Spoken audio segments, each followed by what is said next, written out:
everybody. Good morning. It's the Steel Toe Morning Show. I'm Aaron Imholt. You're April. Morning.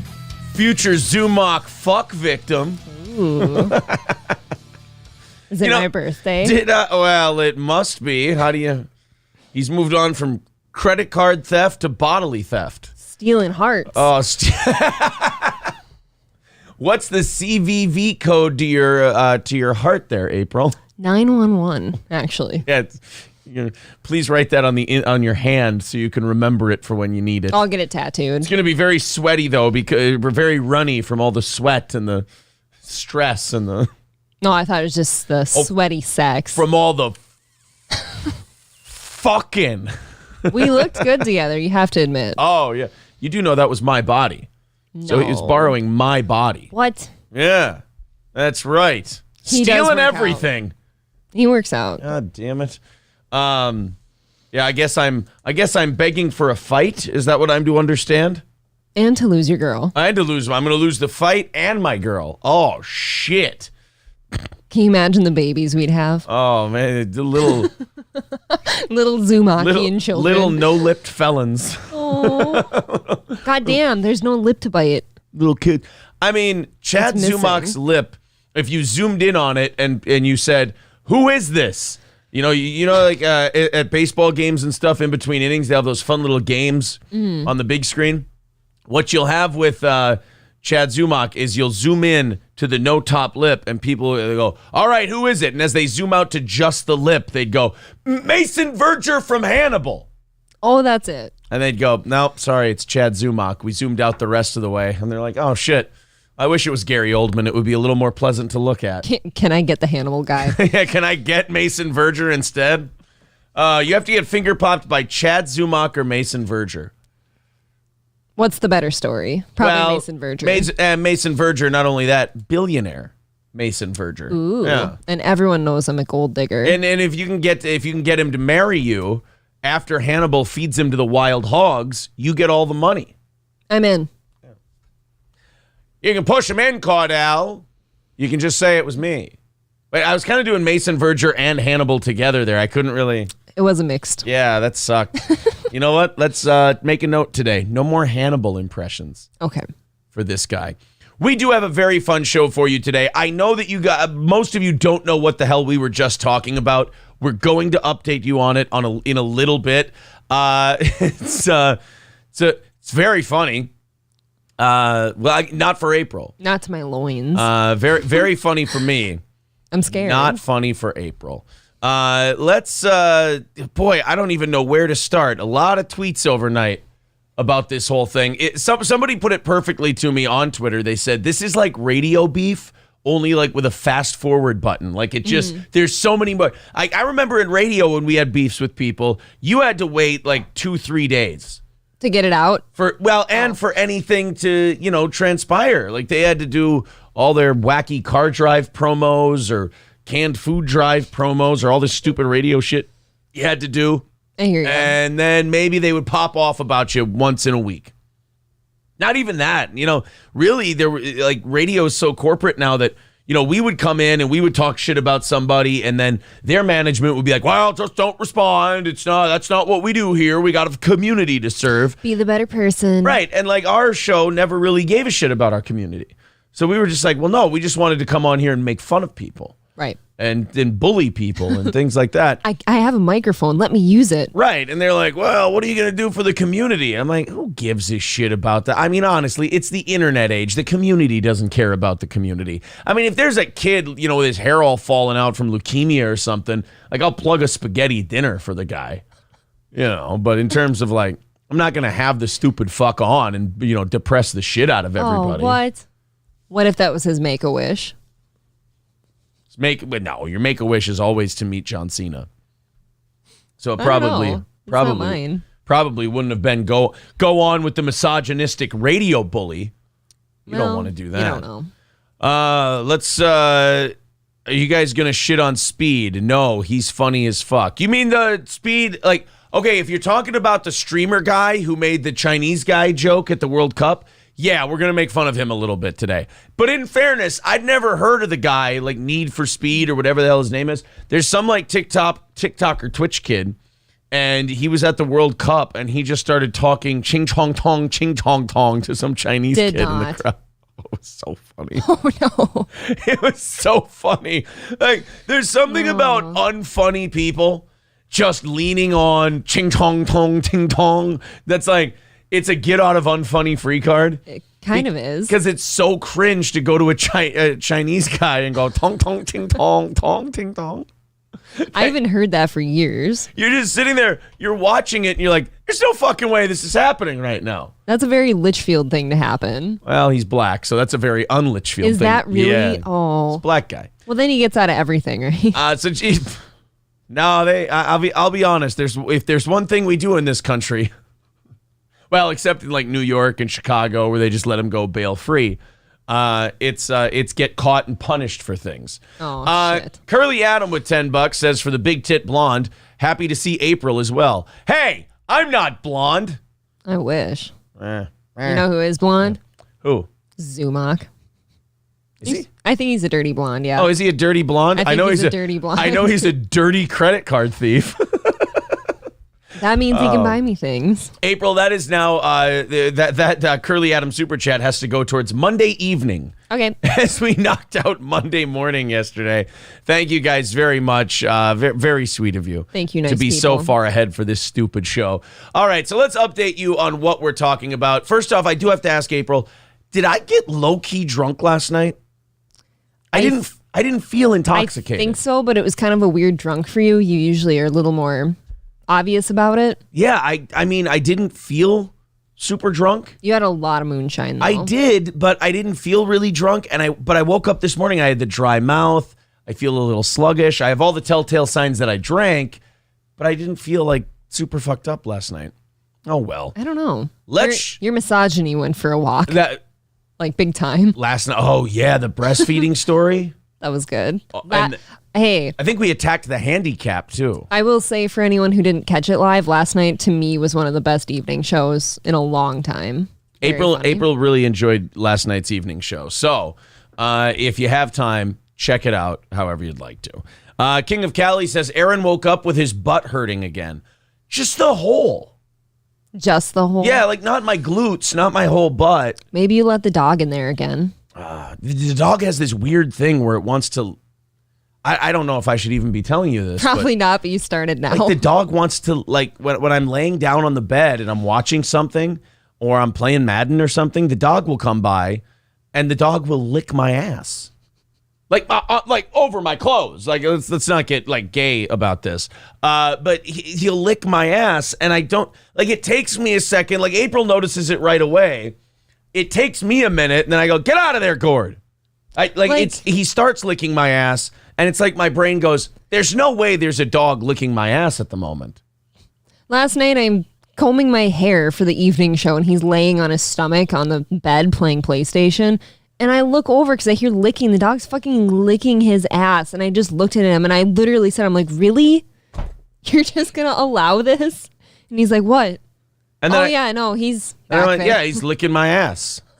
He's licking my ass. Do you mind? Can we not let the dog lick her ass?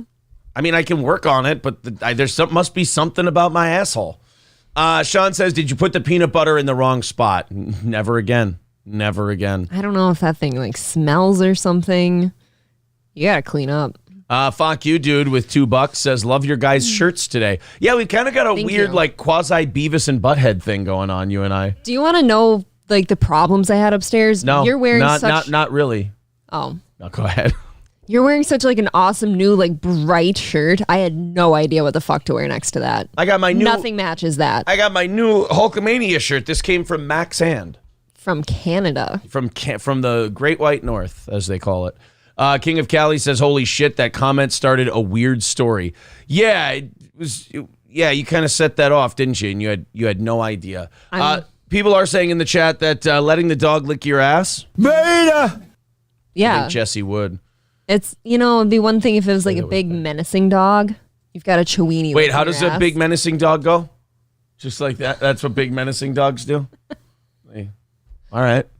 They walk the beat like an old cartoon gangster. All right. You know the big bulldog from Tom and Jerry? That's him. Is that how? Yeah.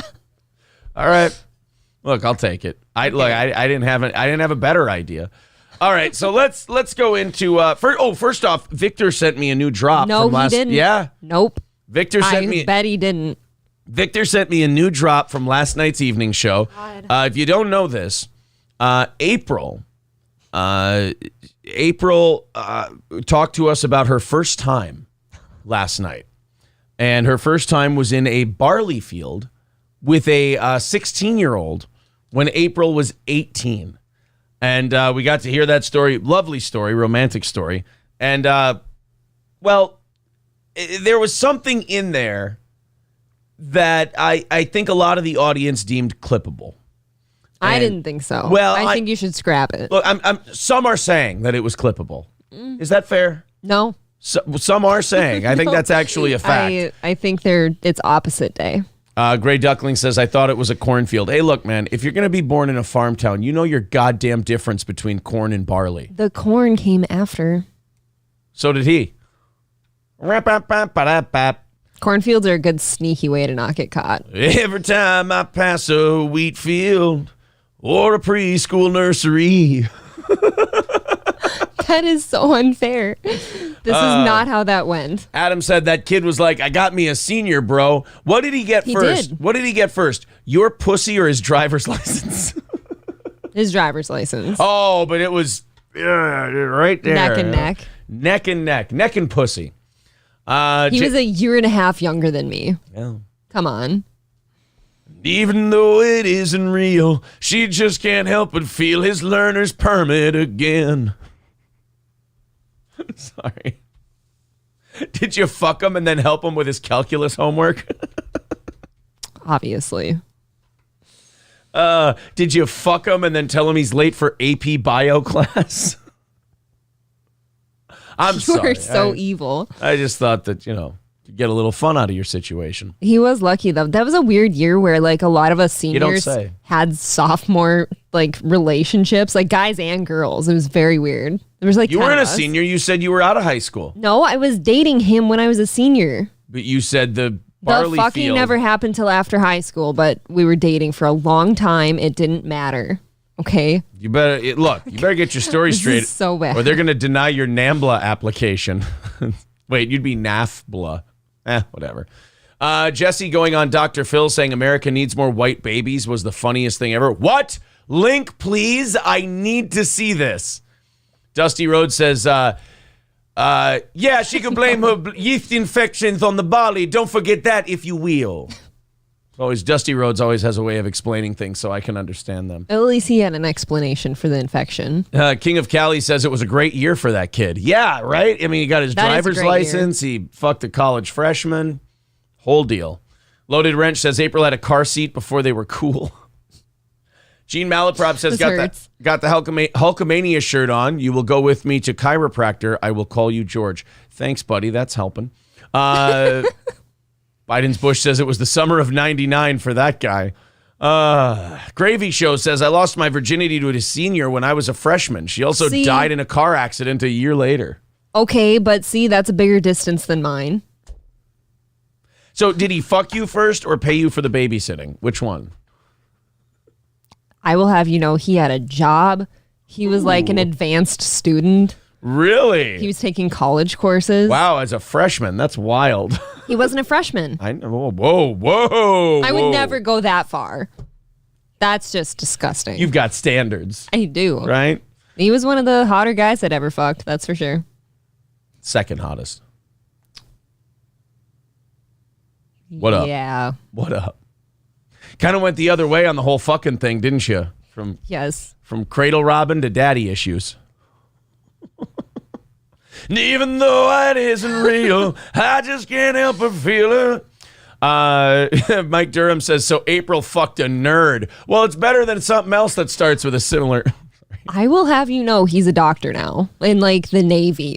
Okay. That guy's a fucking guy. My first fuck buddy was a minor. He's a doctor now. He is.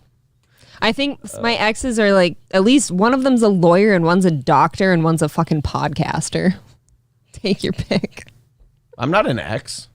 Oh, no, you're not an ex. Sorry. Oh, thanks. That's really nice. I just comparing your partners. You guys ready for April's drop? Oh, no. I defiled a child once. That's not a good drop. That wasn't clear. Oh, sorry. I'll play it again. I defiled a child once. That's a scrappable drop. I defiled a child once. You can't play that. My response? Oh, man. Well, I have to disagree with that. Alex Jones does not approve of what you've done. Does not approve. Robert Hobby says Navy, so you made him gay. That's true. Does that make him gay? Oh, that makes you so gay. So gay. I always questioned him. I have a buddy he's a Navy officer. We call him Sir Gay. Because you got to be, that would be a lord. That's a terrible joke. Work on it, Aaron.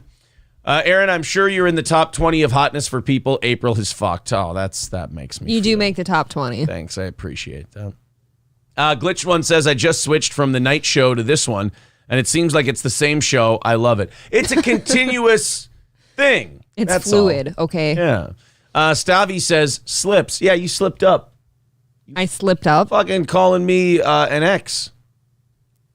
I'm behind in the... No, I'm ahead in the chat. You're ahead in the chat. I'm ahead in the chat. King of Cali says April has a high body count for sure. I don't actually. You guys would be fucking shocked. Yeah. And like that, and even if you told them your body count... They won't believe me. Well, first of all, it would be a relatively low number, and they also don't understand 3 of those happened around the same time. Simultaneously. So it doesn't really... It should all count as 1. So it should be 2 lower. Spinning plates. Spinning plates. Somebody's looking for a fucking problem today. How many of them bought you a sandwich? Of the 3? I mean, one of them. One of them? Okay, well, you know what Meatloaf said? 1 out of 3 makes you a whore. I'm feeling exposed. Well, how do you think they were feeling? You were very mean. How do you think the barley field felt? 2 of them thought it was very funny. 2 of them thought that having relations with the same girl at the same time was funny. That's wonderful. I'm sure that made you feel great. It did. Yeah. It always made me feel really comfortable in the same room, and they'd be like, "Oh, who's better?" Yeah, that would make you feel really good. Like it didn't make you feel like a complete slut at all. No. Okay. No, because I knew what they were doing. It's good. Great. Bigger sluts than I was. Good. Great on a curve. Yes. Let's. David Chandler says it's fluid, like what she left all over him. Oh, come on. Look, I fucked not many people though.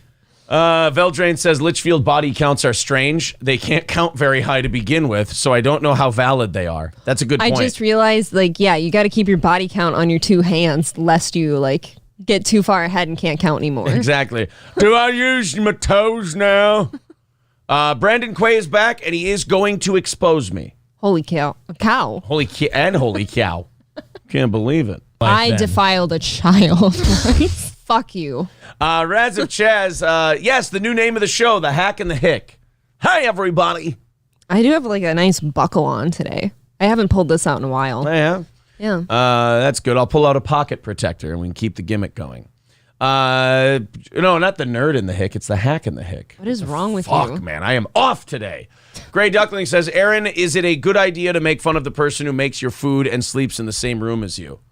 Don't worry. I'll hollow her out like a fucking canoe later and she'll forget all of this teasing. Why would you ever want to fuck such a whore? And I'm with Chad now. It's true, yeah. I'm actually leaving you today. Oh, I didn't want to tell you on the show. But oh, man. Yeah, that really kind of... Does it chap your ass? That wrecks the show, man. That's really a bummer.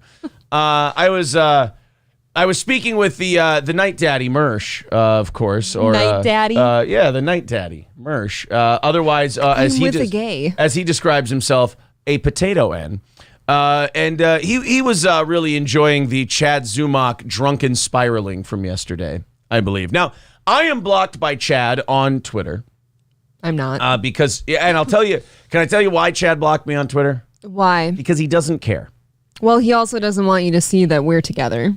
That's true. You guys have to hide that arrangement. We should have It's never getting had. hard. We should have never had. That's what he said. His top lip does not give it away, though. No. It's hides. We should have never had to hide our arrangement. Well, anyway, Chad was tweeting yesterday. First of all, he was on Misery Loves Company, and we'll play that for you tomorrow. He was very, very intoxicated. Mm-hmm.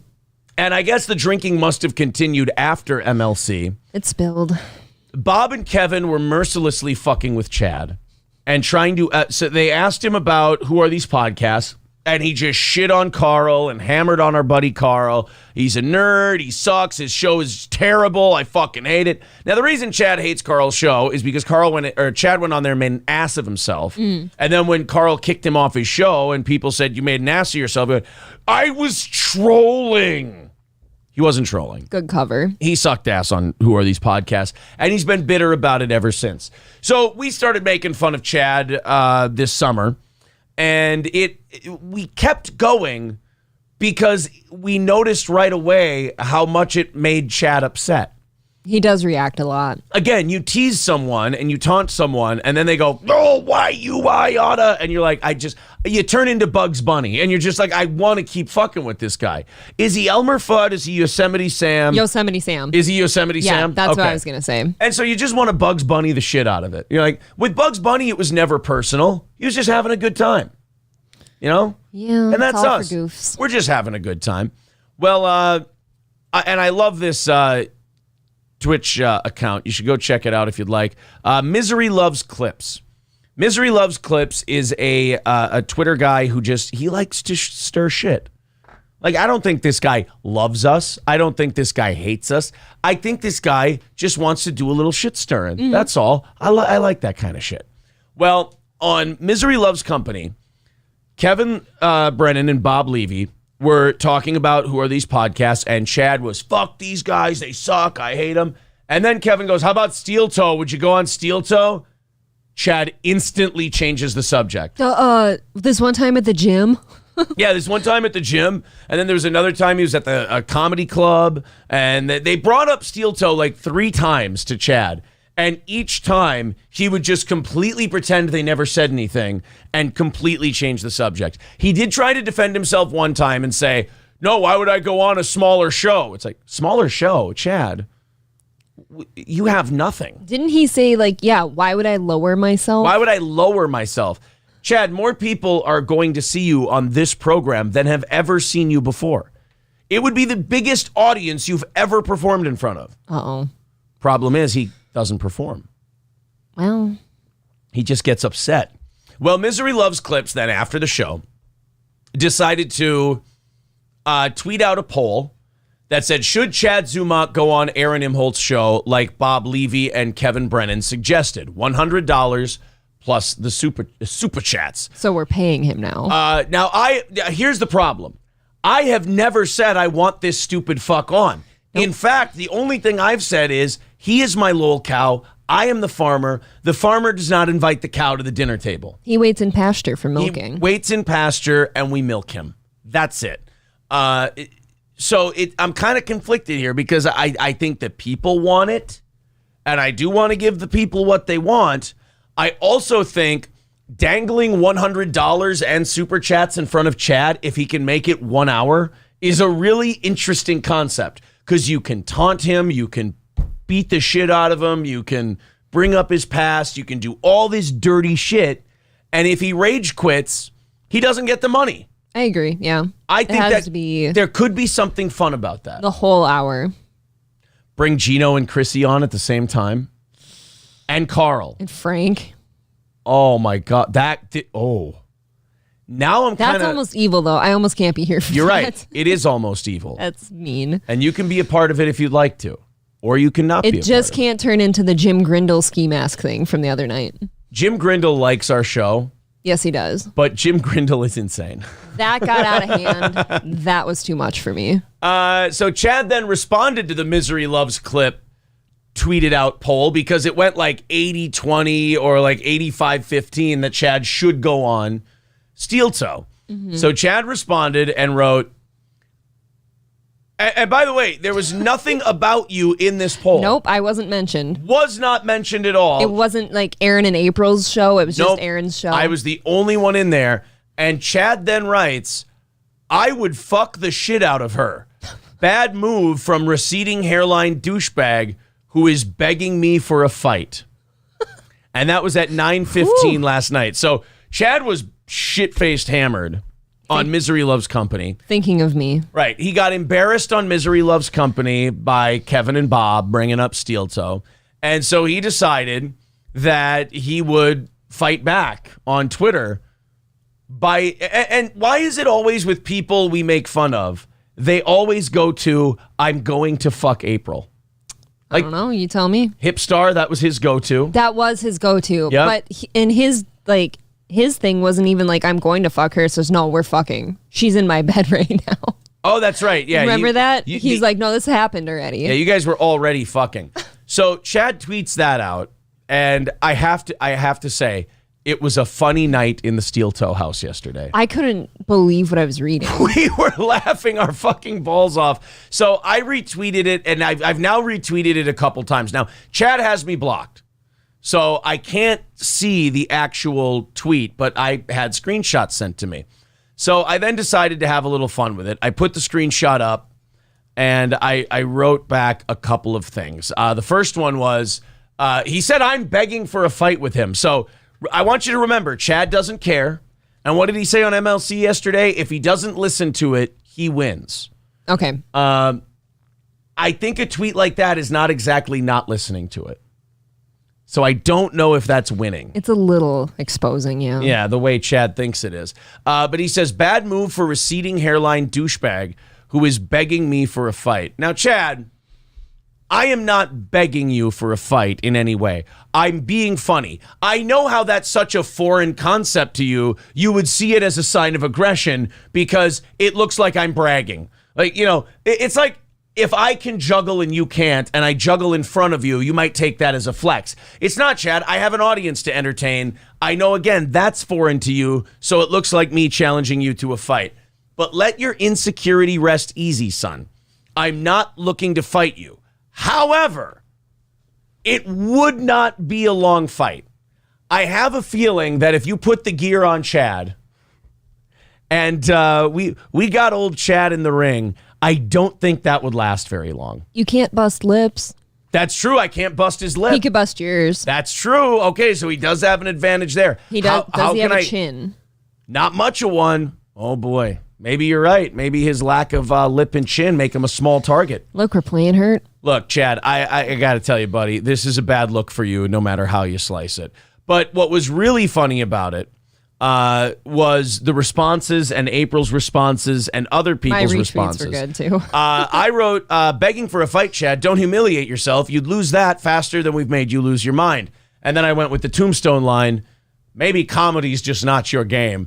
I know. How about a credit score contest? That's very mean. It's very cruel. Very mean-spirited.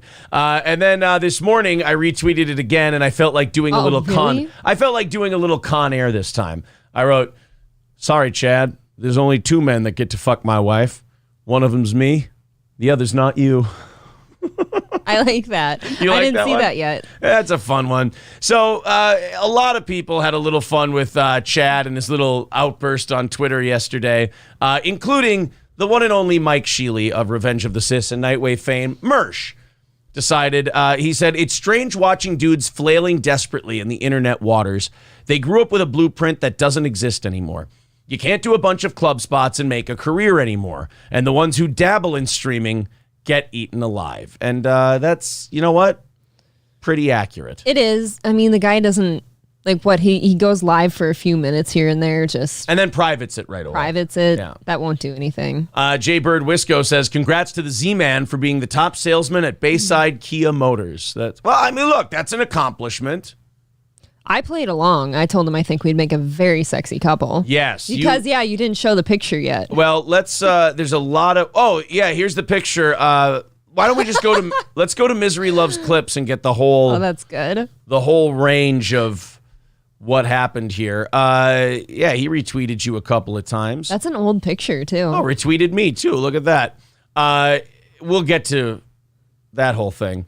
Kevin Brennan addressed it and says, sounds like you're afraid Chad will charm the pants off April and steel toe her away. And Kevin wrote, could happen. Kevin just wants me for himself. I think so. Well, Kevin did say... So is that second man Kevin? You and Kevin? No, the other one's just not you. Oh. That's all. It's never you. So then Misery Loves Clips says, sounds like you're afraid Chad will charm the pants off April and steel toe her away. And then Misery Loves Clips took a picture of me and April together and put Chad's face on it.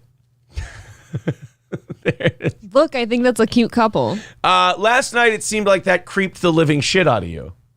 It's really aggressive for the first minute or so. I came around. Did you? Yeah. Oh. You don't like that? It defiles me. It makes me look a lot gayer.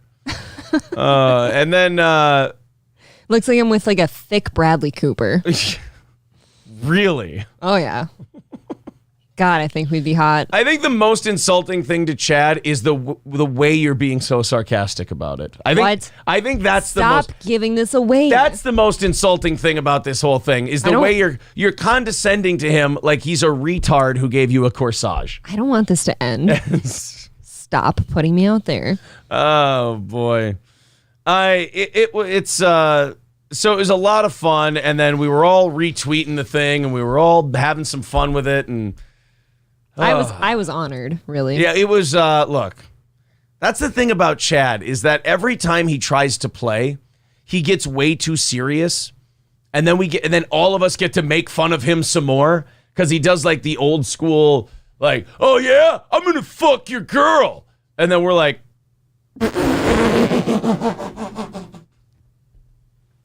Look at this fucking tard. And then we all get to laugh at him some more. So I can't wait for that episode to come out. Which one? The Misery Loves Company episode. Oh, right. And I can't wait for this to continue on. It's every time the guy opens his mouth, it's fucking gold. I'm glad Kevin found it funny. Yes, he did. Dr. Barley. Dr. Barley. Are you shitting me? Dr. Barley with 199 says, I do miss the good old days, my dear April. I came back to you this year. Yeah, now he's... I went back to that same field hunting this year. You knew this. Really? It was on that same property. Not the one now. Okay. Okay. Went back to the old barley field, did you? It's not a barley field this year. It was corn. Veldrain says, smaller show. Chad's been trying to divide by zero again, hasn't he? Balls Deep says, Zumock would take a new to the toe. I think he means knee. But has more in common with St. Floyd's fiscal shenanigans. Oh, boy. Little Lemmy says, fuck the shit out of her. The dude can't even bike 10 yards without getting winded.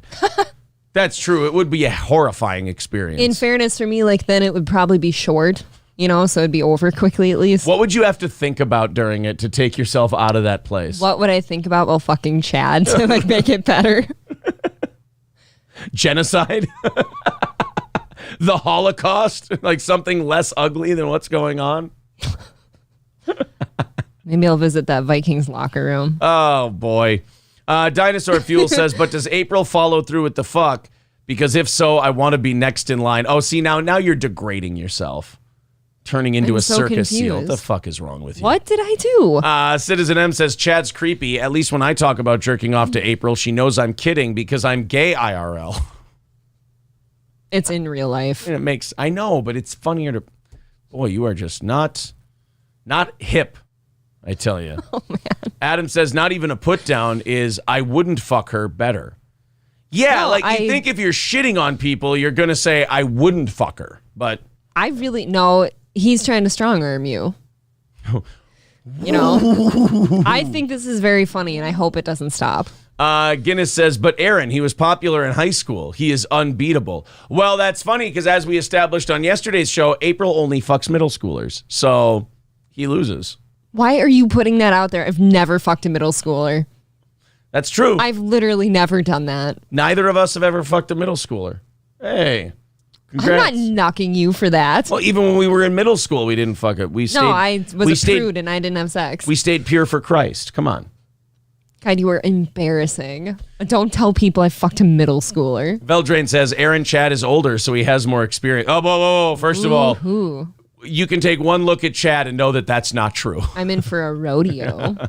Chad is older. He has more experience. More experience doing what? I don't know, but more experience nonetheless. That's true. You better hope I don't see him in Rochester. More experience in a captain's hat.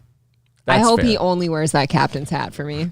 Jesus. I can't get through that sentence. Right, exactly. You know what I was about to say? I was like, you're handling this totally wrong. Like, you're not doing this right. You're not being funny enough. You're embracing it too much. He's going to see it and go, see, she's cucking her husband. She likes it. I don't think that's been the... But no, I think you hit it right on the head just a minute ago when you go, no, I'm not handling this well. I'm like, yeah, you're kind of giving off a little too much of a vibe. There's no part of me that wants to fuck Chad. I don't know. I think there's people in the chat now who think that you kind of mean it. I think you're completely off base. I bet you if we go, I'm not caught up with the chat yet. They probably think, April's kind of putting out a weird vibe here. Now they're only going to say that because you said that. No, I think I don't think you're leaning into the mockery enough. None of you know me if that's what you're thinking, including you. I will say, I think you had the right idea when you went with the captain's hat thing and then pulled back. Pulling back was the right thing to do because you almost vomited. It's the only thing to do. I think you were very out of touch with me. You tried to play it so cool that you almost made yourself puke. How does that make you feel? Like I'm doing a good job? If you almost make yourself vomit, that's the line you want to walk up to. You have to edge the vomiting. So I just want to feel it in my throat. So yes-anding Chad's gimmick stops at vomit in your throat. Yeah. Then you go, I can't I've do done this too anymore. much. So the idea of going with Chad saying that he's going to fuck you is so difficult for you that you have to stop yourself before you become physically ill. Well, yeah, I've got a show to do. Can't be puking and shit. You know that's not going to make him feel very good about himself. Girls can't even pretend to be into me lest they make themselves physically I do sick. feel nauseous right now. See? You know what? As soon as I made the captain's hat comment, I got sick. You're like, I can't go along with this anymore. I had that saliva starting to show up in my mouth, right before you puke. You felt the bile in the bottom part of your throat right here? I haven't eaten today, so it's going to be just bile and coffee. It's going to be gross. So Chad saying that actually harmed your physical health. Yeah. Wow. You saw my face last night. That was pure horror. She was so horrified. Don't pretend that I'm actually into this. Let's continue on. Oh my God, everybody wants to talk about this one. How does April feel about getting all this attention she's getting, says Marquise. Yeah, be honest for a moment. It's not good attention. No, you don't like that kind of attention? No. Forget Chad. Let's discuss how this woman hasn't seen Con Air. What? No, you've seen Con Air, haven't you? I've seen Con Air once. Kane B says, why does Zumach's face look better on Aaron's body than Aaron's? New boot goofing. Oh, thank you. People did point out the better hairline. No, yeah, I gotta give him that. He's got better hair. Worse everything else. With his hair and your lips, that could be a good man. There is no part of Chad Zumach that could make me a better man. None. Touche. Zero. Gotcha says, did somebody call April a Minnesota 9? What is that, like a normal 3? Not according to Kevin Brennan. He says Minnesota women are all hot. That's what he says. He says we all look alike, but no, Chad is the one who called me a Minnesota 9. Gotcha says Chad peaked in preschool. Oh, no. Oh, my God. Gary Crouch says April only fucks headliners. April didn't bang a middle schooler. He was clearly in elementary school. Oh. I defiled a child. The Toad Guy says, hey, April, I'm a senior this year in high school and available if you're interested. What? You told the story. You have to bring it up again. You told the story. Brittany says April would bang me way before Chad. That's accurate. I have a better chance with her, too. Altruistic Germ says, I think Aaron wants to fuck Chad and April wants to watch. Like, fuck him like Zed fucked Marcellus Wallace, like a power thing? Yes. Okay. I would have to have a puke bucket next to me. It would be hard to get through, wouldn't it? I just feel like all the sweat between you two would be really gross. But he says you have to sign up for the $30 tier of Chad's Patreon to fuck. Neil says, someone clip that. I just want to feel it in my throat for the soundboard. Oh, that's pretty rough. Oh, no. Gray Idol says the Hulkster in the house with there. Yeah, look, the Hulkster's in the house. Oh, fuck. How does the rest of that go? No, I'm going to let you When the going gets tough, the tough get rough. Hey, ho, ho, come on. Let's go. That's the Hulkster boot band. Citizen M says before Chad takes April's back door, he's going to tip his sailor hat to Aaron saying, look at me. I am the captain now. I'm physically ill now. Imagine being Chad. You've shot your shot, and now everybody's making fun of you. Poor choice of words. Like you gave it your absolute best drunkenly on Twitter last night, and everyone just goes, oh, more to make fun of. That's your existence now. I don't like that Kevin thinks I'd actually fuck him.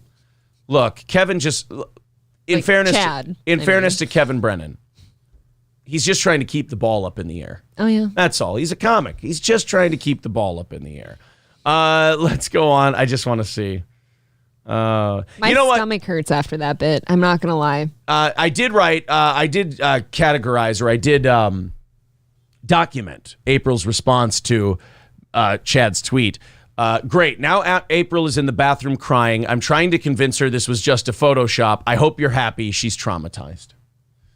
It was a rough night for her, but it was hard. I didn't sleep. Look, she got through it. Henrik says April fools anyone who hits on her. Yeah, it's a trap. It's kind of every time Chad tries to reach out to us and say something, it's always, yeah, here's my serious thing. And then everyone goes, ha ha ha ha ha, you're stupid. And then you hit the reset button and it all starts over again. So there you go. Chad Zumock giving Steel Toe more content. Only this time, it's because he said he was going to fuck you or would fuck you. He said I'd fuck the shit out of her. Oh, fuck, not just fuck her. Fuck the shit out of her. I'd fuck the shit out of her. Does it make you feel even grosser that he'd probably only do it so he could go through your pants and try to find your credit cards? Yeah. Yeah. I feel like I have to leave my cards at home for this one. So not only is there a Chad Zumock fucking going on, which is horrifying to begin with, but then there's a theft at the end of it. That makes me feel bad about it. How do you feel about all these guys on YouTube that you would never have sex with saying they would? They're kind of ignoring the consent part. They always do that. Yeah, they always throw the consent part about. I always say that. They throw it to the wind. Right, I always say that. I'm like, guys, do you not understand that, like, if it's like a model or an actress, you're like, oh man, I'd fuck her. It's different than like a person who's actually directly mentioning you and you go, I'd fuck them. You do understand if they say no, you wouldn't fuck me because I have to say yes, and then you still go, I'd fuck her. It's sort of akin to a rape threat. Like, I don't think he went as far as the other guys. I think that's a pretty nothing statement, actually, just to say, oh, I'd fuck her. But I'm saying, like, if they then go on, like the ones before, you've gone, no, I really don't want that person to be anywhere near me. No. And they, like, keep going with it. It's like, okay, dude, now it's really creepy. Now we've got a problem. Now we've heard from her that this is something that literally brings bile up to the back of her throat. Just thinking about it, it's nauseating. Makes them nauseous. Now you have to kind of back off the I'd fuck her thing because it's now not, it's off the table. Altruistic Germ says just because they're a model doesn't mean consent doesn't apply. That's true. I did put that in a very strange way, as if models aren't people. But then again, are they as much people as the rest of us? That's all. Yeah, I think so. Okay. Well, I needed to know. For my own sanity, I needed to know if they were real people. All right, let's get into our first couple of stories here on the program. Now that April's horrified and she's got a good bile built up, and I don't feel well. Yeah, being a woman on the internet must be fun. I don't even pull my tits out. That's the worst part. Like, I'm not one of those girls that like just bears it all. Yeah. On the regular, you'd think he'd go for those. You're saying your Metallica T-shirt is not your titty shirt? No. Yeah. Well, my Hulk Hogan. They're in there, but my Hulk Hogan shirt is. It's my new tit shirt. Keith Olbermann is back in the news. Oh yeah. Yeah. You remember Keith Olbermann? I think so. Liberal commentator. Yeah. Was on MSNBC. Oh, thank you, Citizen M, for becoming a Yeehaw Club member. Thank you, sir. Keith Olbermann was around. I don't know. He did Sports Center. He did football pregame shows. He did. MSNBC talk show, big into politics, super liberal, despises Donald Trump, might actually think he's Adolf Hitler. Well, now he's kind of more famous for like once every year or two, he just goes on an absolutely insane, unhinged Twitter rant. And it's not even about politics anymore. It's just Keith Olbermann loses his mind. And I think this is a guy who, as Ryobi said, got fired from everything. Yeah. Really wanted to get back in the game, never did get back in the game, and now he's bitter doesn't even begin to explain Keith Olbermann. I'd say, I don't know, but you're the one who opened your mouth. Yeah. That's your fault. Well, this time he decided to shit on one of his exes. Now, Keith Olbermann is pushing, I believe he's pushing, if not is over 60 years old. He looks it. And he's on, I don't know if it was Twitter or I don't think he's on anyone's show. So I think he must have went on Twitter and just started shitting on his ex-girlfriend, Katie Tur. It was a podcast tirade. Okay. He trashed Katie Tur, who also happens to be married to another guy now. Why don't we... I don't know. That's never going to... No matter what the ex did, you never look like the better person when you're out there trashing them. Well, Keith Olbermann... Now, this Daily Beast article calls him cranky media personality, Keith Olbermann. But I don't really think he's a media personality anymore. Right. Like you said, I thought he was just kind of gone. Yeah. But maybe that's just their easiest way of describing him. Just a guy with a Twitter. Cranky media personality Keith Olbermann has added something to the long list of things that make him angry. The vasectomy that CBS Mornings anchor Tony DeCouple recently got. So this Tony DeCouple is married to Katie Tur, who's an MSNBC anchor. Who's his ex? Who's Keith Olbermann's ex. Okay. And her husband got a vasectomy, and Keith Olbermann decided to comment. Olbermann is the ex-partner of DeCouple's wife, MSNBC anchor Katie Tur. And he used Tuesday's episode of his podcast. It's news to me. Didn't know he had one. Nope. Everyone's got one now. Yes, to unleash a bizarre tirade against the couple. Now, I don't have any of the clips of it on this article. Articles have to learn this. Like, if you're going to report on this stuff, you got to have the clip. Show me. You don't. I mean, there's too many old school print journalists still out there. And they're like, oh, well, he said this. And it's like, come on. We all want audio of the whole thing. Let's see if we can find it on YouTube here. Keith Olbermann, Katie Tur rant. Because after this, we have Megyn Kelly responding to said clip. She was cute. Did it just get wiped from the internet? Yeah, it's not anywhere. Keith Olbermann's bizarre rant against Katie Tur with the Fifth Column hosts. So this is Megyn Kelly's show where she talks about the Keith Olbermann thing. And I have Megyn Kelly's response to it, but I don't know. So is Megyn Kelly good at her job? Does she? Oh, here we go. Okay, she does have it. Good.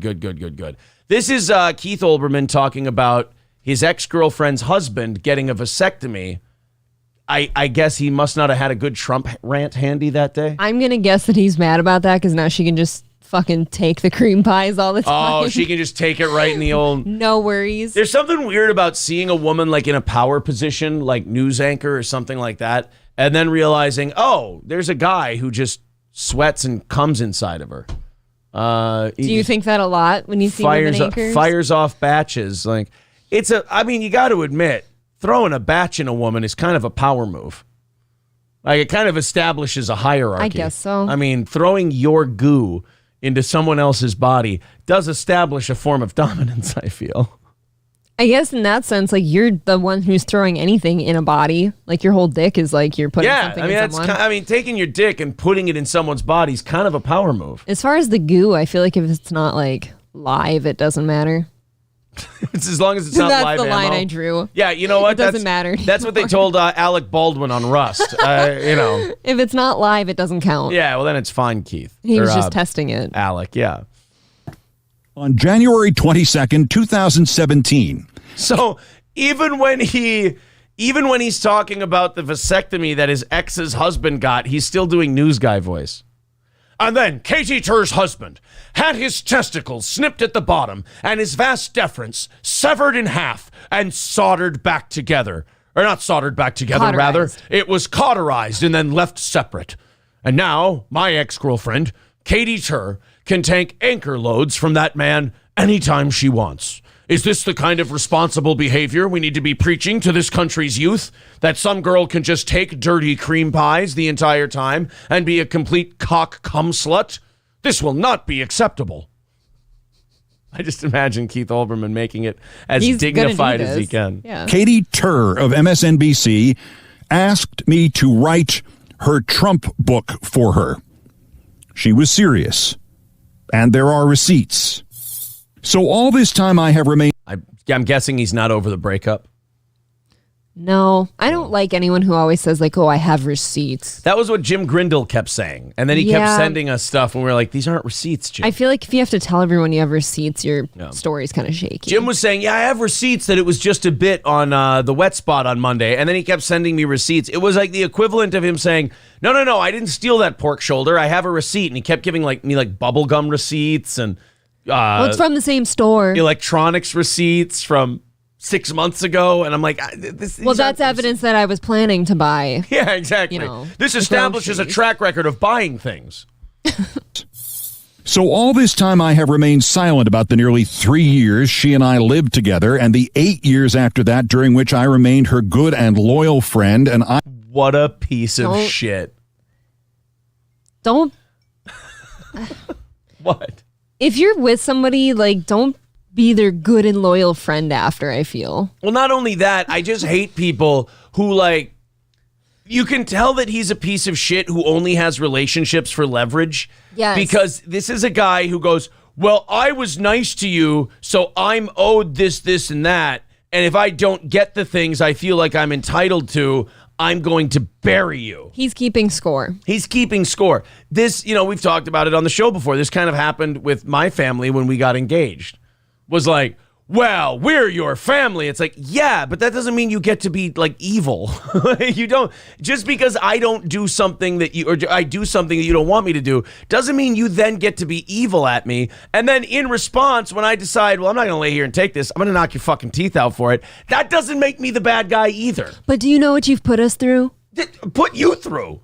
So then Keith Olbermann kind of has the same attitude. It's like, well, I dated you, I lived with you, and then I was nice to you. So you have to do everything I want you to do, or I'm going to turn on you and be a piece of shit about it. It's like, well, then the relationship was never authentic, was it? Nope. If it was all predicate. I love how this guy hates Trump, but he kind of behaves the same way, like he expects total loyalty or he's going to burn the bridge. Yeah. That is kind of the thing about these narcissists and megalomaniacs. They always end up being the thing they hate.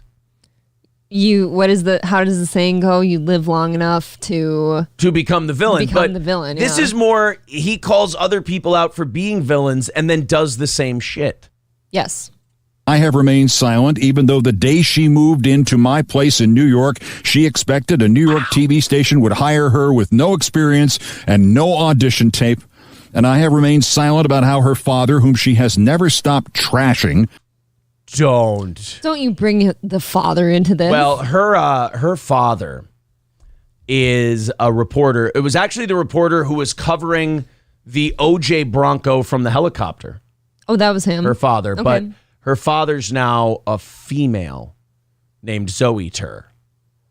So her father... So Keith Olbermann, massive piece of shit Keith Olbermann, is now, because, I don't know, his former girlfriend got a husband who got a vasectomy or something. So she did something to set Keith Olbermann off. Now he's going to go and say all these shitty things. Oh my God, was I married to Keith Olbermann? Maybe. Holy shit, it's like the same person. 2 days in a row now. 2 days in a row I run into these people. Wow. But these people who have all this stuff and you realize you never really had any kind of relationship with the person. They were always just keeping score and keeping things to hang over your head in case shit went south. Look, now you're bringing me there. It does seem that way. Right? It's from wild. what I've seen. Okay, let me give you an example of how you can be the opposite of a Keith Olbermann or my exes or anything like that. When we had our thing with Adrian, we kept it pretty skin deep. We didn't we held on to a lot of shit because we were like, this isn't for the public.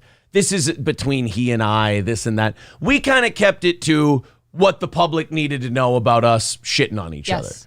You know, there's a lot of stuff where we're like, nah, that's a personal thing that doesn't need to be out there.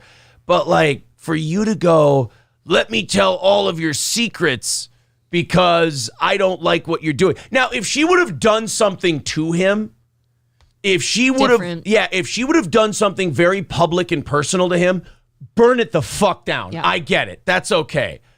But she didn't. She's not even talking about Keith Olbermann. And he's actually like going after her like years after it sounds like they were together. Right. And I have remained silent about how her father, whom she has never stopped trashing, sent her $10,000 worth of cameras and editing equipment to help her get started.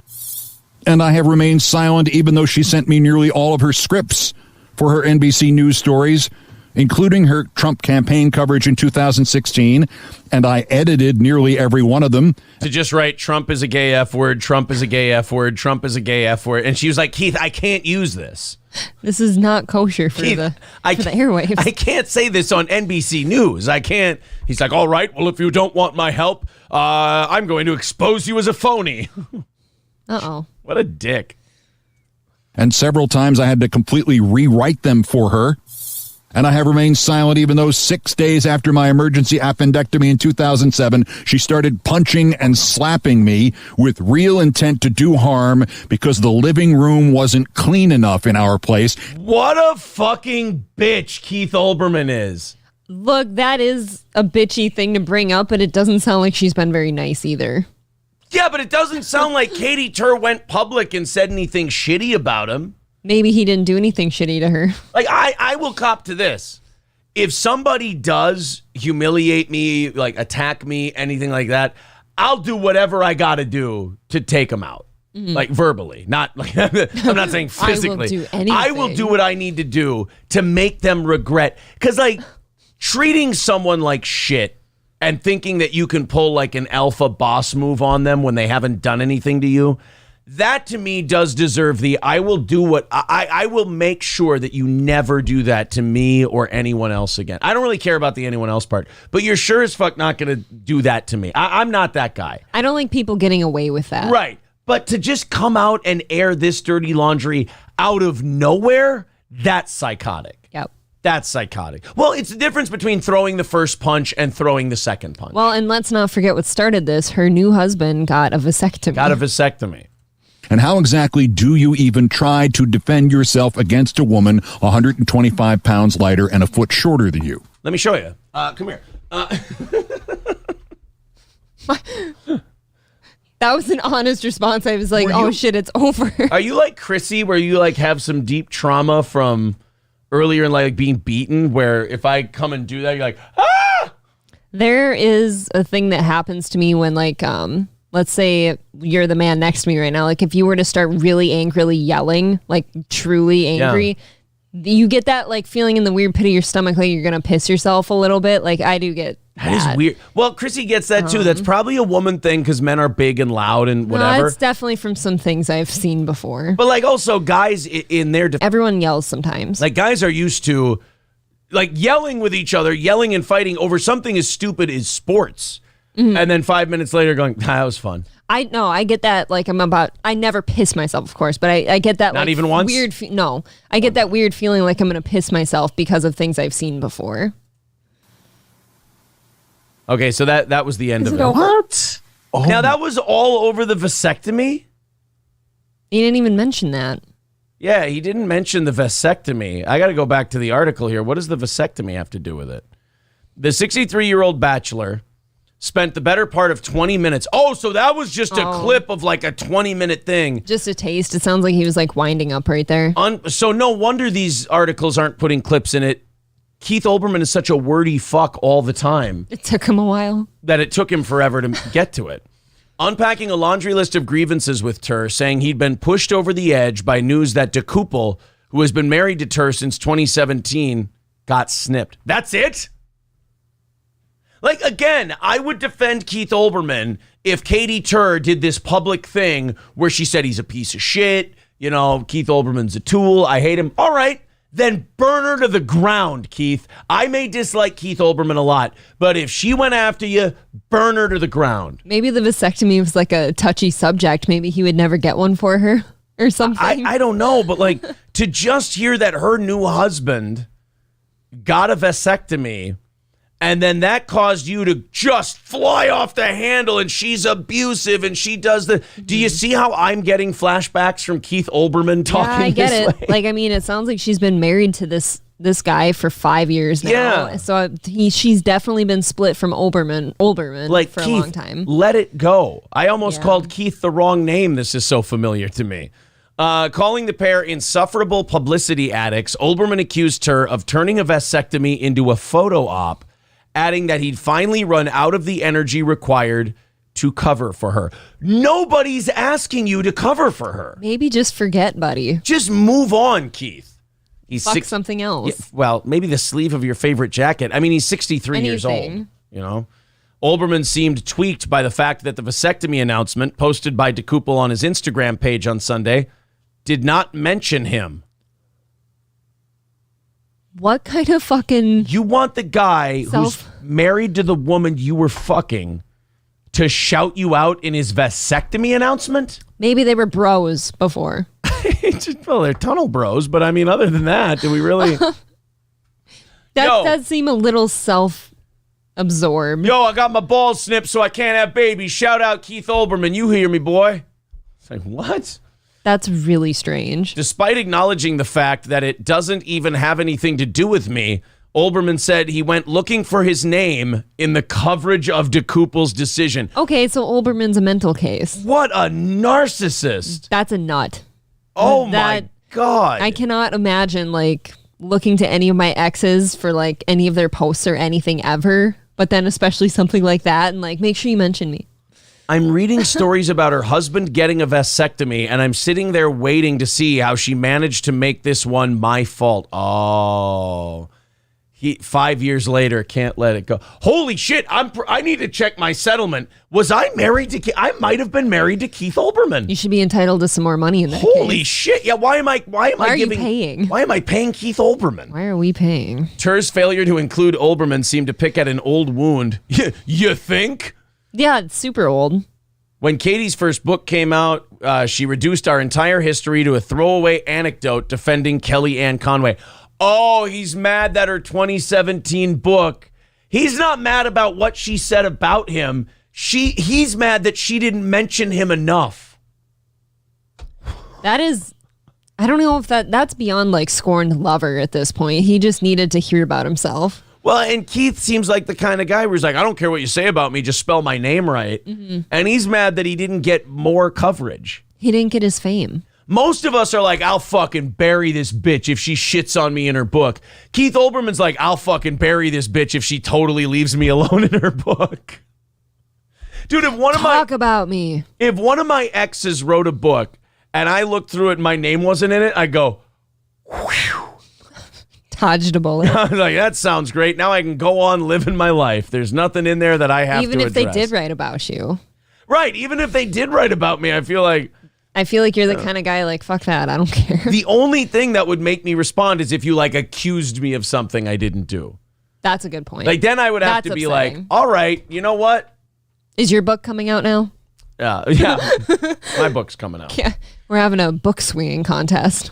The story described me as somebody she had dated briefly in her 20s, he said. Well, dude, if you broke up with someone and that's how they mention you, that means you guys are cool. You're good. That's a win. That's a win. Like if you have, like if one of your exes wrote a book and said, oh yeah, April Imholt was this chick I dated for a little while. Would you be happy with that? Yeah. Would you feel like there's a lot worse that could have been written? Yes. Yeah. So look.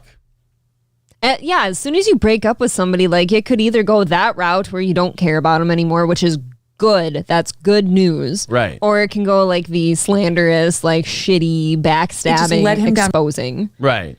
You don't want that. This is what Megyn Kelly had to say about Keith Olbermann's tirade about Katie Tur. Just led him down a lane where he just decided to tell about 25 secrets about Katie Tur. The segment is called something like Secrets I Said I'd Never Tell. which is like, well, that's a great. And all because she didn't mention him in her book enough. No, because her new husband didn't mention him in his vasectomy post. That's right. She didn't mention him in her book, and he didn't mention Keith Olbermann in his vasectomy post.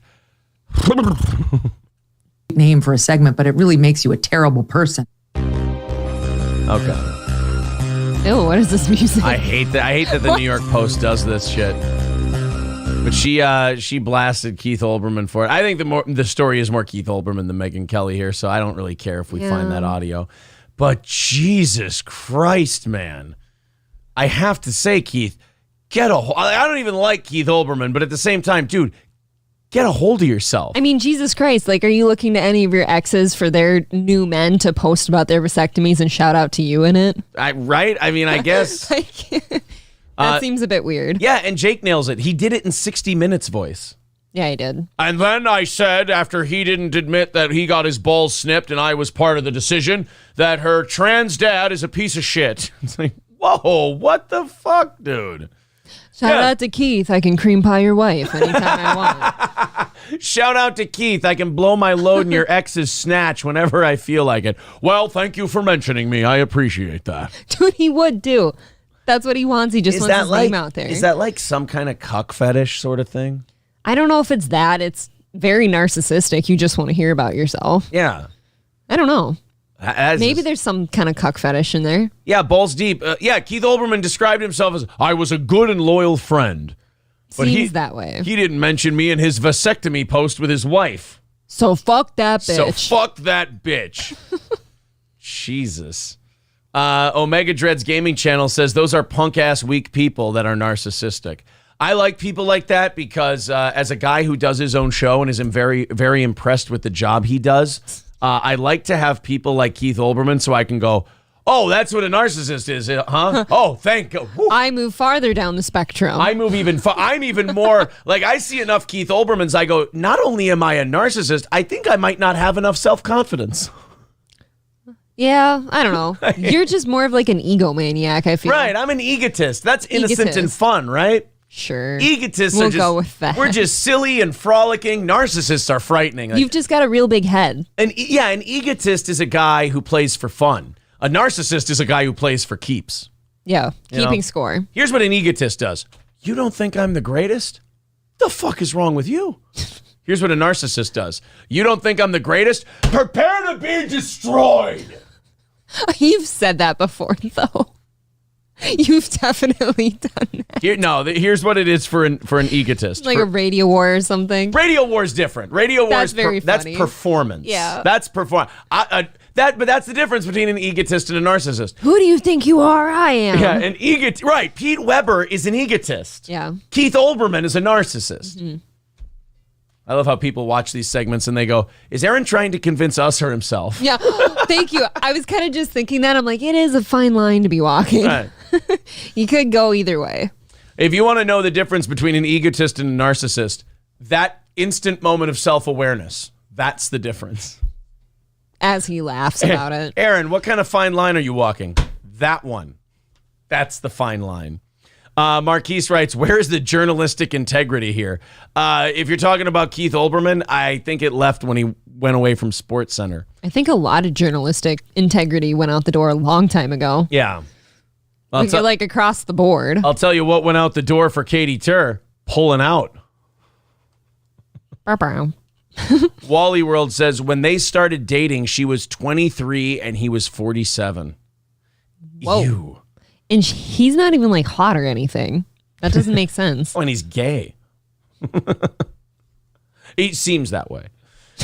Zoe Tur is pretty based. She grabbed Ben Shapiro by the back of the neck and threatened him. Yeah, that was actually a pretty cool moment. So Ben Shapiro was doing his weaselly little, I call trans people by their biological gender thing. Like he was doing this with Zoe Tur. Oh. And Zoe Tur's a big bad bitch. And she literally grabbed Ben by the back of the neck. Do we have video? Would you like to watch it? Yeah, I've never seen Oh, this is great. I remember at the time when I was really young, like I was in my 20s when this happened. And so you're like, at the time, you're like, oh, well, that trans person, she grabbed Ben. She can't use her words. But now that I've grown up and you know how the world works, you're like, good. That little bitch, he Deserved did it. it. He did it because he thought he could get away with it because he was on a news show. So he thought that, he couldn't get checked for that. And if you're a trans person and you want to be called she and someone keeps calling you sir or he, you're like, I'll fuck you up, you little bitch. Yeah. Zoe Tur Ben Shapiro. Here. Whoa. Good try. You have to bifurcate it. Did she deserve the honor? Probably not. Is she brave? Of course she's brave. All those years. They're talking about Caitlyn Jenner. So Zoe Tur was born a man and covered the OJ. Her I guess it was a him at the time. His claim to fame at the time was they were reporting from the helicopter that was following OJ's white Bronco, transitioned at some point in their life. Invested is this sports legend. To come out transgender is horribly difficult. It is the most difficult thing you can do. I've been overseas. I've flown helicopter missions, surveillance missions. I've been shot. Stabbed. By the way, I just want to point out, do you think Dr. Drew's producers purposely put these two next to each other? I'm wondering that. Yeah. I don't know. You put like super Jewy, conservative, anti-trans guy right next to the trans person, you're hoping some shit pops off. Of course. And this is like really young 20-something Ben when he was even more cunty than he is now. Being brave is being yourself, and being transgender is about the bravest thing you can do. Did she deserve the award? It's not the worst. I mean, Zoe Tur's not the worst transgender job. It's actually, aside from the masculine facial features, it's pretty solid job. She definitely didn't skip leg day. No, Zoe Tur. Well, she was on when Gavin McInnes was on Compound. She would be on his show a lot. Okay. And she'd actually be pretty cool. I've never seen. Why are we mainstreaming delusion? It's not delusion. Why would you call it delusion? Because Caitlyn Jenner, I'll call him Caitlyn Jenner. No, because it's her. You're not being polite to the pronoun. Because disrespectful. Okay, forget about the disrespect. Facts don't care about your feelings. It turns out that every chromosome. Isn't he just punchable? He is. I understand that he's not technically wrong, but he's not being very polite. Right. It's just like, well, that's just it. Like, have you ever gone to somebody's house and people are talking about politics and you realize that if you give your opinion, it's going to be a fight and you're like, I don't give a shit. I've done that all the time at my parents' house with like at dinners or something. If politics comes up, right. I do not want to talk to them about it because they're very much set in their ways. Like, it's like Ben Shapiro doing this to a trans person's face.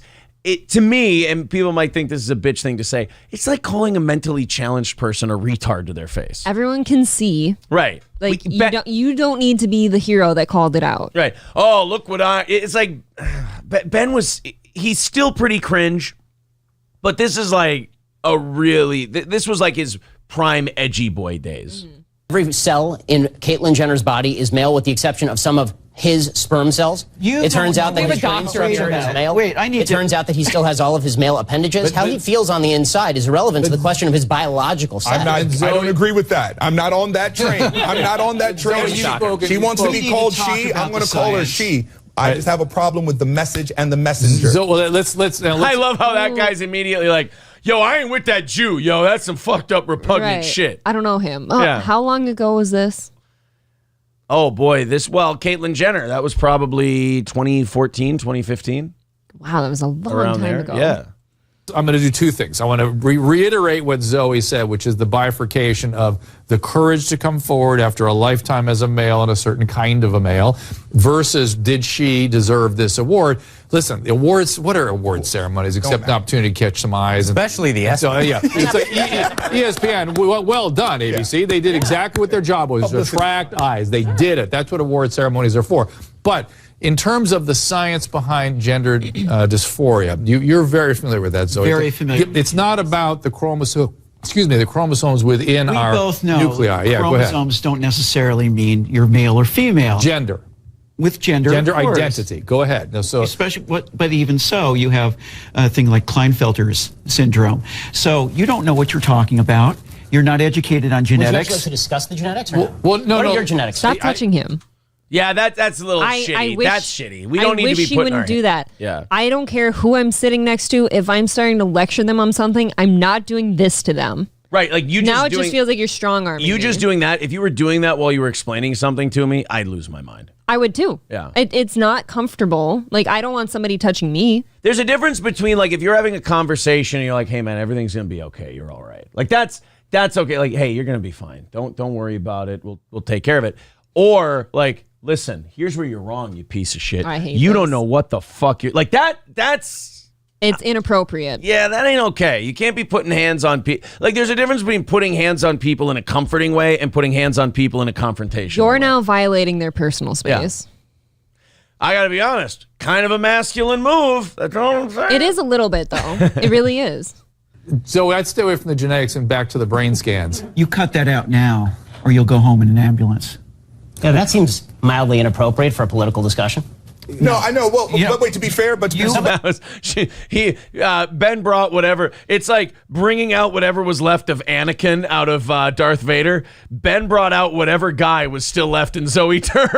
How did she get away with that? That was inappropriate completely. Well, I thought you don't get to tell people like shut up or you're leaving in an ambulance. But I That's think a threat. I think they cut something out because I thought he called Zoe a guy. I think they cut that out. Or you'll go home in an ambulance, like Klinefelter's syndrome. So you don't know what you're talking about. You're not educated on Would you genetics. actually like to discuss the genetics or no? Well, no, What no. are your genetics, sir? Oh, that's what it was. What are your genetics, sir? He called Zoe Tur a sir. Okay. And that's... Yeah, I didn't So think I'd they stay away cut from the it. genetics and back to the brain scans. You cut that out now, or you'll go home in an ambulance. Yeah, that seems mildly inappropriate for a political discussion. Okay, but that's cunty. That I hate that shit, too. No, while I that hate shit. it, I think that was fair because she just threatened him. But he purposely did that. So I don't like it when people weaselly try to slip in a personal I don't either. dig. But And then you go, listen, fuckface, you do that again, I'll knock your fucking head off. You understand me? Like, well, I think that's mildly inappropriate for a political discussion. You weren't doing a political discussion. That was a personal thing. That was you, because he was doing his edgy boy shit. That was him thinking he was getting away with something. And Zoe Tur was like, nah, I ain't that bitch. I think there's better ways to handle it Sure. than how Zoe did. There's better ways to handle it, but I do like it when people like Ben, who are these little weaselly fucks, and think they can get these little tiny digs in. It's like there is an order to the world where this, I do like a little bit of Darwinism taking hold here, and only the strong survive. It's like, look, you little 98-pound fuck, that's not the ball game you play. You use your little brains, you use your intellect, you make your arguments, sure. But to throw those little cunty, snippy things underneath, I'm going to let you know that there's a hard line right there. You know what? I just don't like Ben does that thing where he goads and goads and goads. And then when someone grabs him and goes, you better cut that shit out, he goes, oh, what? Me? Oh, God, why would... I'm not saying that it's a stereotypical thing of a certain kind. I'll leave that part completely alone. Okay. However, there does seem to be that I will taunt, I will taunt, I will taunt, I will taunt, I will do, I will do, I will do. And then as soon as you go, I'll fuck you up if you keep doing that shit to me. You go, what? What was I doing to you? I agree with you, but I think they've both been very professionally inappropriate here. I don't like either of them. It got a wee bit heated. Yeah. I think.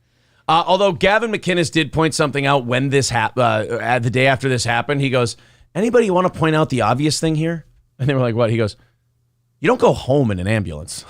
You go to the hospital. That's true. I thought that was funny. It's like, yeah, come on. I mean, if you're going to threaten a guy, at least keep your threats, factual. At least keep them factual. You don't go home in an ambulance, for God's sake. April, $10 from Yule Gibbons. Put that down for Monday evening. Says, for the invoice you sent me in regards to last month's mod privileges, hopefully we're square. Sorry for the inconvenience. What? You are a mod. I never sent you the red bar thing, sending people an invoice. Yeah. Jesus, It's okay. Oh, my God. You'll get there. Southern Belle says, would you throw goo into Katie's dad, mom? What do you do if your dad changes genders? Is it still your dad? That's an honest question. How did Kim handle it? Didn't the Kardashians kind of have a hard time with Caitlyn too? Didn't they just I think they called him dad for a while. Yeah, it's kind of that to me, that's where the whole gender thing, they say, oh, it's a personal decision. Yeah, but it is more than that. You are affecting people. You're affecting other people. Yeah, now what do your kids call you? What if Exactly. you decided to be Aaron with an E one day and That puts the kids in a fucked up You're a lady spot. now, and now your kids aren't sure. Like, are you mom, dad? Are you dad, mom? Yeah, like what does it mean? I don't know. Rain says, April, I dare you to touch black skin. I don't dislike that. The way people think I might. Shit. Easy there. Yeah, see? He's the allergic one. I'm kissing Nat King Cole over here. Turtle says, good morning, Steel Toe. Passed a barley field, got wet, and had to tune in. I'm glad I can do that for you. Yeah, I agree with SC Motorsports. He says Aaron needs an AC/DC shirt so they can be doing their best Beavis and Butthead impression. I only wore this shirt today because I didn't know what to rival that one with. Look how bright it is. Look at this. I got a new Hulkamania Like- shirt from Max And. Thank you, buddy. No shirt I wore could have looked good next to that. It's a fun Like, shirt. nothing matches it, so I'm like, let me wear a logo shirt. Isn't that a fun shirt? It is. It's By the very way, is cool. this an official WWE? Like, does it have Yep. the logo? Mm-hmm. Okay. I didn't know that they made the they red do. with the yellow. I like it. The yellow with the red. Of course, the esteemed Reverend Bob Levy showing up in the chat. Good morning, Mr. and Mrs. Toe. Good morning. Well, soon to be the girl who's stolen away by Chad Zumach. Oh, did your vomit go down? Can we talk about that? Yeah, but at you're all? starting to. I feel it Is it rumbling coming back again. up? It's gonna come up. Goes on a date with you in a captain's hat?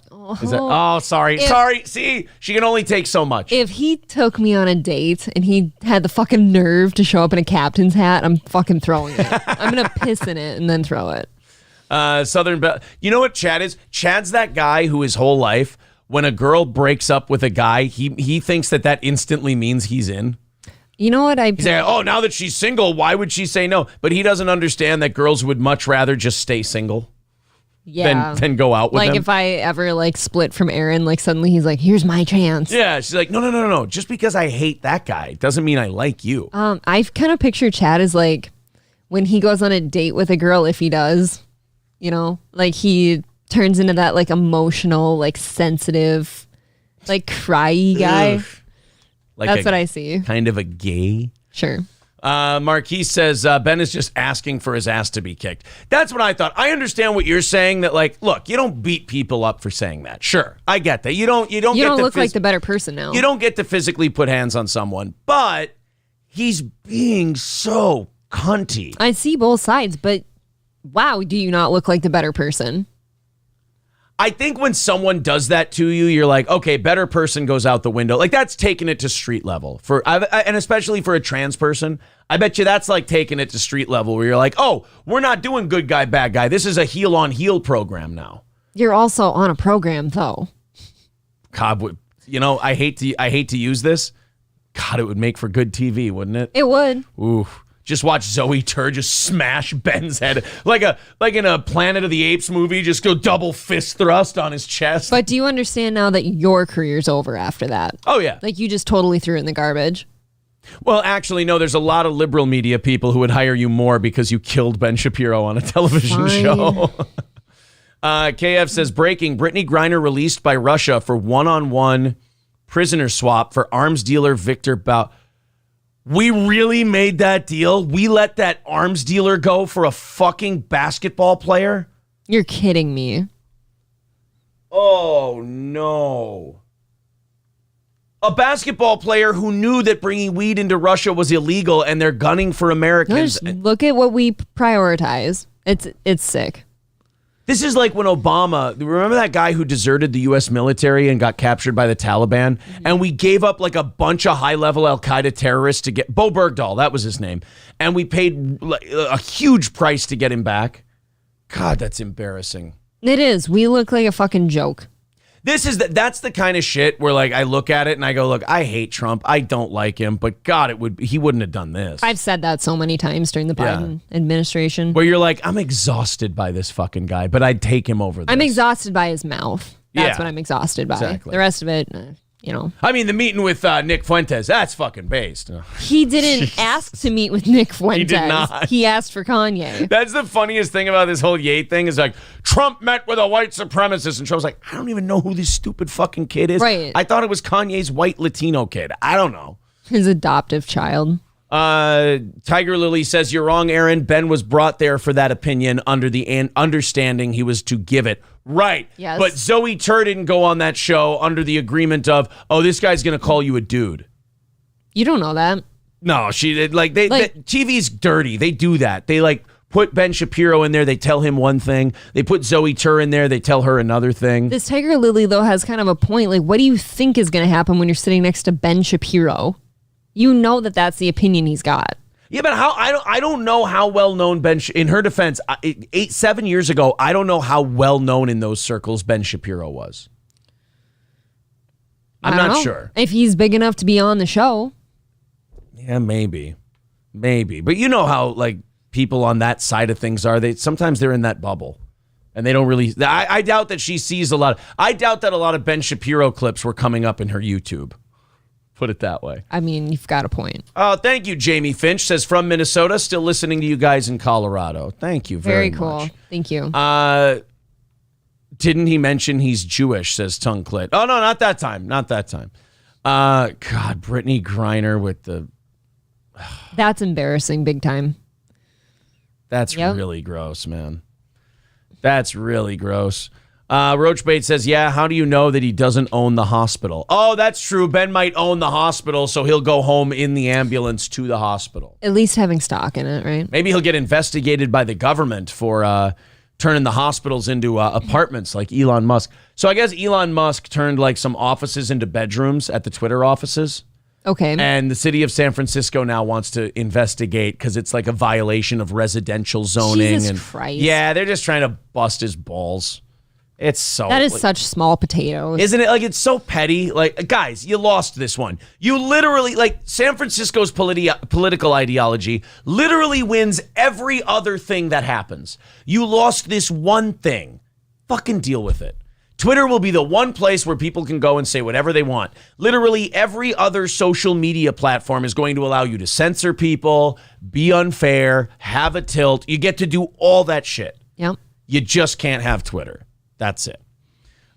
Stephen C. says, I don't hate Zumach, but Zumach shows up at his dates with that sailor hat on. No, he doesn't. Does he really? Do not allow that to happen. I cannot. That to me is a different level of you're just lacking total self-awareness. Balls deep, why are we getting rid of RGZ Mac? Just leave him, let him go. Let him. That happened yesterday. Balls deep, let me tell you, let the guy burn himself out. He's just making fun of Joe Biden and then he's yelling at you. It's just... Guys like that burn out. He'll become a big fan, and then he'll be just like the rest of you. Don't worry about it. Scarface, if you're gonna time out him every day, he's just gonna come back every day and do that same thing. Just let him burn out, and it'll be fine.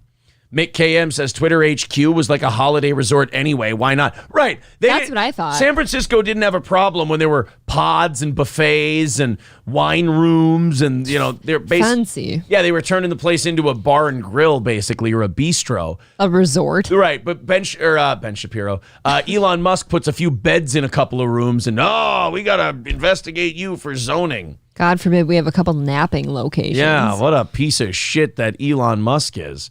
All right, guys, we have a lot of things to get to today still. Oh, my God, we're an hour and a half in today's show already. Yeah. This next one, oh, my God. David Chandler with $50 says there once was he's doing limericks now. Yeah. I forgot about that. Thank you, David, for the $50 on PayPal. He says there once was a legend named Bob. Entertainment and comedy his job. Appears in the chat, and I tip my hat and wait for the jabs he will lob. Oh, that's very... Thank you, David. It's kind of gay. What are you trying to fuck him, David? Maybe. Yes. But is Bob willing? Yeah, right. It's like we always say, you got to get that consent. You got to sign some forms. Let's see. $0 goal for the week. There you go. There's the links in the chat if you want to contribute anything to the program. Right now we're on Monday evening's show of next week. Yeah. Getting a healthy chunk into it. So we're into Monday evening's goal. Thank you, David. Thank you, Cody. Thank you, everybody who's contributed. Fred, thank you, everybody who's contributed to this program. Let's see. Mersh just sent me this on Twitter. Laura Loomer is back on Twitter. So now you and Mersh just talk too? I guess me and Mersh are buddies now. What? Aaron's what's going to be too famous for all of us someday. Talking to my new buddy Mersh. So Laura Loomer is back on Twitter. She got her Twitter back. Laura Loomer is this Republican, really conservative chick. I I don't know. I've never been a big Laura Loomer person. She's kind of just like her whole gimmick is own the libs. Like a Tommy Loren type character or what? She's got a little more going on upstairs than Tommy Loren. Okay. She's got a really shrill voice though, and it's just hard for me to take her. It's like, it's not. I actually don't know this person. I don't know if it's anything. I don't know if it's really her political stances that get me, but it's more just like her personality I don't like. Like she could be a liberal or a conservative. I think I'd be like, God. Here, let's give, if you don't know who Laura Loomer is. Ooh, her face even kind of, she looks. Yeah, she ran for Congress recently. This is 2 years ago. Remember Laura Loomer from Catholic University in Miami-Dade? She's a Jewish millennial running. Yeah, she ran for Congress 2 years ago. Okay. In Florida. Here, this is Laura Loomer. She got her Twitter back. Moves now to Washington. President Trump is tweeting support for a controversial South Florida candidate who won the Palm Beach primary. Meanwhile, the president continues to claim the November election will be rigged. Our DC bureau chief. It's funny. It's funny to remember that he was saying it before it was even a thing. Herschel Walker lost yesterday, by the way. Yes, he did. And I think Newt Gingrich, or one of the Republicans, was saying that, look, we got to embrace this early voting and mail-in voting shit. We just have to do it. Like, you got to play that game because it's kicking the living shit out of us. Did you also see, I believe, yesterday or the day before that Trump was, I believe, found guilty of some kind of tax frauds, or his businesses were? Yeah, his businesses had to pay like $100 million in fines or something like that, which somebody pointed out, like in business and in corporations that big, that's not an uncommon deal, I guess. I don't know. I'm sure you can miss something. Right. Like $105 million to a multi-billion-dollar corporation is like, ooh, that's going to be a write-off. Yeah, but just anything to stick it to him a little bit. Yeah. Comments in the past. I wonder if you really dug in with those multi-billion-dollar companies, you could probably get everybody. It's like holding in football. That's what I'm saying. Like, you're always going to find something. Yeah. Ran out into traffic. Far-right candidate Laura Loomer. I'm Laura Loomer. I'm a senior at Barry University. Long known to South Florida after secretly taping and accusing a Barry University professor of supporting ISIS, just winning the Palm Beach primary. Wow. And despite describing herself as a proud Islamophobe who has been banned from Twitter, Facebook, and Instagram, the president supporting her, retweeting congratulations and articles over and over again. Does he believe that those views belong? Yeah, well, this was just more kind of a hit piece. I forget that this was like during the election, like the 2020 election, and they were going all out like, look, we can't fuck around, and this guy can't win again, so we just got to make him look like the worst fucking person ever. So Laura Loomer is back on Twitter. I don't. There's no real good videos of her on here. It's really just all like PBS. And now this news and like liberal things just going, she's a piece of shit. Oh, here's a good one. Here's one from the Young Turks covering her meltdown. I guess. Kasparian is unbearable to me. You know what? Honestly, Anna Kasparian to me is the liberal Laura Loomer. Here, I'll show you. You guys can. Was among the right wingers and conspiracy theorists that Facebook decided to ban recently. Now, we can have a discussion about whether or not that makes sense, but before we do it, I think it's important to show you what Loomer's reaction was to this ban. This is the kind of the wild thing about the Young Turks is like they have this presentation of a news show, but then you look at their chyrons. Troll grifter Laura Loomer's life is ruined. Womp womp. Completely unprofessional. It's just the most unprofessional shit. She was recently interviewed on Alex Jones's show. Let's take a look. Well, they're just trying to kill us. You want to know what they're trying to do? They want us dead. And I hate to make it all about myself, but I have been defamed, okay? My life has been destroyed. My life has been ruined, Alex, by people who have defamed me online. I am 25 years old, and it will probably be like this for the rest of my life. But oh boy. So she's a bit much. Yeah. She's a bit extra, as they say. I hate to make it about myself, but not really. But how about a 25-year-old? It's so like, it's a perfect millennial move. Like when you're 25 and you lose your Facebook, my life is ruined. My life is over. She's like a Will Ferrell movie. Yeah. My life is ruined. I'm in a glass case of emotions. I'm 25 and I don't have a Twitter. This is over. You can not have a Twitter and still be a manager of an Olive Garden. I got a belly full of white dog shit, and you lay this shit on me? What are they doing? I want to know what people are actually going to do. My life is ruined. I mean, that's all I need to know, actually. You're not beating any dramatic Jew stereotypes, I'll tell you that much. Does anybody understand how ruined my life is? I'm sick of it. I don't want to listen to people tell me that I'm a conspiracy theorist. This is actually, ironically, Alex Jones on helium. This might be him, yeah. They don't know what it's like to be me. My life is ruined, Alex. Holy shit. I believe her life might be ruined. What gave that away? I'm getting a vibe that maybe there's a ruined life we're dealing with here. Oh, boy. God. Is there more of it? I want to see the rest of this. No, I understand. I just think you need to go with it. But at least the president is concerned about it. Okay, he's concerned about it, but that's not going to stop the fact that I've lost 90% of my income. That's not going to stop the fact that I literally can't make a living anymore, even though I have a degree. I was valedictorian in college. Oh, no, she's Zoom-mocking. She's listing her fucking resume right now. Laura Loomer is Zoom-mocking. I was a valedictorian. I drive a Dodge Stratus. I deserve fame. Top of my class in my journalism program. And I'm a Jew, Alex. I'm a Jew. Sick of it. I'm fighting harder than most conservatives. I'm fighting harder than anybody. And I'm being destroyed. And they mock me and they say I'm some crazy conspiracy. Well, that's right. Like, yeah, that's really unfair. They're all calling you crazy. Yeah, nothing gave me that idea. No. These people don't understand. Like, my life is unlivable at this point in time. Like, what is the point? My life now, I have to worry about getting murdered by leftists and Muslims every single time I go outside. That's disgusting. Jesus. Whoa. Kind of dropping that last Did Alex just say, well, that's disgusting? That's, Oh, man. Well, I have to disagree with that. Wow, she was exhausting. So that's who Laura Loomer is. Point taken. She's back on Twitter now, so I will say Twitter did get a little more interesting then. Did it, though? I mean, I'd watch that. I like that kind of shit. Well, now that she has her Twitter back, does she get her life back? Right. Does that help you? Well, thank God she hasn't been killed by a Muslim these last 3 years. No. I mean, at least she's It'd be funny if she did, though, and they just gave her Twitter back anyway.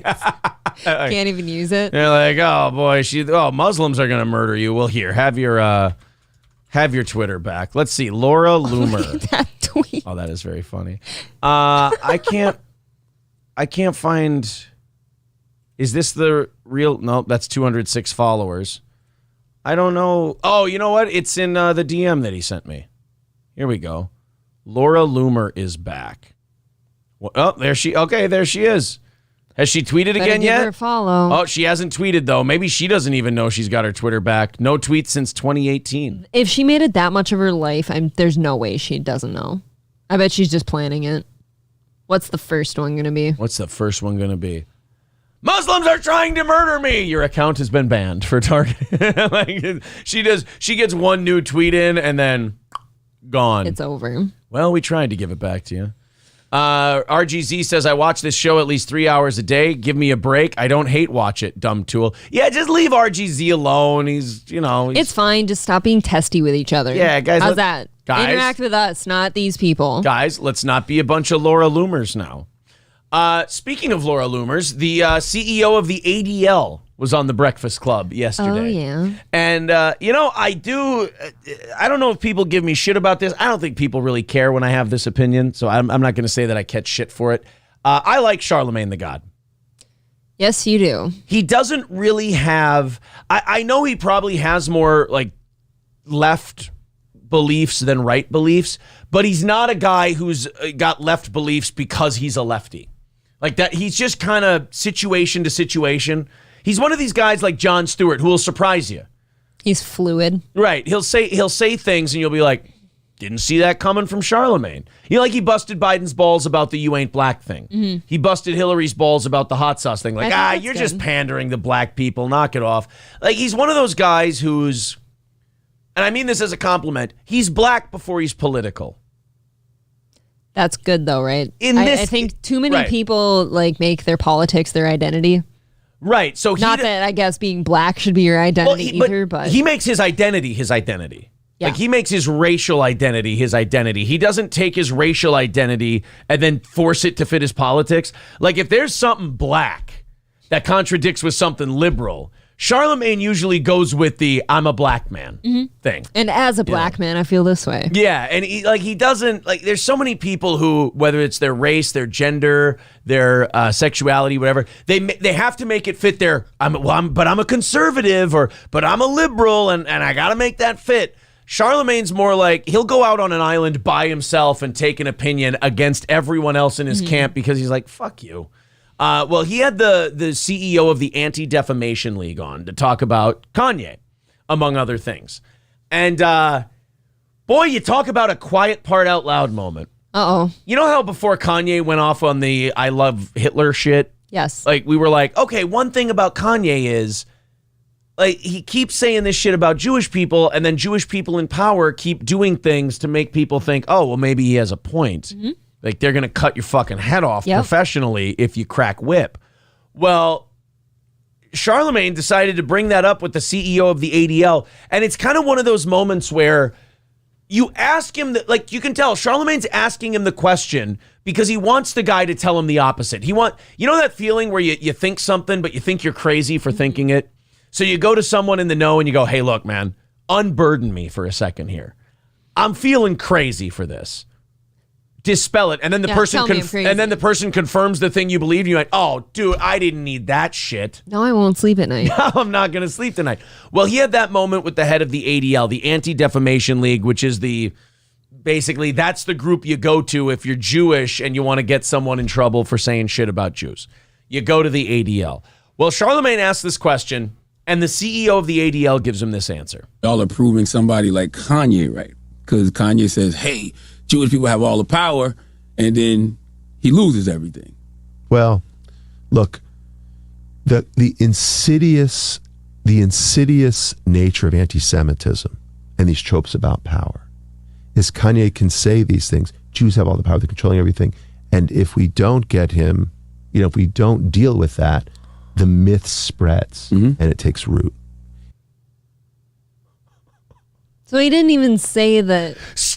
I wanted to think I was crazy. Make me feel like I was just being crazy. Charlemagne sitting there like, now did you just say that if you don't get him? If we don't get him. Oh, man. And you can tell he knows he fucked up because he tried to spin out of it right away. He tried to water that down a little bit. If we don't get him, Kanye has all these myths and tropes about Jews and power, and if we don't use our power to get him, it'll spread and take root. Whoa. Uh-oh. Like, I'm sorry, if that's not a glass-shattering moment for a lot of people, like, everyone has this either-or attitude. Like, you're either on this guy's side or Kanye's side. No, wait a minute. Kanye can make some points that guys like him use their Jewishness to shut people down. Because for the crime of saying something he doesn't like about being Jewish. And you can also then say, Kanye's gone off the deep end. Yeah, no, both can be true. Both can be true, but so many people now, it's we're in a picking sides culture now. I do wish people could just look at a situation for what it is instead of feeling like they have to plant stakes. Like, some of the shit Kanye's saying is, like, I won't use the word dangerous. Let me use the word dangerous just for effect here. There's some shit Kanye's saying now that's dangerous, right? Like, Nazis are good. That's a dangerous thing to start planning, right? You can't say that you see good in Hitler. But the things this guy's saying are equally dangerous. We need to stop someone. We need to get them. We need to get them. That's an actual quote there. For the opinions they have. Like, to me, this is free speech. Hate whoever you want. Never hurt them. Oh, yeah. What's the point? Yeah, hate whoever you want. Never threaten them. Never steal from them. Never affect their freedom or their person. But you can hate whoever you want. You know, Patrice O'Neill said on O&A once, he goes, is it bad to say I endorse hate speech? Like, he's like, I want to be allowed to hate you. Why can't I hate you? Was his whole thing. Don't hurt me. Don't take my shit or anything else. But anyone can hate anyone if they want to. Just simply hating somebody doesn't technically hurt you.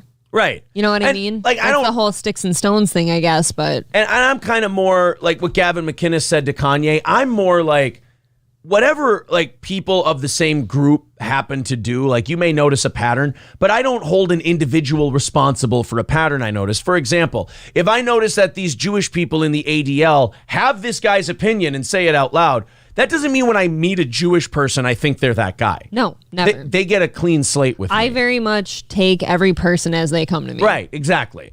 Do you want to listen to that one more time? I do, but I am also wondering, since that was such an epic statement to be made out loud by this guy, Right. I wonder how Charlemagne's going to handle it. Will he treat it as Well, this such? is only 30 seconds. That was the whole clip. Oh, that shit, someone- really? Y'all are proving somebody like Kanye right.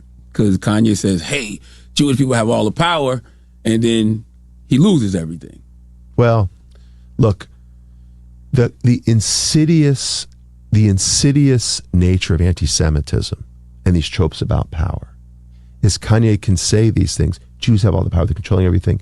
And if we don't get him, if we don't deal with that, the myth spreads and it takes root. And by the way, do you think this guy knows that he's talking to a Charlemagne the God who a few years ago said, quote, Jews run Hollywood? I don't know. Do you think they check that shit? Do you think they look? I don't know. I'm or not they sure. just want to, get their cover up out But there. if we don't get him, That's nasty. that's fucked up. And because they're the quote unquote like oppressed group or something there, it's like people largely won't say what we just said about that. There's also something kind of fucked up that like there's no news stories about this. Mm-hmm. Like if you want to talk about, And why is that, Aaron? that's the thing. It's like it's that thing. I have a thing in my head. Tell me I'm crazy. Yeah.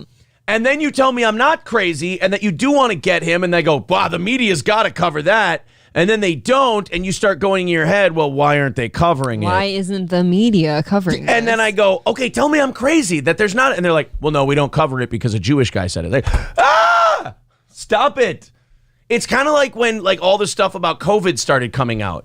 And you were like, please tell me I was insane. Yep. Tell me I was crazy and that there was a threat here. And then they go, look, we may have overstated the vaccine's effectiveness. We kind of goofed on that a little bit. It's not quite as, rock solid as we thought it was. And the heart swelling thing, yeah, that's a thing. And we're going to start studying that now. We're going to look into it. Oh, Like, my God. You released this without researching the long-term problems with the heart thing? And they're like, to be honest, we released it before we even fucking knew about the heart thing. Speaking of that, I meant to send you something and I accidentally swiped it. There is some article going around right now that is talking about the myocarditis and heart problems and shit. They are blaming it on long COVID symptoms. No, I've seen that. Yeah. Okay. Yeah. I've seen that they're blaming it on long COVID, and it's like, dude, how many 19-year-olds that are getting this myocarditis had long COVID? Stop it. They considered me as having long COVID because I lost my senses and shit for a while. I think even that's kind of weird. Stephen C. says the actual Charlemagne took out the Moors. That's true. That's true. Although Charles the Hammer Martel started that, and I think Charlemagne was one of his offspring, I think. Charles the Hammer Martel. Like, if you're a Christian, you should probably know who Charles the Hammer Martel is. He's like a hero of Christianity. That is kind of weird, isn't it? Like churches teach you about God and Jesus, but they don't really teach you about like the history of Christianity. No, they don't. That's kind of that what gets left out. Yeah, but like Charles the Hammer Martel. So the Moors did so much fucking. The Moors were a North African, Middle Eastern tribe, empire, really, that had invaded Spain and conquered half of, if not most of Spain. Mm-hmm. And they were moving into southern France. Muslims were taking over in the 8th century. And there was a battle called the Battle of Tours. And it was a city in southern France. And if the Muslims won this one, it would open the gates to France. And who knows what happens to Europe and Christianity. Charles the Hammer Martel saw like this Moorish invasion coming. And he goes, you know what we're going to do? Enough of these like lords and shit raising their own armies. We're having professional soldiers. We're going to pay them a wage. We're going to have a strong fighting force because we got to fight these guys back. And Charles the Hammer Martel fucked them up. Beat him at the Battle of Tours, pushed him back into Spain, and it kind of stayed that way until like the 1300s when they finally pushed all the Moors out of Spain. Well, anyway, that's a little Christian That's why history. they don't teach it. It's boring as fuck. Twisted F and Joker says Charles the Hammer Martel sounds like a contender for WWE champion. Yeah, that would be much more exciting. But isn't that a badass name for like a historic general? Charles the Hammer Martel. Yeah. But did people actually call him that, or did we call him that like retroactively? They called him the Hammer. Okay. Jelly for DeSmelly, that's a great name, says, have you ever heard of William Wallace? What? No. What are you talking about? Fauci's Pangolin says, I don't like the show, but I learned something. Oh, there you go. You're married, Aaron. Of course you lost your senses. Kidding, moderator. Oh, now the moderators are getting it because they're getting testy. Yeah, we're getting a little cunty. Everyone's getting a little bitchy now. Let's talk about that gun show coming up here in our area, here in St. Cloud this weekend. The Minnesota Weapons Collectors Association Gun and Knife Show coming up December 10th and 11th at the St. Cloud River's Edge Convention Center. You can buy, sell, trade new, used, antique firearms, weapons, vintage sporting collectibles Saturday and Sunday of this weekend at the St. Cloud River's Edge Convention Center. So if you're in Minnesota, you feel like traveling, head on down there. It's going to be a big event this Saturday and Sunday. The Minnesota Weapons Collectors Association Gun and Knife Show this weekend. Go to mwca.org for more details. That's mwca.org. Also, Midland Armory. If you're looking to order firearms, use the promo code SteelToe for Midland Armory in downtown Foley. That's midlandarmory.com. They've got a great selection of pistols, rifles, shotguns, magazines, lower receivers, optics, knives, parts and gear, suppressors. Just take a look at that selection. They've got all kinds of rebate offers. They've got all kinds of special deals on their website. And if you use the promo code SteelToe, you're going to get a great discount. In fact, one of our listeners was writing me this weekend saying that they ordered from Midland Armory. They used the promo code. It paid for all of their shipping to Pennsylvania and a little extra off the principal. So that's a pretty good deal using that promo code SteelToe at Midland Armory. That's Midland Armory in downtown Foley. Probably a better selection online than your local gun shop. And plus, with that free shipping, you're probably going to get better deals there as well. That's midlandarmory.com. midlandarmory.com. All right. So that was, that ADL thing tripped me out yesterday. It should. It should be tripping a lot more people out. Yeah. But it was, speaking of tripping, wait, I know what. Don't do that to me. I don't understand. No, I can't just say things. Charlemagne ADL. I just want to see if there's nothing. I mean, look, I click news. Nothing. I type in Charlemagne ADL. That should be coming up too. Like that's the CEO. There's no news about it. Now, if you go on Elon's Twitter and you search it, Charlemagne G. ADL. That didn't. I think I spelled it wrong. Oh, here we go. Just talking about the Jews has got Charlemagne sweating. That's from November 6th. You know what? I don't even see that clip. Oh, yeah, here. Charlemagne. Oh, that's November 11th. Just shouted out the ADL president by name. Wow, they don't even. Nope, don't want to talk about it. Nobody wants to talk about that. See, this is the kind of shit that makes me nervous. People can just hang out in plain sight now. That's one of the biggest shows out there. And that's a huge admission. Mm-hmm. And just nothing. Oh boy. So I'm probably correct. And if that clip had gone longer, Charlemagne did not treat that like the huge exposure that it was. Probably not. Well, speaking of tripping up, there was a reporter on NBC News yesterday who had a hell of a time trying to get the gender identity of the Colorado shooter out. Uh-oh. I love watching this because it's the media that's kind of pushed all this shit on us about don't you fucking misgender someone, even if it's an honest mistake where you're like, hey, this person was he for 60 years and now I got to get used to calling him she. You still misgendered him, you sack of shit. So it's always fun to watch the person who doles out the pig slop get eaten by the boars. Yes. And in this case, a reporter was falling all over herself because she couldn't figure out how to address the shooter's gender identity. Now, first of all, honey. I think if you murder a fuck ton of people, I don't think we need to be that courteous towards your pronouns. I've always gotten mad about that. Like, if they're like killing people and they're obviously a bad person, why are we worried about the offensive? Like, Yeah. Like, or taking offense to him? I don't know. Exactly. So, fuck it. In this case, plus, like, nobody even wants to talk about the fact that, hey, did this shooter maybe do the whole non-binary thing so they could, save themselves a little shit? Or was this really a non-binary person? Like, who knows? But they're so scared of breaking the rules because they've made us all scared shitless not to break the rule. Yep. That now they're sitting there going, oh my God, my career's over if I say he and it's not a he. Let's watch this NBC reporter totally trip over her own labia trying to figure out this gender identity thing. NBC News correspondent Nayela Charles joins us now. Nayela, 305 total charges. What are those? What is it, Chad Zumach with somebody else's credit card? Jesus. And why are they all to the liquor store? Well, you got to bury that pain somewhere. Oh. Just like Chad's stepdad buried his fist into his face. When he didn't get his coffee on time. When he didn't get his coffee on time, it was just, ugh. You'd think you'd have I think I'm stealing a Bob joke here. You'd think you'd have the fucking coffee ready every day. You would think, get yourself, like, even if you got to spend a little extra on the stolen credit cards, like, get yourself one of those machines that, like, makes the coffee at a certain time every morning. Hit me once, shame on you. Hit me twice, shame on me. That's your fault. Yeah.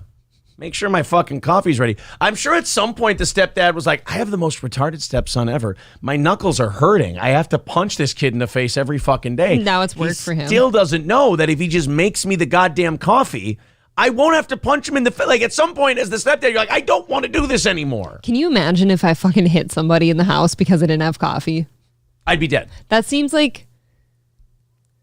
I don't want to, like, shame somebody who might be a victim, but that story seems a little rich almost. You think so? Well, wait. Are you trying to say that Chad might embellish or lie? How dare you? There might be some additions to that one. Look, coffee's important to me in the morning, not just because, like, caffeine, but I enjoy it. But I can go mornings without caffeine and not hit somebody. To me, that doesn't seem plausible. God bless. Saint on earth over here. I would never wind up and hit one of the kids because I didn't have my coffee ready. Right. Include, and what are the potential penalties if he is convicted? Vicky Harry, it's a lot of charges. Those charges include first-degree murder. Including a bar and grill, a liquor store, Dick's Sporting Goods. Those are, I'm sorry, different. Gym membership so you can steal more cars. That's an investment. Yeah. You can write that off as a business expense. Those charges include first-degree murder, attempted first-degree murder, assault, and bias-motivated crimes, which are essentially hate crimes in the state of Colorado. The defense says its client uses they-them pronouns, which doesn't indicate their sexual identity and clearly hasn't stopped the district attorney with charging them with bias. Prosecutors say there's a voluminous amount of evidence here in this case to support those charges. By the way, guys, voluminous means shitload. And as for the penalties in the state of Colorado, there isn't a death penalty. So the suspect is looking at a possible life in prison. In court today, the suspect was in a yellow jumpsuit and significantly less bruised than when we saw them in their last court appearance after two people charged them and prevented them from doing even more damage, hurting even more people. Did you check that about that last 15, 20 seconds or so when she has to start saying they, him, they, the... I hadn't seen any of those pictures, though, when he was first booked and shit. Wow, somebody could have just maybe... They stomped... the people at the club stomped the shit out of him. With stilettos is what I heard. Yeah. I love that this woman... I just want to see one of these people go on tilt from the stress and just go, they help... fuck it, we made it all up. He killed people. He's a murderer. Well, yeah. Can we stop being so sensitive of fucking murderers' feelings? And he looks like my cousin's husband. Like, that's... If he's they, them, he's not trying very hard. In a yellow jumpsuit and significantly less bruised than when we saw them in their last court appearance after two people charged them and... She prevented them from doing even more damage, hurting even more people. Fuck, that was rough. Did you see the back of his head, how flat it is? Oh, what a weird looking guy. That to me Like, no, isn't there like science behind like people's like brain and skull shapes for like killers and stuff? No. We're getting into brain and skull shapes. You know what I'm talking about. You see, the black is the superior athlete because back in the slave days, April the Greek, is that what we're doing? Wow. What do they say about flat back-headed people? No, I'm saying there's like certain like structures with your head and your brain and shit like associated with like killers, I think. All right. Murderers. Skull-shaped murderers. Natural-born killers. Brain-shaped behavior and the history of skulls. My God, here is the skull of a murderer. Phrenology, pseudoscience, which involves the measurement of bumps on the skull to predict mental traits. Right. Okay, so there's some of that. I've watched some documentary on it somewhere. Well, then let's be honest, that's all you need to know. True. Yeah, I mean, if you saw a documentary on it, and especially if it's, I saw a documentary on it somewhere. That's as good as saying, you know what? I've got a PhD. I've watched The Tinder Swindler somewhere, and that, that means that guy was truly the worst. But by the way, that Tinder Swindler thing, God. Those girls were fucking had by him. Those were the stupidest fucking people. Like, I'm sorry, but even if you asked me for 20 grand, I'd ask some questions. It would turn into the scene from Casino. Yeah, exactly. What do you need the 20 grand for? Everyone should be Ace Rothstein if somebody like... Why don't you just trust me? But I have to know I can trust you. My favorite part of that is when he goes, I'm sorry, but I need to be able to trust you with my life. Can I trust you? Yes, you can trust me. Good, then you can tell me what the money is for. I could never imagine asking somebody for like even 5 grand and like not telling them why. Right, exactly. But $100, like, hey, can I have $100? Right, but the person, why? the person who doesn't ask you and just gives you the 5 grand is just as fucking stupid as you are, mean for asking.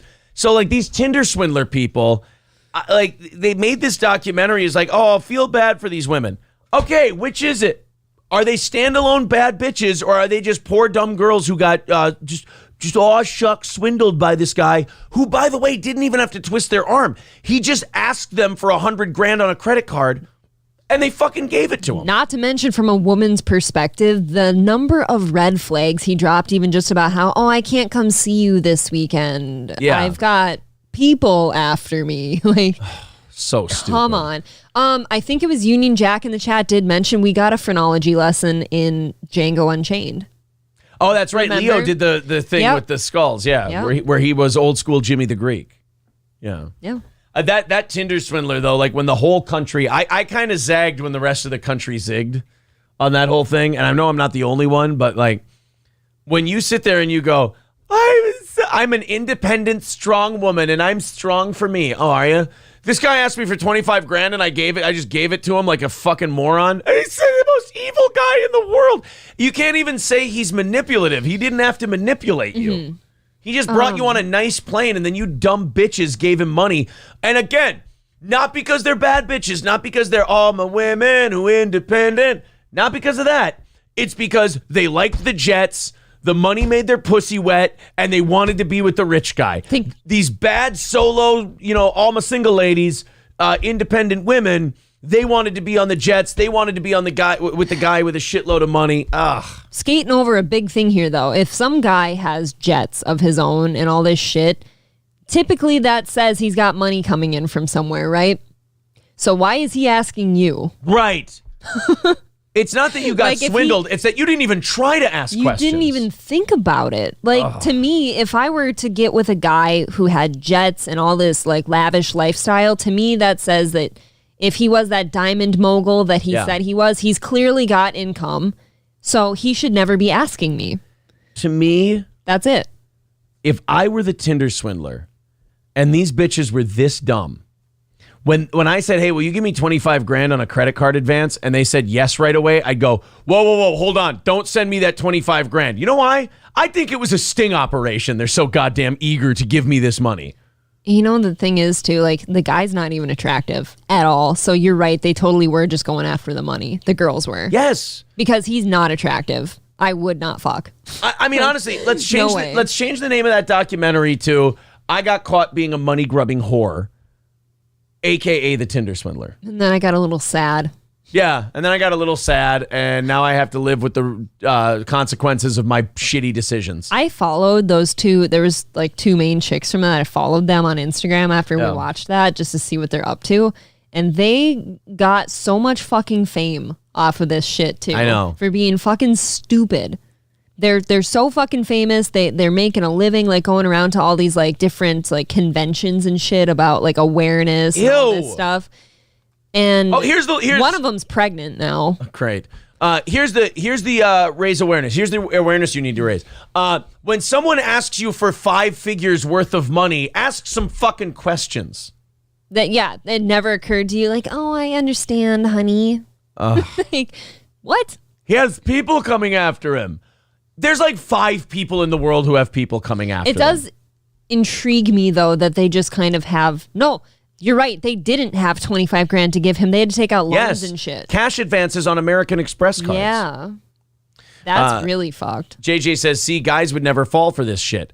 If I give you even $1,000, I better be getting something in return. Exactly. If April said, hey, Aaron, I need $1,000. And I said, what for? And she goes, oh. I go, no, fuck that shit. I am not. Flying the fuck out of here. Going to go see Chad. Got to head to Florida. Hey, April, you go there. He's got his captain's hat on. It's Florida, so there's a beach. I'm just seeing when the bile starts coming up. You see his topless lip. He's got no top lip. You got to insult him right first. You've got no top lip. He's sitting there with someone else's credit card. He's in a banana hammock. Oh, God. Oh. That'll do it. Like anytime I picture him naked, it starts like my back cracks, my stomach gurgles. Look, Chad, that's the bad news. She's married to me, and thinking of you naked makes her regurgitate. Look, bro, you're way far down on the totem pole. I don't want to see this in a banana hammock. Oh, really? Looks like I get to go to the store and take something back. Okay. It's because you want to see me just take it all off and show you the goods. Obviously. Yeah, just that big old horse cock, just swing it around. And that Imhold butt. That big German sausage, that fucking Wiener Schnitzel. She wants the schnitzel, boys. Oh. Give her the schnitzel. She likes a good, spicy German rod. Better than giving her the gefilte fish that all those Swedes in Litchfield were giving her. What the fuck? Oh, no, that's Jew. That's Jews. I'm thinking of what's the Swedish fish? That's candy. Lutefisk. No, lutefisk. Fucking get our fish right. Gefilte fish. Oh my God, that's a little different. Accuse me of eating gefilte fish? Yeah, that's gefilte fish. Who gives a fuck? What the fuck is that? It's a fish that runs. Is it even a fish? It's a fish that runs Hollywood. Or is it pretending to be fish? It's well, I mean, what? Lutefisk is like fish soaked in lye. No, or something I will like tell that? you what lutefisk is. It's fish jello with a tang to it. What fucking monsters settled this state? It is like it's white fish soaked in lye. I feel like people have been saying lutefisk for people in Minnesota and they don't know what it is. I feel like I do people a favor. It's white fish soaked in lye. But I feel like I'd be doing people a favor if I showed them. Yes. Lutefisk and lefse. And I will say before you show them any of these videos, I have consumed my fair amount. I've never had it. I've been able to stay away because you Swedes are gross. God bless my mom. She is 100% German. She fucking hates it. But my dad is, the Swedish and Norwegian. He's Scandinavian, as am I. And he loves it. He loves lutefisk. So my mom will make it for him every Christmas, no matter what, no matter how bad it smells. And to me, so I've eaten it many times in my life, and I only like it when it's really flaky, not rubbery. I want flaky with a ton of butter and salt. God, you know how you take it. God, I take my lutefisk very buttery. Oh, yuck. You know what's funny is like you can tell in Minnesota like who's Swedish and who's German just by body. The hair and shit. And body type. These Scandinavians have these narrow bodies. Look at my dad and my mom. And Germans were just thick fucking people. I've kind of got a little bit of both. Like, no, you don't. I'm 60 German, 20 Swedish, and then I'm 50-50. I'm like 20 Dutch. Sure. I got a weird Dutch thing going on. I got a tinge of Native American. Oh, and a little Czech, because Bohemia.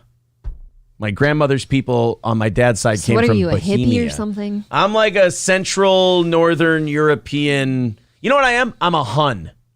I come from Attila's land. Yeah, for me being like 50-50 German and Scandinavian, I grew up with so much fucking different foods. Like, so I'll go from lutefisk to like potatoes, sausage, and all this shit. Like, Dude, I like sauerkraut. Yeah, Germans in their sauerkraut. Sauerkraut is so fucking good. I can't do sauerkraut. I eat that shit by itself. Ugh. I will. I have an Italian's taste buds, but a German everything else. It's very weird. And I'm not Italian. Move in next summer. Happening now, a Nordic tradition here in the Northland. The annual Lutefisk dinner celebrates the region's strong Scandinavian heritage while serving up a dish that brings in the crowds. KVJR6's Jesse Slater people joins have us no now taste from the First buds. Lutheran Church in Duluth. Jesse has never tried lutefisk before, which is obviously That's why she's so pretty. Yeah, I was going to say, not a good time to start. Yeah, the reason she's such a pretty... You know, Kevin Brennan's right about us Minnesotans. Well, I won't put myself in the list of you two. Shut up. But the thing about us Minnesotans is, like, she kind of looks like you. There's a bunch of other people that look like... No, I'm saying the feature, the blonde hair, the slender build, and everything else. These two are brunettes. She's blonde. That's blonde hair. I don't see it. Is that not blonde hair? Am I think it's brown. 1,000% retarded? I see that there's brown roots up here. We both share a big forehead. But that's true too. But like Minnesota women do kind of all look very Scandinavian pretty. Yeah. So like the Vikings all brought us here. Well, see, the Vikings did so much fucking. But like with the women in Minnesota, they are low key beautiful, but they all look the same, so you kind of get used to it. And most of us are, just insecure as fuck. Yeah, it's fun because it's great for the guys. She don't know she's beautiful. Yeah, that's me. In Minnesota, what you have, and you're so insecure about your singing, you didn't even want to finish that song. No, off. But in Minnesota, you'll see these big Hunnick guys with these little Norwegian chicks. You're like, how do you get her? It's like, we just kind of grab them by the hair and go, you're mine. It is true. Like we all, like all of us small chicks, like I'm tiny. We all end up with like these big hunkering men. Yeah. Like the usual like big farm build. These 6'4" Germans just come in and go, all right, you're coming with me. Okay, whoa. We picked her for this assignment. Jesse, have you stocked up on butter? Yes, see butter. It's key. Yeah, Jen, actually, I have put quite a bit of butter on it. Oh, that just looks like mashed potatoes. It's disgusting. It's my mom calls it fish jello. It's the truth. Tried it, but I've been looking at it for about 45 minutes now. Look at how fucking white this state is. They all look the same. Gave them a place where they could dance. If you want to see heaven, brother, here's your chance. Oh, look, they've got Scandinavian signs up and everything. Scandinavians are unbearable. God, this feels like my grandma's house. I think I'll take a Somalian over a Swede. Well, I'm fucking out of here then. Fuck you. I just mean they're like the food. Fuck you and your the food and all German that dick. stuff. I don't mean you. You want the schnitzel. Now preparing myself to try it. And while this isn't everyone's favorite dish here, this does have a strong sense of tradition here in the Northland. It's been served here at this Lutheran church for decades. Lutheran. See, we're all fucking Lutherans too. Anyone who eats lutefisk is Lutheran. Notice how Promise. bad she's putting off trying this dog shit. She already said, she's like, I've been staring at it for 45 minutes, which I wouldn't recommend eating it now because once it's cold, hot, cold, it's all dog shit. You have to have it hot so it flakes apart still. You have to have it drenched in butter with a little dash of salt. It's primarily made with aged stockfish and whitefish and lye. Now, if you Did she just say dogfish? No, I don't think so. Did I she thought just said say stockfish? Oh, okay. I was like, you can't eat don't eat dogfish. You can't eat a dogfish, bowfin. They're fucking disgusting. Closest thing people get is eel pout. for decades, and it's primarily made with aged stockfish and whitefish and lye. Now, if you can see here, the way it's prepped, it kind of makes it look like this, almost like fish jello. See? Gelatin substance. It's a little flaky and it's a little pale, and its name literally means. You know what it is? You know what lutefisk is? Lutefisk is a great representation of Scandinavians in general. Just mushy and pale and just like your whole culture is, you know what it is? The only interesting thing about your culture you guys ran from. Go on. The most interesting thing about your culture is, yeah, if you fucked with us, we used to split your head open with an axe and raid your entire village. Pretty fucking badass. Yeah, but you guys dropped all that and went, let's just eat mushy fish and not have much of a personality. I have an axe. You guys have that guilt. Scandinavians have Viking guilt. And you traded in Skull Splitter for, let's just be passive. We've done our raping and pillaging. Let's be done. You realize us Germans are still trying to conquer the world, low-key. You're still trying to rape and pillage? We've been put in our place at least twice, and we're like, we'll have our day. You've tried very many times. We're so ardent in our belief that, like, you see, we pointed a globe. We go, you see that? That's ours. That belongs to us. We should be in charge of this whole thing. And we keep trying. And you guys keep knocking us down. And we're like, just give us a shot. And every time we try, you guys win and you make the world shittier. And society goes down. It's like we're the guys who do all the dirty jobs for you. And you go, no, not the Germans. They do things dirty. And it's like, look, you guys like 72 genders? Fine. We'll just back the fuck off then. Just, you know how you and I have eaten some food on the show before just to try things out? Never in a million years.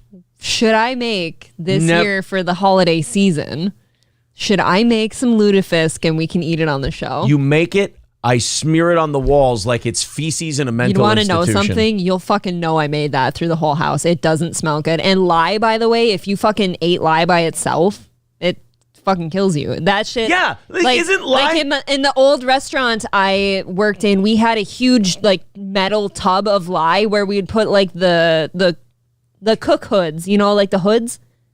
The metal hoods in it, and they would like eat the grease off. Correct me if I'm wrong. Isn't lye one of the things they use to like dispose of bodies? Yeah.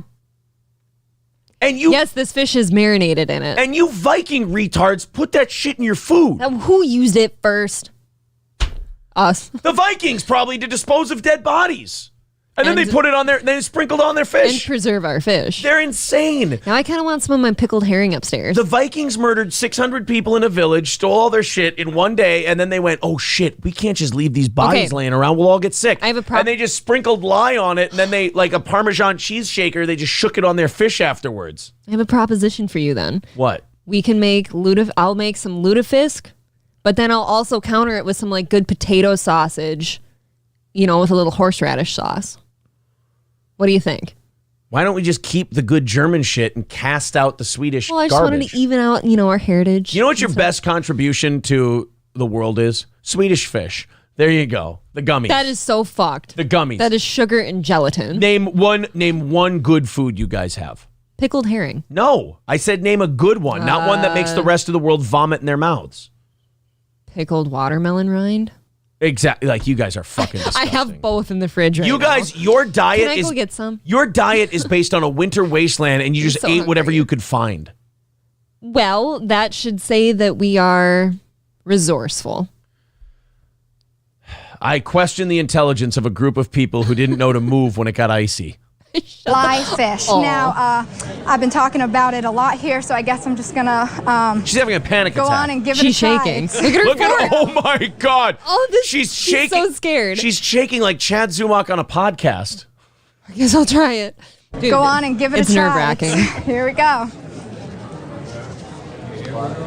Oh, she did not. Oh, that wasn't good. Oh, it's so bad. When you have to look down at the food you're eating, you do not like it. It is off-putting in almost every way. I will say that much. Do you think they made her fake it on TV? Like oh, you got to be nice because we got a lot of Lutheran viewers. I don't know.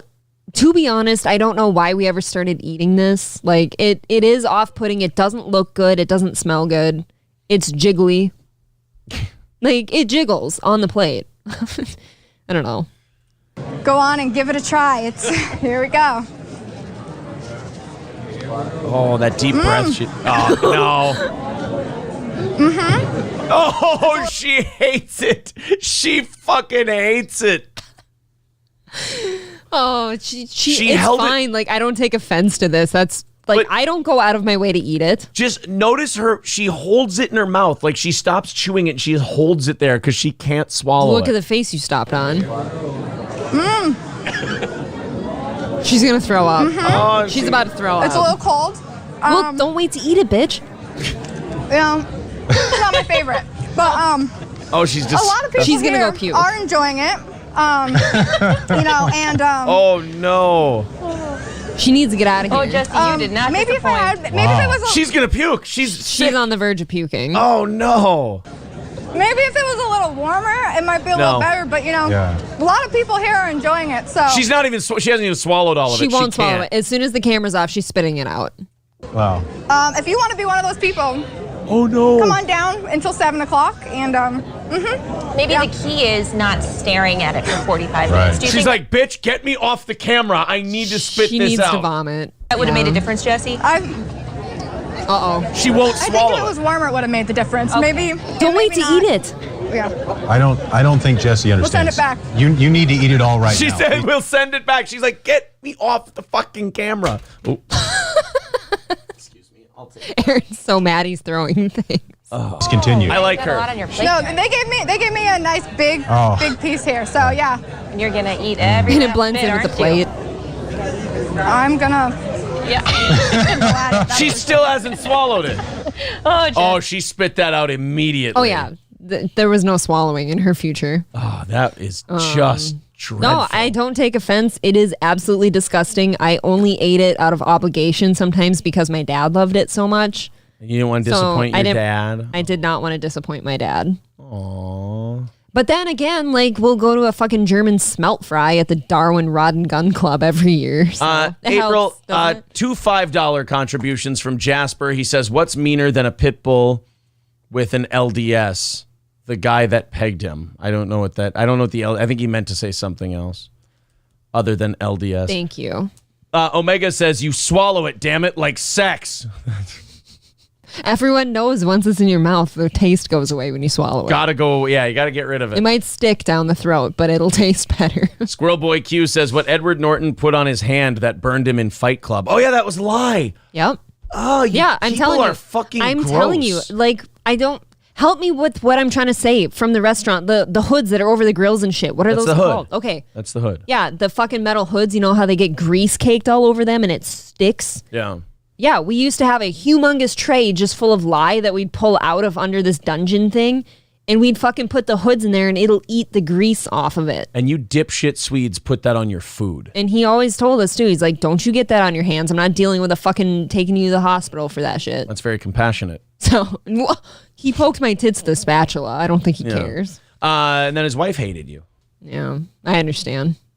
You know what Brad Pitt told you? If you get a chemical burn like lye, you know what you put on it to neutralize the burn? What? Vinegar, not water. Oh yeah, because lye is basic. Yeah, It's a basic bitch. It's a basic bitch chemical that you fucking Norwegians put on your food. God, you people are. Would you be into I resent that part having of my a couple background. different foods though? Like, you know, lutefisk? No, I can live the rest of my life. Could have been fun. I'll spike a lutefisk on my I kind of deathbed. I want a good smelt fry now. That sounds good. Leprechaun Blood says lefse is the only good food from Scandinavia. Yes, that's me. Isn't that potato shit? Yeah, my family makes homemade lefse every Christmas. That was my grandma's favorite thing to do. It's delicious. Little brown sugar and butter. I find the Swedish culture, not Swedes, I find Swedish culture remarkably unremarkable. I don't. You're so shitty. I don't We think had fucking whitefish and potatoes and made the best of it. you people don't have anything worthy of exporting to the rest of the world. How dare you? I'm sorry. Like, even the thing you do What have. about the nummy Christmas drink, that Galog stuff, like the GLO with the 2 dots over at GG? I'm sure that's great, but we don't delicious. need it. I do. We have everything else. Like, you guys can keep all it. Yeah, like Guy Sartell says, it's the most boring race of people ever. Like, culturally, well, you got a little German in you. That gives you some the only spice. reason I can get a nice tan in the summer is my German side. Isn't it amazing that, like, just north, so you have the Swedes who are the most boring fucking people alive, but then you go south and you've got some of the spiciest people who ever lived? You got to give Germans that. Spicy. Uh-oh. We're spicy. All right, let's go to the phones here. Call from Ryan the Garbage Man. Ryan the Garbage Man, how are you, sir? Pretty good. I kind of got to take issue with the Scandinavian bash. Oh, you sound like a Scandinavian, eh? Why don't you go ahead and defend? Yeah. Sorry, I bet ya. Defend your dog shit culture, sir. Hey. What about Swedish meatballs? Fair. Yes. You know what? You get Swedish meatballs. Thank you got you, Ryan. one. You Thank got you. one. But I agree with and pickled herring. No. Yes, Pickled herring is for I will go fucking upstairs serial- and get no. my pickled herring. You go It's ahead and get pickled delicious. herring. It's for serial killers. You're going to try it? I'm not trying. Pickled herring can suck on my ball bag. Carlos says the Finnish are cooler. They have death metal and hockey like 9 days of sun a year. The Finns will fucking kill you. I'll tell you that right now. Finns are bad. The Finns are fucking weird. They are psychotic, the Finns. But they have an edge to them that the Swedes don't have. A Finn will rip your fucking head off and spit down your neck just because you said that cross-country skiing is gay. Ryan, thank you very much for the moonshine, sir. It was enjoyed very much last night. You are very welcome. Have a good one. You too. All right, there's Ryan the garbage man. Yeah, Finns will chuck you off a bridge. They are hardcore people. I do not fuck with Finns. Finns have been like kicking Russians' ass despite being outnumbered like 500-1 for about 500 years now. Oh, pickled Finnish herring. people are like super good at hockey too. There was a town right next to us that had to merge with our hockey team in high school, so it was LDC. So it was Dassel-Kokkato. Yeah. Like a really strong concentration of Finnish people, and they're all blonde-haired, blue eyes, and fucking brutes. Yeah, it's like the Germans fucked all the Scandinavians and they all moved to Finland. Right. But someone points out, Stevie J pointing out, the Finns in World War II defeated the Russians in the winter. Like, those are some bad motherfuckers. They're badass, yeah. The Russians would shoot the Finnish soldiers and they'd get hit with like 17 bullets and they'd spit out some blood and go, is that all you got, you pussy? And then the Russians were like, why don't we get the fuck out of here? These people are insane. Okay. Stevie Lou says, I just saw that Chad deleted his April tweet. What? He must have woken up all Bowery-eyed. Good thing I got screenshots. Bleary-eyed, he said. Bowery-eyed works. Like Ow. trash. Yeah, we got screenshots, though, so that tweet ain't going away. Okay, I got pickled watermelon rind and pickled herring. Oh, God, this is fucking disgusting. Oh, yeah. You are, like, this is... Look at this. Oh, this It's a is some fucking repugnant buffet. shit. I will never forgive your ass for this shit. What do I Why got don't you here? hold I it got- up and show people? I've got Olson's herring cutlets. I don't remember where I got this. I think it's from Coburn's. April, I need you to write down a couple things, then we'll get to this. Another 5 from Jasper says, you jacked my joke, you're dead to me. They won't let me type the autoimmune disease. Oh, well, I didn't know what you were trying to say. And $5 from Terry Nee says, Lutefisk was the last choice before eating people. Exactly. That's Yes. exactly you know what what? Lutefisk And was. can you blame us for it? In April, another $50 from David Chandler. David. He says, sorry, sweetie, kiss, LOL. Well, there you go. Did David just kiss us? I think he did, which is Ooh, super gay, and spicy. I don't know about that. Thanks, guys. Would you like to call our friends today and ask them if they'd like to go somewhere to watch the Vikings game? Because you said you missed them. Maybe. All right, we will ask.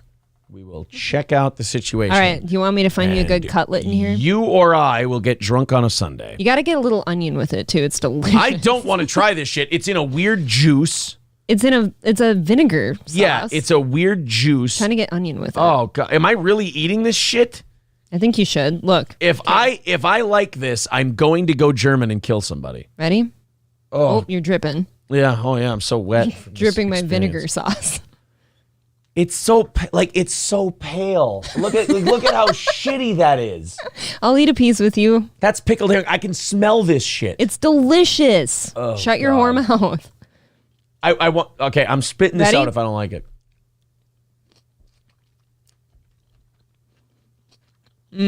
Oh fuck! God damn it! It's good, no. isn't it? No, I can't like this. You do like it. It's delicious. Isn't that just refreshing? Dude, I really want this on like a cracker or Hell yeah, you something do. like that. Isn't it good? Oh no! Actually, you know what? I think I just want to eat the onions. Mm-hmm. They have a nice crunch. They're like pickly. Oh fuck! That is good. Oh no! I told you. No! It's a staple. Like every Scandinavian ever has this in their fridge. I like that stupid shit. Look at how ugly it is. Give me another one, you whore. Give me. Hold on, I can't get the. You can't get enough of my fish. There you go. Yeah. That is not bad at all. See? What if you liked lutefisk? What if you're just an animal? Actually, you know what? The fish part of pickled herring is. I think I just like the vinegar sauce and the onions. The fish isn't very good. I don't know. When I run out of I notice when I run out of the juice in the onion, the fish part I'm choking down. There's plenty of juice in the meat. I like a juice. Fuck you, dude says, haha, welcome to the Swede side, Aaron. Look, I am a minority Swede. There is a decent chunk of me that now is he's Swede. standing up for his Swedish side. No. He likes pickled herring. No, they're a dog shit culture. If the Germans conquered them, we'd be a better world. Olsen, of course. Olsen Fish Company, herring cutlets and wine sauce. It's a white wine and vinegar. Honestly, I would just eat the onions in the vinegar. Well, there's plenty of that. That's. Would you drink it? Would you drink from this? You know what? Give me that. I have. That's actually not bad. You know what's next. You know what I feel like? I feel like that, if you drank that when you're hungover, I feel like that would kick you up. Would it energize you? I feel like it would kick you up. So now I got to try this pickled. Is there nutrients in it? I got to try this pickled watermelon rind. I think this is more of a. Here, I want to eat one with you. I think it's more of a Southern thing. Guys, look at this. I think it's more of a Southern thing, like in origin. But my grandma always had it on hand, always, no matter what. This is like what hillbillies have at the bar, like with pickled pig's feet. Here, drip over that so I can get one. Sweet pickled watermelon rind. Oh, it's slimy, isn't it? I know, it's slimy and gross. I'm going to get the shits. So this is the green shit on the watermelon you don't eat. All right, here we go. Ready? Oh. Oh, God. Oh, fuck. Oh. Oh, God. That is a nightmare. Oh, that's disgusting. Oh, that's good. That is terrible. I almost couldn't swallow because I was laughing so hard. Oh. You don't like the tang on that one, huh? Oh, pootie tang. It's terrible. Brown candy with $5. Why don't you jot that down for Monday's evening show? Thanks. Says Bloody Mary pickled herring. Oh. That is... Hey, you know what? You tried it. I don't want the syrup, but I am mad that got you the wasted Petey Green it. going on. Aaron is working way too hard for a married man. Thank you, Gene. What? Petey Green doesn't fuck around with watermelon rind, guys. Petey Green just eats straight. He just straight eats a melon, man. Eat the melon. All right, can we move on with our little show? This is like we're doing one of those weird morning news shows. It was relevant. And we're doing the chef segment now. How did we get on this? I don't remember. Somehow, either. I'm sure it was Jews somehow. And then we got on this. Oh, hey, very interesting, guys. We have a guest coming up in an hour and a half. I almost forgot about this. Cardiff Electric is going to be joining the show. Now, someone told me that Cardiff Electric and the potato are not the same person. I need to know this, whether it's Kevin from Why Do I Podcast or whatever it is. Is there, like, I don't want to fuck this up. Is Cardiff the potato? Because I always thought Cardiff and the potato were joined at the hip. It was the same guy. You're stressing me out a little. I know.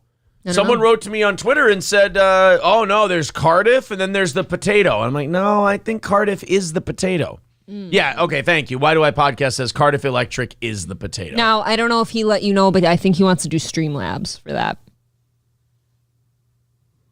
Pretty sure that's what my message said. He wants to do... I said we can either send him a Zoom link or do Streamlabs, and I think he said I said StreamYard. Or StreamYard. Okay, good. Excuse me. I was going to say. No, that's what I meant to say. Stevie Lou says, sloppy drunk Chad Zumach deleted his Casanova tweet. Why? Chad, we could have been something great. Chad's secret girlfriend Marissa tweeted at you. Okay. Hey, April Imholt, you ain't taking my man. Chad's all mine and exclusively with me. Chad keeps me a secret because he's protecting me. Aaron Imholt uses you for views. That's true. I'm Chad's girlfriend, even though he doesn't admit that he has one. I have to find that. Sorry, Marissa, that Chad is putting you through this. I apologize. Aaron does use me for views, though. Yes, I'm a absolutely. business investment. She's a business man. Thank you, Bill Clay Jr., for the follow on Twitter. I am officially 43 followers away from 2,000. Check this out. Ski Mask followed me. Oh, you're famous now. Yeah. There you go, guys. There's the Twitter link. Go ahead and follow that. And we'll get to 2,000, hopefully, by the end of the week. Also, click the like button on this stream. Subscribe to the channel if you feel so inclined. We're trying to get to 7,000 by Christmas, and I think we're pushing 6,800 at the moment. So it looks like it's going to happen, but we just We'll get there. We just got to keep her going. I think we're going to make it. I have noticed the lower the views, the lower the cut of April's shirt. Coincidence or smart business move? The lower the views? Wait, so you're saying the more tits she shows, the more people are like, ew, put a shirt on, you fucking pig. Is that what he's trying to say? Like, that's how I'm taking So do I need to like wear turtlenecks because then the views go up? I guess. I don't know. New York City. Oh, have you seen the New York City baseball bat attack? A lot of people are talking about it. I didn't see it. I've heard about it. They caught the guy who jacked somebody in the back of the head with a baseball bat. And this should make you feel really good about New York City. It turns out, totally random. No reason for it. Oh, really? Just saw someone and decided jack him right in the back of the head with a bat. So that means a couple of things happened. One, some psychopath in New York City was just walking the streets with a bat. Just in case they ran into someone, they felt like cracking in the back of the head with a baseball bat. It's a form of self-defense you can't get in trouble for until you use it. Okay. Yeah, I guess. So we're going to watch this. Real quick, Citizen M says, Aaron, you can ask Cardiff if he originally liked Stuttering John because of their similar political views. Look, I'm going to need your guys' help with Cardiff because I've never interviewed a potato. And I feel like I should play it straight like Morley Safer 60 Minutes. Interview the potato. He told me too, like if we wanted to do like a cooking segment, he could get that for us. Cardiff wants to do a cooking segment. Okay. Well, look, I'm looking forward to talking to the potato. You know, the potato could be the healing bridge between this program and Chad Zumach because as you know, Cardiff and Chad, real close buds. That's true. They do like each other. They're tight. So who knows? Maybe you see Cardiff the peacemaker. I'm getting a little upset that fucking Chad took back his proposition for me. Yeah, that's really kind of upsetting you, isn't it? I'm going to have to drink today just to get over it. So Chad saying that he doesn't want to, basically deleting that. You're saying that by Chad deleting that, you're assuming he doesn't want to have sex with you anymore. I'm assuming he doesn't want me. Wow. Wouldn't fuck the shit out of you anymore. Why? Yeah, you have what did I do? You have abandonment issues, I think, because like the idea of Chad having sex with you was making you vomit earlier. Yeah, but I kind of got off on it. But him deleting that tweet, like even though he was making you sick and you were repulsed by it, yes, you also now feel rejected. I feel like an emptiness inside of me. Right, and that emptiness is the lack of bile. It's actually my stomach. I threw up too much.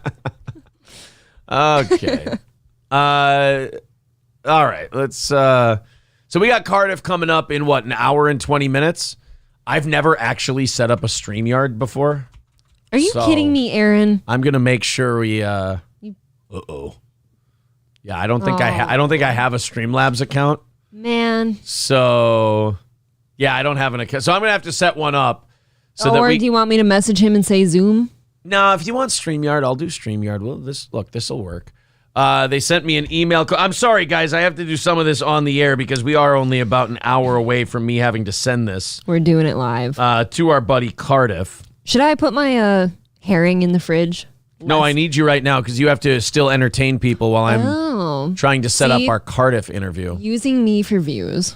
Personal use, onward, at a destination, YouTube channel. You got this. Choose an account, that, allow. Now, then do you need their information to invite them, though? What do we need? I just created broadcast. Okay, I'll be good. How do you invite somebody, though? I don't fucking know. I think you just send them the link. Because I've been sent the link before. All right. I think we're good. SC Motorsport says, shouldn't your producer do that for you? Look, eventually we'll get there. In time, we'll get to the point where we can hire someone to be running all that behind-the-scenes stuff for us. But right now, we're still in that fun growth mode where we're getting bigger and... I was going to say, a little engine that could at this point. I don't like the idea of hiring somebody like that. We're so small. I feel like not right now. You and I definitely should have had the StreamYards thing set up. All right, guys. Who would you rather have? What? Who would you... I'm going to do something mean that's going to get back to people and they'll be mad. All right. Would you rather have Oz, Johnny, and Corey or a producer? Your call. I'm fucking around, by the way. I would never get rid of Johnny. How dare you? See what I did there? Yeah. I would. The guy says I'd rather have Oz. Balls Deep says producer. Zeke Kyle says we were never friends. They're saying Johnny as a producer. Marquise says neither. Michael B says producer. Another person says Johnny. Producer, Corey and Johnny. Fuck a producer. That's easy. A producer. Producer. Just Johnny. Of course, the producer. Bring back Kyle, the producer. Whiskey Pete. You and your wife, says Monk. Hire the potato, says Tyler. Ooh, a potato. Producer Johnny. Trade Corey for a rat that lives under your desk. That's not very nice. Oh, Atticus man. Flynn says Oz is third mic at best.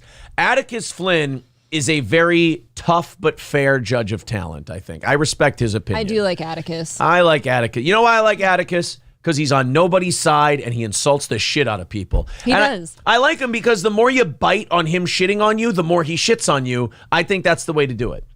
I think he should shit on me for being turned down by Chad. Look, I thought you were puking. Yeah, but I can only come when I puke. Oh, that's right. I forgot about that. I have to shove my cock so far down her throat. And then there's That's to upset my stomach. There's just fluid shooting all over the place. I don't know what's what. It's amazing. No, but here, if you ever find yourself under attack by the Atticus Flynn Talent Agency, what you do is you lean in and you roll with it.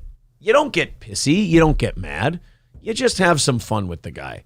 He's got a fucking profile picture of Fez Whatley. I mean, the guy, like, how serious can you be? I have a hard time getting pissy over anyone on Twitter. Yeah, it's so much fun to play along, you know? I've truly enjoyed my time with Chad on Twitter. Ah, yes, he's just such a good guy. But that's as far as our relationship goes, I guess. Oh, yeah, well, he deleted his offer to fuck your brains out, so... Quote, I would fuck the shit out of her. Well, it's still up on Twitter. If you go to my Twitter, the screenshot is still there. Or mine. Yeah, he just doesn't want to, I guess he doesn't want to fuck Why the shit out delete of you. something when you know people have screenshots? Because you're a fucking... What does that matter You're at a this point? flailing idiot, I think. He's floundering. All right. Citizen M says, or you can get someone who's not a comedian like Corey Adams. Now, see, how is that helping? That's just mean-spirited. All right, let's watch the New York City baseball bat attack thing. Okay. They finally caught this guy. And again, turns out it's just totally random. So there's a guy. Oh, my God, he was carrying the bat in his pants. He's like the guy with the samurai sword. He just kind of whips it out quick. I think I'm going to do this when we go to New York City before Rochester for DabbleCon. Oh, good. I was looking to get rid of you. You're saying I'm going to be killed? Either that because somebody's afraid of you or you're going to jail. I think I'm carrying the bat because I need to protect myself from the other guy carrying the bat. So, like, if he comes at us, we can go, like, lightsabers coming out and just go, bing! Okay, so you're saying just in case you run into that guy. Right, exactly. All right. Or someone like him. But this is the mistake that a lot of people make. April, if you're going to assault someone with a bat and you want to be the most effective, aluminum or wood? I think wood. Wood bat. Yes. Yeah. Why? It's dense. It's more dense. You're going to do more damage with the wood bat. Yeah, the aluminum Plus it's bat. badass. Who wants an aluminum bat? Oh, could you imagine Fuck like that. the half pine, half black baseball bats? Yeah, take it easy. What's the word they use for those? The mulatto bats. We don't need you squatting on it, April. We're using it Damn for it. an assault. Easy. God, nothing satisfies me. Puking. Vomit. Puking. So here he goes. He pulls out the bat and just, boom, cracks someone in the back of the head with a fucking bat. Oh. Why? That guy does not know where he is right now. Like, and dude, didn't take his wallet, didn't steal his phone, didn't take any jewelry, just cracked a guy with a fucking I'll bat. tell you why. That was fucking personal. He knew that guy somehow. They said this was totally random. Can you prove that? We've got mental patients walking the streets of New York City, and they hear a demon tell them that person's trying to steal their soul and the chicken in their fridge, and they just clock them with an Easton. They're psychos. Can you imagine like the satisfying ping like an aluminum bat makes on somebody's head though? Jesus. Look, and then he's going to go taunt them. Oh. Oof. Boy, you are woozy as fuck right there, aren't you? That guy does not know what's Oh, going wow. on. What a champ. What a champ. I think like Tyson Fury in the 12th against Wilder, just sitting up. that's not how I'm playing it. I think you just stay dead for a little bit till he walks away. Fuck you, dude. Is that just a white guy was that a fucking hate crime? That was a white dude hitting a black dude, I think. Oh, was it? I think so. What is this? Bizarro World, New York City? It's just Tuesday. That is that clocking him upside the head with the bat thing, though, man. That the way he's yelling at him, it has to, like, the fact that it's random is wild to me. That just seems so personal. That's why I don't think it is random. How do you prove that? Well, that's just, they're going by the statement. A man has been arrested in connection to the brutal baseball bat attack. You know who he kind of looks like? The gay guy in Mean Girls. He's built like, oh, come on, help me. What is his name? What is that character's name? Chubby Not one. Dominic. Are you sure it's not? Is it? That's Dominic? He's almost too gay to function? Yeah. What is his name, you guys? Come on. Now's not the time to show you're not gay. What was that guy's name in Mean Girls? You guys know. Damien's almost too gay to function. It was a D for sure. I don't like that you guys aren't writing that in. I don't like that you guys are pretending you're not Mean Girls fans. Pretend you don't watch that. See there, Alex has it. So if you don't like, if you try to pretend you don't like Mean Girls, that's almost gayer than that is gayer than liking Mean Girls. I think so. 100%. I watch it at least twice a year. Just trying to compensate over here. 36-year-old Kareem Azizi was hauled in. Yes. Oh, thank God. Okay, not one of us. And by that I mean Minnesotan. Was hauled in by the New York Police Department Wednesday morning on 3 different charges: assault, attempted assault. I don't really see attempted assault. I just see what is the attempted one? Like when he went over and taunted him? Or maybe it's like field goals made versus field goals attempted. Like even if you make the field goal, it still counts as an attempt. He's 1 for 1. Maybe he had swung at somebody else too, but missed. Strike one. And criminal possession of a weapon. Of course, Azizi is the man cops suspect was behind the brutal attack that was captured on camera. Oh, you're right. That's not a white dude. Yeah. Actually, there he is. He actually he hit the guy with the bat and then said another one. Boy, DJ Khaled really lost some weight. Yeah, that's a losing weight. Looks DJ a little Khaled, more like a French Montana. Law enforcement sources tell us the perp and victim were total strangers and that the beating seems to have come out of nowhere, despite some believing it may have been targeted at first. A warrant squad, we're told, picked Azizi up at his Hamilton Heights home. Well, that's fitting. Our sources also say the video of the incident assisted in capturing him. Well, God, wow. I hope so. I just walking down the street and somebody clubs you with at least if you know the guy and you're walking down the street and you see him, you're like, okay, I'm going to cross the street. I know that guy. We've got problems. That guy might beat the shit out of me. I feel like you could kill somebody hitting them in the back of the head with a bat. Not this fucking pussy. I mean, that guy just he popped up. Think about that. Don't you fucking do some damage with a wooden bat? But that idiot's using your fucking spinal cord attaching back there. Guy's using a goddamn metal bat. That's all it is. If he would have used a wood bat, like what did the Bear Jew use? Bear Jew used a wooden bat. Teddy fucking ball game. Binary Recall says, is it not attempted murder when you attempt to smash someone's brainstem? That's what I'm saying. To me, that's like a death coming. Tom Dick says, looks like Darrell Brooks from that angle. Oh, Darrell Brooks. Yeah, the Wisconsin driver guy. Raziv Chaz says, and that swing's just a bit outside. He tried the corner and missed.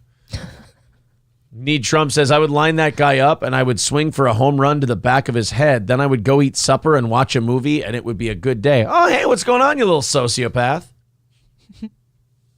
NM Recovery says they actually let him go. Get the fuck out of here. Why? Because it's New York and they let everybody go? Is that one of the states now where there's no bail? Yeah. Oh, God. That's the worst decision ever. Atticus Flynn says, so you are on Twitter while you're doing a live show. I'm multi-talented, man. What can I tell you? You are getting back to these people at record speed. It's kind of sickening, actually. Yeah. It's nauseating. Atticus Flynn doesn't think I can multitask. Look at me. I'm like one of those Men in Black aliens with the 7 arms. I'm just over here doing all kinds of shit. Aren't you fucking high in yourself? Yeah, cashless bail is what it's called. So that guy, bat attack released. New York City man arrested in wild baseball bat attack caught on video. I don't see anything about him being released, though. That must be breaking news. Don't let him in a sporting goods store. No, he's got enough. I'm assuming they took his baseball bats away. There's a businesswoman with a multi-million-dollar company portfolio being ruthlessly mocked online for sharing her insane work schedule. Now, if you're remarkably wealthy, you don't need the pats on the back from people.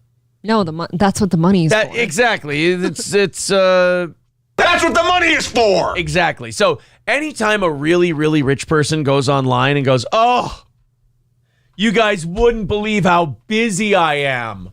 Oh, all of the stuff I do is just so difficult. You're going to get shit on for that. I don't have time for anything. Yeah. Her insane work schedule. So she released it online. Big mistake. Because it includes time for mani-pedis, a daily walk, coffee breaks, and 2-hour gym workouts. Okay, if you're doing a 2-hour gym workout, first of all, a lot of it's you're just walking around printing and posturing. 2 hours. I'm going to guess it's a lot of yoga. Yoga and maybe like you're a woman, so elliptical.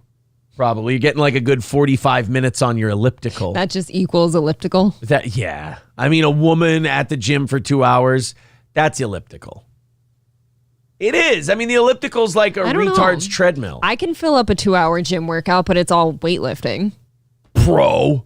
Like 10 minutes of it will be sauna, 10 minutes will be stretching, and the rest is lifting. Layla Hormozi, 30, a managing partner and CEO of business investment company Acquisition.com, who says she runs a $200 million portfolio of businesses, posted her non-woke schedule on Twitter to show there is no substitute for hard work.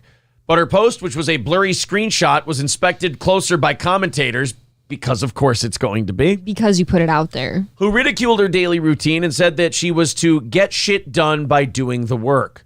They pointed to time she blocked off to deal with emails, go on daily walks, time specifically scheduled for coffee breaks and daily gym sessions, some of which are 2 hours long, and dinner every night. Others questioned the value of her firm. So this is, look, she's just a pretty girl with a cry for attention. She's very pretty. Just a cry for attention. Oh my God, look what a bad bitch I am. Dude, Walt Disney never did that. Like, if Walt Disney was alive today, he wouldn't be posting his schedule on Twitter. When you're I'm not saying that women shouldn't run companies. I'm just saying this is what you get when they do. Yeah, I feel like if I ran a really successful company, I don't want to talk about it in that way. I'd almost be too superstitious. I'd be like, if I start talking about who the fuck I am, it's going to go away. Right. So Michelle Bachmann's daughter, sorry, she got a little bit of Michelle Bachmann features for She's me. really pretty, though. Layla Hormozi says, I'm 4 years old, and I run a $200 million portfolio of businesses. This is my daily routine, she said. All right, let's How about the fact that she has to write down everything she does every day? Right? Like, Yeah. ooh, I need a coffee break at 3 p.m. I can't zoom into the actual picture. I can only zoom in on the actual page. Well, fuck. That's kind of gay. How are we going to read it? Yeah, I want to see. Well, we'll just go back to the article and they'll tell us. Now, commenters seized on her claim last month that the company she now says is worth $200 million was then worth $100 million, half of what she now says. Part of her routine means that she gets up at 4 or 5 in the morning and does not check her email or social media. She claims she grabs a coffee before getting deep into her work, before hitting the gym for around an hour and not showering. Ew. Come on. Can we do better?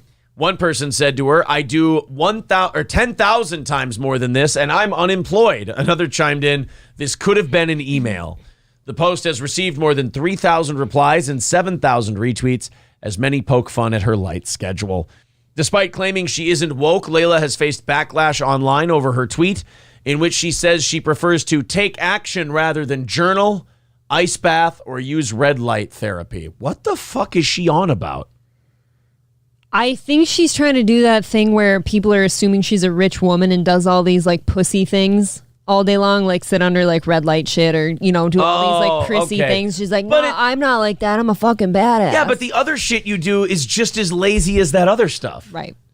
Check my emails, drink my coffee. Stop writing down that you check your email. Right. I don't write down that I checked the 40 notifications on my phone. That's the scheduling equivalent of like having to write a 3-page paper, but you're at 2 1/4, so you use bigger type and add bigger words.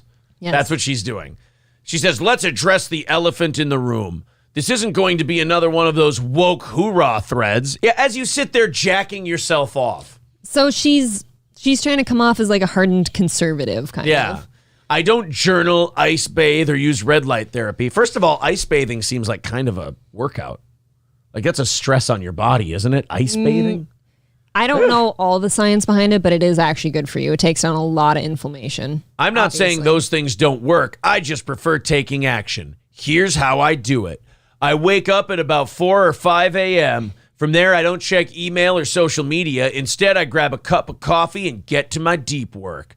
This lasts for a couple hours. I typically focus on the hardest, most important stuff first. Oh, really? Wow. Like every adult? Revolutionary shit, huh? Wow. Then I hit the gym. Sometimes I'll listen to relevant podcasts and audiobooks. Well, they have to be relevant for Miss Busy over here. What does she quantify as like relevant, though? God. Others, I just rock out to some music. Whoa, look out. Watch out for her. This multimillionaire rocks out. After about an hour or so, I head back to work. No shower. Well, I mean, who has time? She's just fucking trying to come off as like, oh, look at how hard I am. Right. Like, I work so hard and I won't even shower. I don't take breaks. For the rest of the workday, I'm on calls. Wow, that must really hurt your neck, having to go like that a lot. I'm hoping she just has a Kevin Brennan headset. Most of them are internal with my team, but I'll have the occasional client call. Once I'm done with work, I meet up with Alex. Most nights we eat out. Or at least he does. This saves us a ton of time and allows us to decompress. That's it. It's insanely boring, but if you want to get shit done, there are no shortcuts or hacks. You just have to do the work. Did she really post that online? Yeah. I mean, it's not that surprising. Like a rich, entitled woman posted that.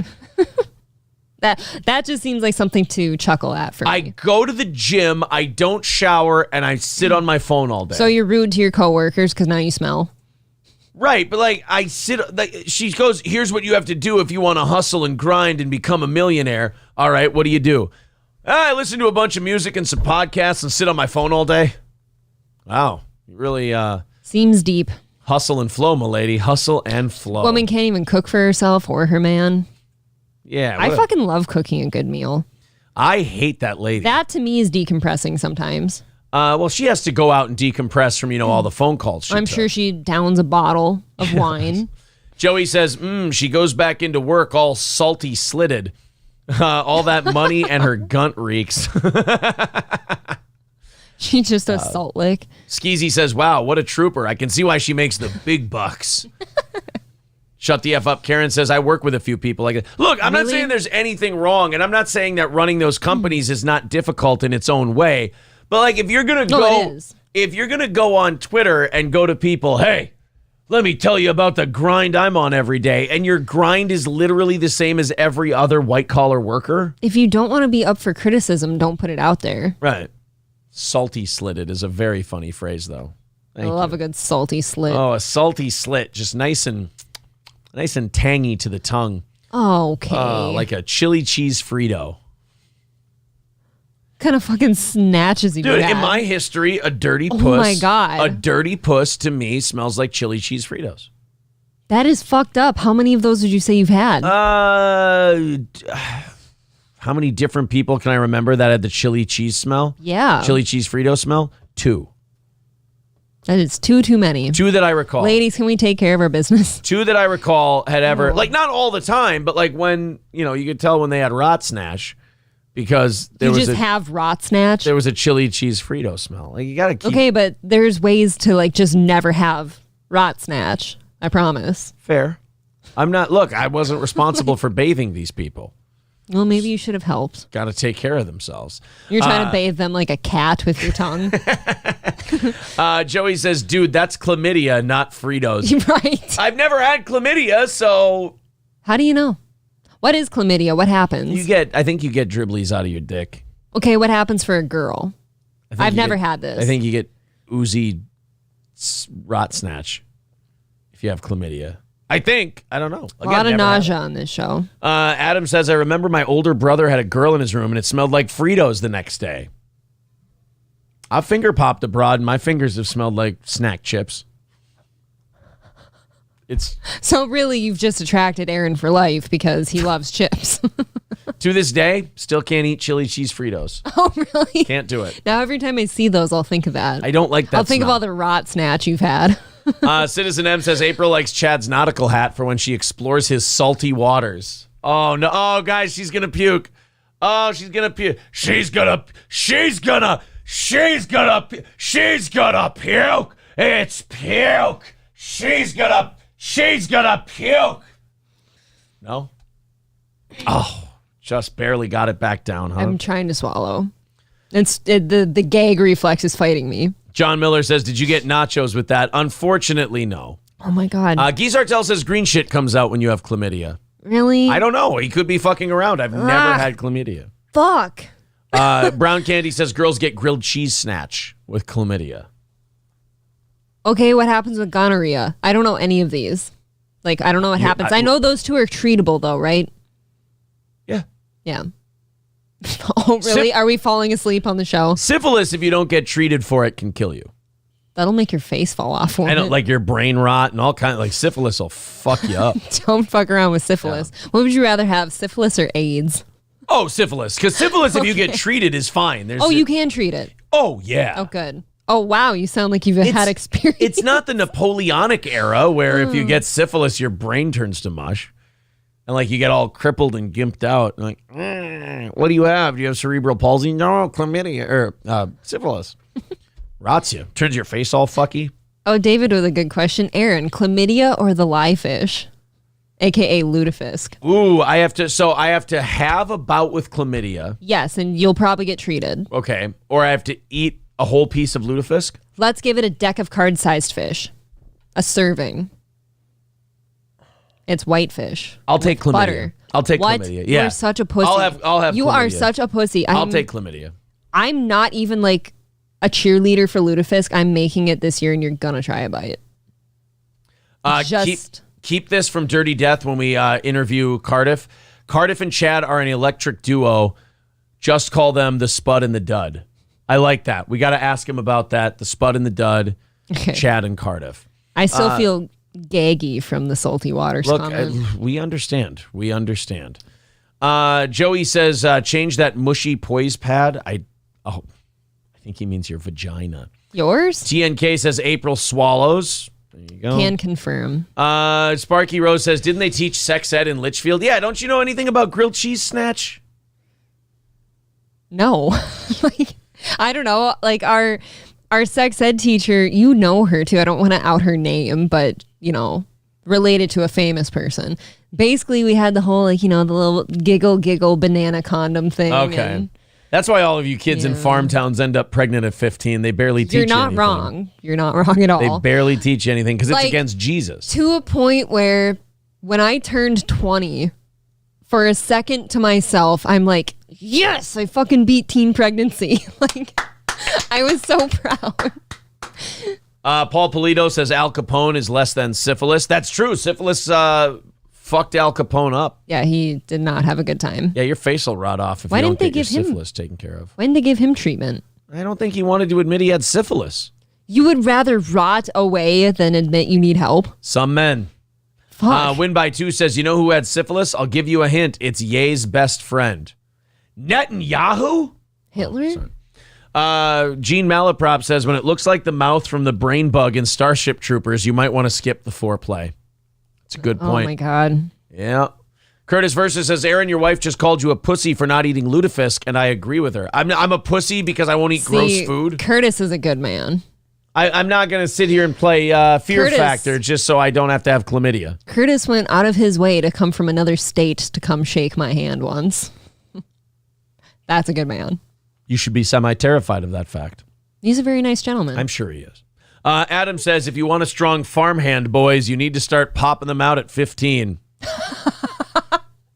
That's true. If you want to grow your brood to not only have a softball team, but a farmhand. Yes. Pop them out early. Maxine Waters doesn't have current plans to subpoena Sam Bankman Fried to testify at upcoming House Financial Services Committee hearing on the crypto exchange's collapse. This is very funny. Sam Bankman Fried, you know him as the super Jewy-haired guy who ran FTX.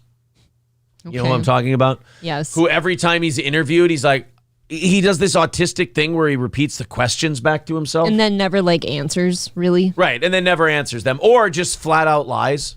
Sure. He goes like, did you use FTX deposits to give money to your other creditors in the investment world? Did I use credit? Like he's taking a test in school. I do hate that. I don't know if that's like a for effect thing where he's just trying to like take time. It's either one of two things. It's autism or it's a legal thing. Like he's trying to think through the legal aspects of what he's saying. He's clearly not, well versed in. But Democrats don't really seem interested in prosecuting this guy at all. They don't want to bring him up for hearings. And April, you might be interested to know the reason why Democrats don't seem real interested or don't have a hard on for investigating this Sam Bankman Fried, who's alleged to have stolen $1 billion from his depositors. I mean, I would like to know. He gave millions and millions and millions of dollars to Democratic candidates during elections. You don't say. If you look, I know that there's rot on all sides of politics. You don't have to be a Republican or a Democrat to be dirty. You can go anywhere. But this is one instance where the Democrats' dirt is just out in the open and they're not even trying to hide it. Like he's given them millions upon millions of dollars to help with their campaigns. And they ain't calling him in to answer shit. No. Nothing. That is dirty, like beyond dirty, in my opinion. And N-word points out he was also fucking that Goblin Girl. What Goblin Girl? You've never seen Goblin Girl? I don't think so. Oh, God. His girlfriend, she's like polyamorous. Was it Frosk? You'd rather fuck Frosk. S? You'd rather fuck Frosk. FTX woman. This monster. Queen Caroline is what they call her. That thing. Why is she queen? She's the queen, I believe, of like the alien race of bugs in Men in Black. She looks like a bigger version of that tiny alien that was in that guy's head. You remember what I'm talking about? Oh, yeah, when they open up Rosenberg. And you got that tiny, cute little guy who's dying. Yeah. That's her. To prevent struggle. Or no, to prevent contest. What's this word? Struggle, war. Yes. War. The galaxy is on Orion's. What's this word? She does. She kind of looks like the alien thing. Can I tell you something? That scene makes me tear up. Oh, you don't like to see the little alien Jew die? It kind of hurts. Why is he a Jew? Oh, I don't know, because he embodied a guy named Rosenberg who owned a jewelry store. I'm just throwing a guess out there. He's the alien, not the guy he embodied. But he's a crazy Jew alien who owned a jewelry store. I don't think we should call Jews crazy. What if the Men in Black universe, Jews are just aliens from outer space and they inhabit people?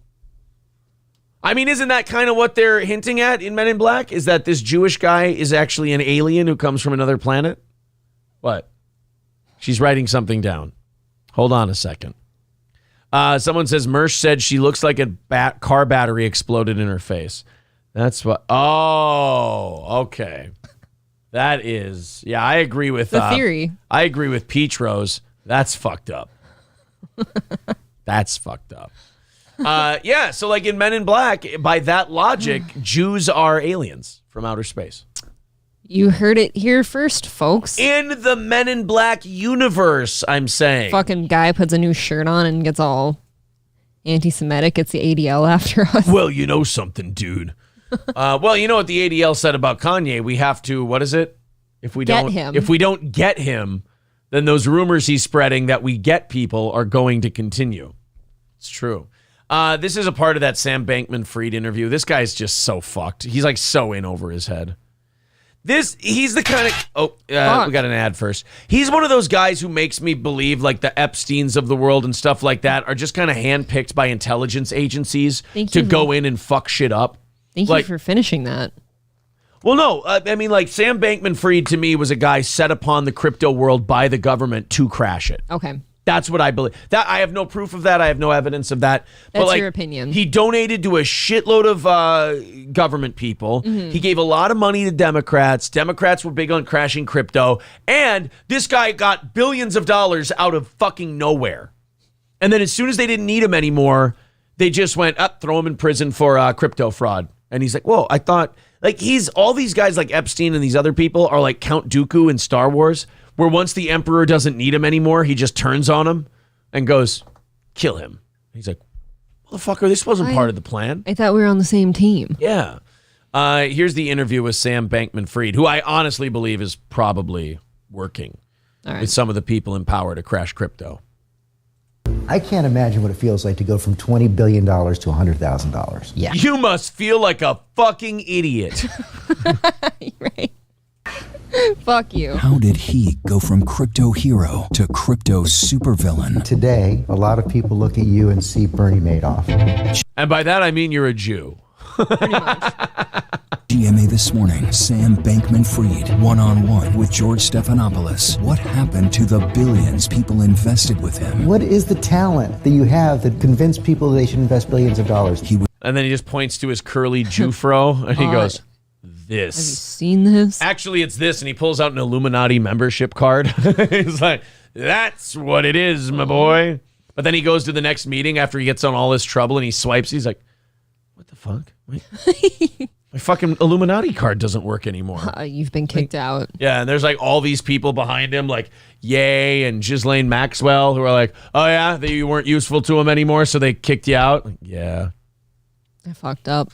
Was on top of the world. You got all these celebrities. You did it in a big way. Yeah. Have you gotten calls from any of the celebrities who endorsed you? But now. Yeah, Tom Brady texts me like, you okay, bro? This guy narrating is weird. Well, that's what they do. That's the whole news shit. Yeah, I don't know. I just feel like guys like this don't just come out of nowhere, you know? Right. Like you said, get billions of dollars like out of nowhere. Exactly. And you just have billions of dollars and nobody knows why. It just feels like they used him to tank crypto and said, hey, you can get really, really famous and rich for it. But do we ever find out? Sonny says, yes, they are. Israel founded May 14th, 1948. Zuckerberg born. Well, first name, last name says government money laundering op taken down by a government op. Paul Polito says pierogies are Central European, so they're also kosher, in case you were wondering. For the Men in Black thing, when they had pierogies at the restaurant. Okay. I've ordered you some pierogi. Gene Malaprop asking, was that Ben Askren? No, that was not Ben Askren. I understand. Does look a little Ben Askren-y. Yeah. Traffic in African says this guy is one spurgy robot. Oh, yeah. He's super spurgy. Kind of has like a personality like Lex Fridman to me. Just not as smart. Is Lex Fridman that smart, though? I feel like Lex Fridman is just Rogan Bot 5000, and he just kind of has watched enough Rogan where he's absorbed. He's zorbed everything. He's zorbed everything. No, I think he is probably smart. He just has the personality of a piece of paper. I really don't like Lex Fridman. I really don't. Union Jack says, I'm heavily autistic. That's my superpower. Yeah, exactly. Yep. RGZ Max says, I like that scammer payback guy, Pierogi. LM12 says he took down Luna, which started a lot of this crypto crash. He's being investigated for that now. Probably gets charged with it, and FTX gets swept under the rug. So, yeah, I mean, this guy helped crash a lot of crypto shit. And also donated to a lot of politicians and got billions of dollars out of nowhere. I just don't believe that this guy just... And we don't have answers for anything. And he got a lot of people to put a lot of money into this business, and he doesn't seem like a very charming individual. No. There's something behind this guy, whether it's the government, whether it's another company. There's somebody behind this guy. And I think the repeating questions to himself is just stalling. I think he's stalling. Maybe. That's the way I see it. They're saying both his parents are very well connected in banking and international politics. Weird. Knock me over with a feather.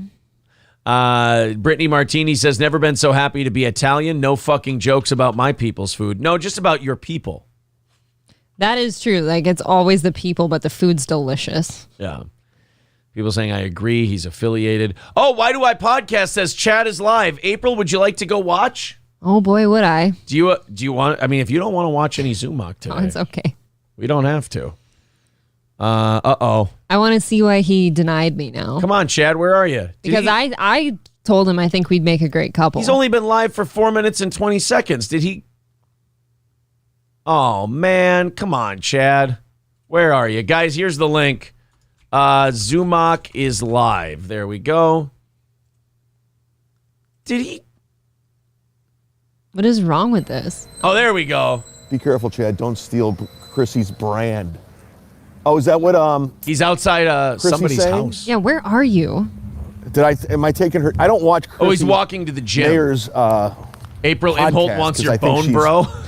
Boring and not funny and not interesting. Oh my God. And not authentic. All right, Chad's up to 16. When I listen to podcasts, I listen to people that are authentic. Oh yeah? Passionate. Funny or engaging or entertaining. She's none of that. Don't stub your what toe, up, Chad. Tom? What up, Doe? He totally missed the Trafficking Africans comment. These are ours. Yeah, these are all our people. All right, guys, we got him By up the way, to... have you checked out... We got him up to 22. I watched a little bit of Chrissy's show just because they sent me clips in the Didn't DM. he just say he doesn't listen to Chrissy's show, and now he's saying, oh, God. Of the wet spot. He's King Contradiction. It is horrendous. It is a bad, bad show. Why are you watching it? Like, I haven't seen it in a long time. Then it just made me realize how bad. Is he casing these houses? That's kind of what I'm wondering. Like, to me, when I'm just walking down the road, I would never want somebody else's house in my video. Hey, guys, you got him up to 32. I will pay anyone money right now. You got him up to 32. Send me your favorite Chrissy Mayer joke. Oh, boy, he is Send me a obsessed with clip of Chrissy. your favorite Chrissy Mayer joke. I want to see it. Maybe I'm missing the magic. Guys, here's the link. Maybe I'm missing the magic of Chrissy Mayer. I don't know. I don't see it. What up, Z-Man? How's the Walmart in Tampa doing? Maybe that's on me. Pickled hair. One person writes pickled herring. Good morning, Chad. How was the walk? Do you like lutefisk with or without the butter? Ooh. I'm a fan of Chad. Hey, Chad, it's Kevin D from Why Do I Podcast. Is Popeye your dad? How's it going? Chad, you've got alcohol bloat. Insufferable bastards. I want to see someone in the house behind him doing a live stream of Chad on the street. Please clap. Chrissy says she wants you as a guest. For what? I don't think she said that. Chad, don't forget your steel toe boats. I think you meant to say boots. Oh, he's making fart noises. Up to 42. So go check it out. This is my future Patreon.com/. Up to 42. Oh, don't tap out. He is, though. It's cooking. Chad, the football podcast will be out tapping later out. today with Earl Skakel. Chad, you've only been on for 7 Jason minutes. Tebow from Punch Drunk Sports. I'll Maybe be on he made Punch it to the Drunk gym. Sports with Sam Tripoli later today. He's up to 47. Guys, get him up Fucking past podcasting 50. like a motherfucker. Steel toe rocks. We're doing it. Chad, stay here and be funny. Are you casing houses? Chad, hashtag your name in these vids for views. What is steel toe? Oh, the steel toe guy's in here. Ooh. No, I'm not. Up to 50. Oh my God, he is so intimidating. Damn right. You keep changing the it's amazing subject how when he'll I'm watch brought my up. lives. It's so crazy. This is only good, though, if you stay on with all these people. Man. He's a shock jock. Got you up. Hey, I got He's you. just like Anthony Cumia. How about except a he thank never left you? Minnesota. Chad, how about a thank you? I got you up 5 times more than what you were. Chad, are you and April dating? I will say this. April, I know you guys are watching right now. Yes, we are, Chad. I will fuck you next year. That's happening. I will ruin his second marriage. April is my wife. Are you That gonna is puke? my future wife. Oh. Let her have a chance, Steel Toe. You He's falling ruined your apart. first marriage. He's falling apart. You ruined it. You already had a chance at marriage, and you fucked it up. He's going stuttering Oh my John. Come with all this baggage. He's going You have 2 stuttering kids. John. Fuck. This poor April girl, she doesn't need that. She seems like a sweet lady. She needs to be with a credit You card. listen to my him. wife. So I will You heard him. I'm his wife be now. having sexual contact with her next year. Oh no, April's gonna puke 2023, alcohol free, going all in. again. People are saying it's all a rape about health. threat now. Uh-oh. But I need to get her out of that situation. I do give because him props she for clearly staying has on, never though. left Yep, Minnesota. he's staying on. I mean, You he's guys not being have funny. Never He's chased getting your mad. dream. You never went for it. Oh, never went for it. She can't be with a man who lives on YouTube, who makes money playing You're radio on in his YouTube basement. right now. As he's who on never had a YouTube. real You're my future radio husband. gig Get out of with here. a salary where he didn't have to sell his own ads. It's awesome selling That's your who own you ads. You are. don't have to listen to the sales Okay? staff, you hacky fucking Let me stunt tell you boy. something, Steel Toe. I was in your hometown, a regular. Where? On your favorite radio guy's show, and you never went on there. You were on Howard? Oh my God. Tom Bernard has my phone number. You play YouTube in your basement. He's retired. Between us. That's the difference. I'm giving him props. He's staying All on. these people you talk about. I know them. You don't. He's melting down. Are you on his show? You When are get you on off his show next? YouTube. I never tried at YouTube. But if you look at numbers across the board, according to Patreon, TikTok, Facebook, Twitter, I have more followers than all of you if you really want to play this pissing match. Then why can't you do a successful You're a show? YouTuber. Please tell me one That's of us all is you do. recording this. YouTube. Kevin's Okay. recording it. This is your thing. And now I'm getting your followers. I'm getting messages every single day fucking saying, with you. I came over to troll you, bro, but you're actually pretty funny, man. You know, I'm a big steel toe guy, but man, you turned it. I get it every day, dude. I've been through this. You're an amateur. I've been in real radio He wars. is fucking flailing. I've been Chad in is real. You're just panicking. a pretend shock jock. Well, at least I that know grew what up I'm doing listening next to year. radio. Oh, I yeah. feel bad for you. I really do. Oh no, he's Steel falling toe apart. and your brand, steel toe. You're the most. He is. Look at him. He's beta wandering dude around. of all time. You call yourself steel toe. Zumok. Yeah, He's- the working man in Minnesota. I'm steel toe. Oh my we God. get after it. He's losing it. We grind. I do show prep on Brendan Schwab. We talk about Stuttering John. I thought you Well, don't. you don't watch. I thought What you a don't fucking watch. Man. That's why I'm going to take care of your lady, man. Oh. She needs a fucking man. She never left Minnesota. She's never once left Minnesota. I she would doesn't like know Florida. what's out there. Oh, yeah. I've lived in LA. I've lived in New York. You've never left I would Minnesota. skip both. Yeah, of but now those. at least By all I don't means, have to ask Minnesota's a permission nice to place. leave the state I live in. Shout out to my good friend Nick Swartzen, who's a great comedian. Is he booking in ya? Minnesota? Tom Bernard, great family. The Bernard family, Oh, his fantastic. chat is just ripping him But apart you're right just now. a YouTuber, a Twitch guy who plays radio and sucks up to Kumia. Chad, That's all you are you falling do. apart. That's At least That's- Kumia never wanted me to get molested. Oh, you're my wife. I'm going to marry you. I'll treat you like the lady you deserve to be. I will take you out, wine you, dine you out. With my credit cards. He's things outside talking. of Minnesota. I'm going to treat you with respect. David Chandler says, someone throw him a life jacket. Glug, You should glug. not be sloppy seconds. You should not be sloppy seconds. You should not have to raise another person's children. Oh, he's That's full not- stuttering you're John too now. good He's looking going to for the that. kids. Chad, I never thought You're of far it that too way. sweet to be raising another man's woman. Wait. Another- Children, sorry. I'm hungover. You're flailing, Chad. I You're got after it panicking. last night. I turned down for what? You're I panicking, Chad. hung out with my neighbor Pat. This is incredible. Chad's falling apart. This is my favorite Pat's an stream of his African-American ever. teacher, lady, who's about to retire. Now we're going with the kids thing. So oh, we're he going to is go ahead. We're going to desperate. take care of April. It's all done. I'm going to treat her. I'm going to marry her. It'll be her second marriage, but there's no baggage. Right, nobody That's would true. have held kids out. He with does you. not have baggage. That's true, and he qualifies That's for something he has AAR, on you. My AARP ex and Sarah, Social Security the one soon. who got away, God bless you. She's happily married. Oh, he is panicking. But this is gonna be a good April Zumach and me. It's gonna be a fucking beautiful relationship. April nice, Zumach. nice Wow. ring to it. Okay. No baggage, no kids. We're gonna have fun. Chad's going with the kid It's just thing. gonna be a great relationship. You don't deserve to raise someone else's kids. He failed at marriage.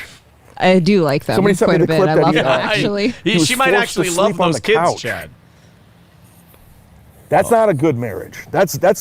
I thought will he bet didn't any amount listen. of money it was his fault. I don't know. Period. And that poor lady. He's still on though. Oh, he is He has still to raise going his off. kids now. He is losing it. Failed marriage. I God love damn this. It. This is fantastic. Chad. Look, you got me to 50. You did it. You're welcome. And they're going to be fans of mine. You're welcome. I don't think so, part of the- Chad. Dude, They're watching it's you backfiring. unravel. You think you're this puppeteer, this fucking guy. You think you're this like shock jock. You're so amateur. I sure Your do have stupid your number, comebacks. bitch. I am. It's this fucking bullshit WWE nonsense. Your comebacks are so hack. Yes, I'm Hulk Hogan and I've you're Bob seen Sparkplug you before. Hawley. I've dealt with you for 15 years. You come and go. I've been in so I'm the many Highlander. radio wars. This is nothing. You're nothing. Chad, Your little YouTube. Chad, you're falling apart. Does he have Ooh, I'm big on YouTube. You failed in radio. You never had a radio agent. Damn it. I never got to work with the Jews. Conversation. The only reason you're on Anthony's radar is because you make fun of Opie like everybody else does. Then why can't you make it, You're doing the Chad? same exact thing. This is Opie and Anthony incredible. are hacks, He's both of falling them. apart. I know them. They He's know still me. on, They though. don't know you. He's losing it. I love They fucking stink. If it wasn't for Patrice, fucking Nick DiPaolo, Bobby about this. Kelly, So Rich bitter. Voss, Jim Florentine, Jim Think about Norton, this. He's walking around a they would neighborhood never have saying had all a this. show. People think Bill he's Burr, crazy. People give me think Bill he's Burr, insane. Patrice O'Neill, Jim Florentine, Jim Norton, and I think I'm going to do a pretty good rating. Yeah, Kenneth nails it. Chad is doing an Opie impression right now. And Stuttering John. Like going to the wife and the kids, that's very Stuttering John-esque. But people are telling him he's frothing. He's very triggered. He's very upset. The only thing I'll give him is like he thought about when he plugged his Patreon, that was his out. He was going to leave. He stayed. Jim Norton he's listening to my advice. Yeah. He's taking my advice. Steel toe guy. If you don't think I'm funny, guess what? Guess who does? Yeah. Jim Norton. Guess who doesn't? Daniel Tosh. Anthony. Jim Brewer. Jim Florentine. So some guy who plays YouTube in his basement doesn't find me funny, and a guy in Rochester all sucking up to Anthony. There's Carl. My God. It's good. It's all good. Well, I'm glad it doesn't bother you, Chad. This YouTube thing, I haven't even tried, and I'm going to in 2023. Oh, get ready. So, yes, Sober. I am taking your Sobriety, subscribers. yeah. Oh, he's taking And all then our subscribers. Here you go, your guys. wife Here's the link. As mine. She's my wife, April Zumach. you God, go. I love her. April I love her Zumach. so much. He loves me. I'm does. desperate for a I copy wanna of this. just- Somebody record this shit. I want to take her places and just show her like what a man does. With someone else's credit a cards. real man, a guy who goes out there and gets after it. A real You can't leave Florida. I'm starting to see his side. Oh, are you? Guy who plays YouTube in his basement and Twitch. Go provide for your family, right? Got you up to That's what it's all 60. about. Providing for your family. Yeah, David Chandler nails it. You I'm don't just know why saying, you're funny, This Chad. is what it is. I love having a guy So vie for me April, this way. I know you're watching. Yep. Yeah. We're gonna get married. It's not his It's house, gonna by happen. the way. We're gonna. He's going to steal. It'll be your second marriage, but this one Right. doesn't count. The one with, because he failed at his first marriage, It was so a this sham. one does not Yeah, count. it's a sham marriage. You can easily, you can easily just scrape that one under the table. Oh, Chad. What? Scrape it under the I table. don't know how You never heard marriages work in Minnesota. I don't know what the divorce situation is. Can I get an annulment? Yeah, I think you get but an annulment. You can get out of that easily. Well, duh. I have. Are you going to steal Aaron's credit cards before or after you steal his wife? Are the homeowners tied up in the closet? Married out of his league. Jesus Christ. Where did he marry? You must be a battered woman. Oh, That there we is go. the allegations Yep. on the Why did you street. settle? Because I You get hit a lot. settled! You fucking settled! Oh, you're yelling You at me dummy. now? yelling. Okay. This isn't I know attracting these you? small town girls. They just never leave their fucking town. They don't know what's out there. And you fucking settle with this guy with fucking baggage. By the way, I want to point out, guys, I just want to point out, he doesn't care and he doesn't listen to us. I'm disappointed. I'm done with this. We're not. I don't respect you now because you settled. You're better than Oh, that. he turned on God damn it. April. I was seeing it I'm your done. way. I'm out of this relationship. Oh. We're breaking up. Fuck you. Whoa. I'm trying to X out of this. I don't know. Oh, he's trying to get. You fucking All right. idiot. Thanks for the followers. God bless you. No problem, Chad. Anytime. That's kind of shitty. Oh, Chad's done. I'm just going to go cry a little bit now. Oh my God, was that fantastic? Oh, that was so good. Oh, we have him so he can't, he's trying so hard to commit to the I don't care thing, and he can't do it. That was the third one in a row where our people have gone into his stream. It's annoyed the shit out of him. He keeps ending the stream, and this time he decided he would go in, and it just turned into your wife, your kids. Like, he had nothing humorous to say. It just went right to, I'm going to fuck your wife, and she doesn't like your kids. Oh, he is Stuttering John 2.0. It was perfect. He abandoned his chat. He went full pro wrestling. Oh, that was great. People are saying smoothest bit abandonment of all time. They're saying Chad's mad. Oh, Chad really mad. He was literally, there was a point in that video where he was walking around the little courtyard area. Like, he was just walking in circles frothing at the mouth. That was mwah. See, Chad, you got to do more of that shit, buddy. You got to melt down like that more often. Be honest, because you hold it in too much. And then when you hold it in like that, you make an ass of yourself like you did yesterday on Misery Loves Company. But today, you fought back. You were a man, Chad. I mean, yeah, you did it like Stuttering John, but you fought back, and that's the important part. I'm proud of you, son. That was my favorite Chad stream of all time until he broke up with me. Then he broke up with me. That was depressing. I mean, don't get me wrong. He's still the same old Chad contradicting himself. He doesn't care. He doesn't want. Oh, but he got so sweet for a minute. He was really trying. And then he couldn't hold it. I got to hear that I'd marry him next year and well, and apparently you with him. You hate the children. Dude, there's nothing wrong with stepping up and being a step parent. You actually end up loving these kids just as your own, and it's great. Okay. And by the way, that's not a low fucking I've lost the battle move at all to bring up the kids. I just want to. Yeah, I would say you could leave the kids out of it. If you want to joke about baggage and stuff, I guess, whatever. But just specifically the kids, the only part not their fault. The only part of me that really likes that is it's like, oh, Mr. I'm not Stuttering John goes right to Stuttering John. Well, it's just, don't bring somebody's kids into it. Yeah. Oh, I think the rest of it's very funny. People are saying, Chat, you literally had Chad send spinning in circles. I giggle at the fact that he's walking around somebody's neighborhood, ranting saying about that us. shit, and people are probably watching him. Do we call the cops? I love that a third mic stunt boy thinks he did anything in radio versus a show that was #1 in its market in the mornings. Chad never even worked mornings. If you never worked mornings, you never did radio. Dude, he fucking turned on me so fast. Yeah, it was really I've actually been really nice to him for the most part. Whenever I'm in his chat and shit, look, it's all sarcastic, of course, but Look, I've been nice. You've ripped the fucking shit out of Chad. You were puking. I'm not you. You were puking today on the show at the thought of him touching you. He just said 2-3 times in that stream there, we're going to have sexual relations. Not anymore. He's out. Why would you do that? What if I was into it? Because my dick's bigger. Yeah, but did he know that? I think he just wants to smell my dick. Maybe he just wants to be tunnel buddies with you so that he's closer to you somehow. I think it's more just an obsession with me. Think about it. He really wants to fuck you, but it's only to get my attention. He's kind of using you. That's true. That's kind of disgusting, Chad. That's a terrible thing. Chad broke up with April. Heartbreaking. Every time he goes on, it's clippable. That's the problem. He's so easy to make fun of and rile up. I'm desperate for a recording of that entire clip. I'm desperate for it, so I hope Kevin has it. Kevin has it. They're calling him Chad Hughes in the chat. Check your Twitter DM. That was fun, says Why Do I Podcast? Yeah, that was, wow. I don't know, man. It's just fun. I guess he kind of can't win because, if he doesn't bring it up, his face gives in that it's bothering him. And then if he does that, he's not funny enough to, make it good. He just comes off as very Stuttering Johnish, and then he rants and melts down. So it's and he can't do a show. So it's not like he's sitting behind a desk with a microphone doing a show and shitting on people. He just kind of has tailspins. Yeah. Wow. I don't deserve sloppy seconds. You know what I mean? Does that mean Chad's a virgin? Is he saying he's a virgin?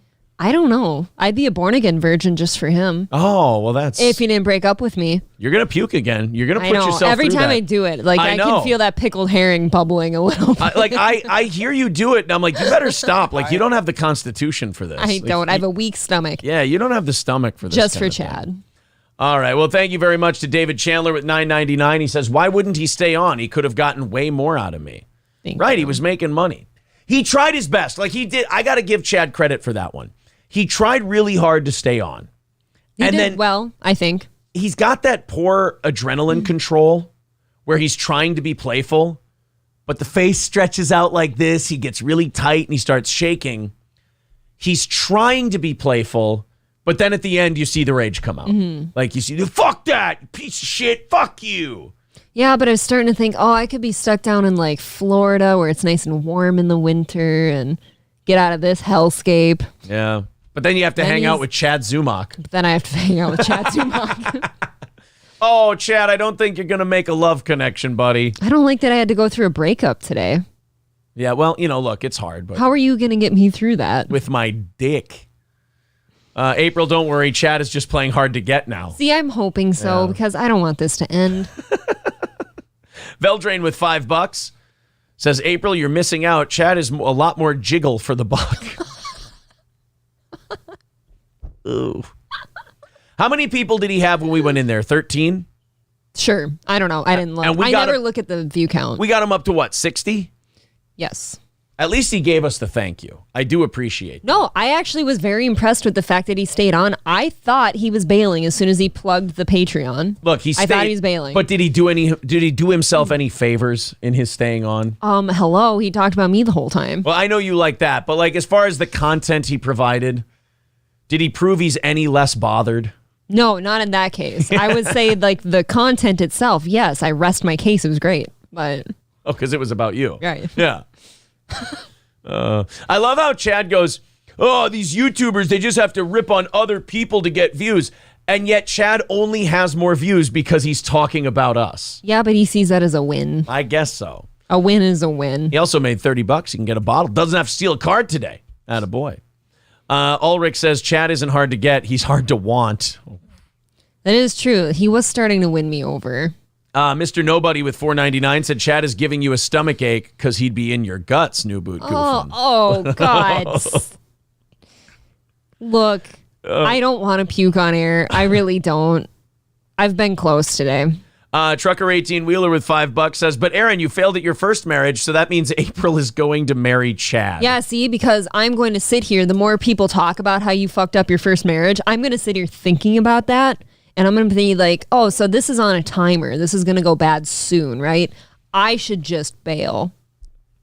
For Chad, nonetheless. Paul Polito saying about you, 2 borderline narcissists getting airtime, and thus all is good. You and Chad. No, you and me, dummy. You and Chad.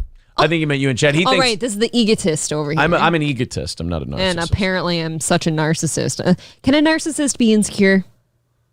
Oh, yeah, I think narcissists are insecure. I don't think super highly of myself. Maybe that's why I got so excited hearing my name so many times. Now, is Chad Opie or is Chad John? Or is he a hybrid? I'd say hybrid. Is he? Because he's not like... Because the I don't care is Opie.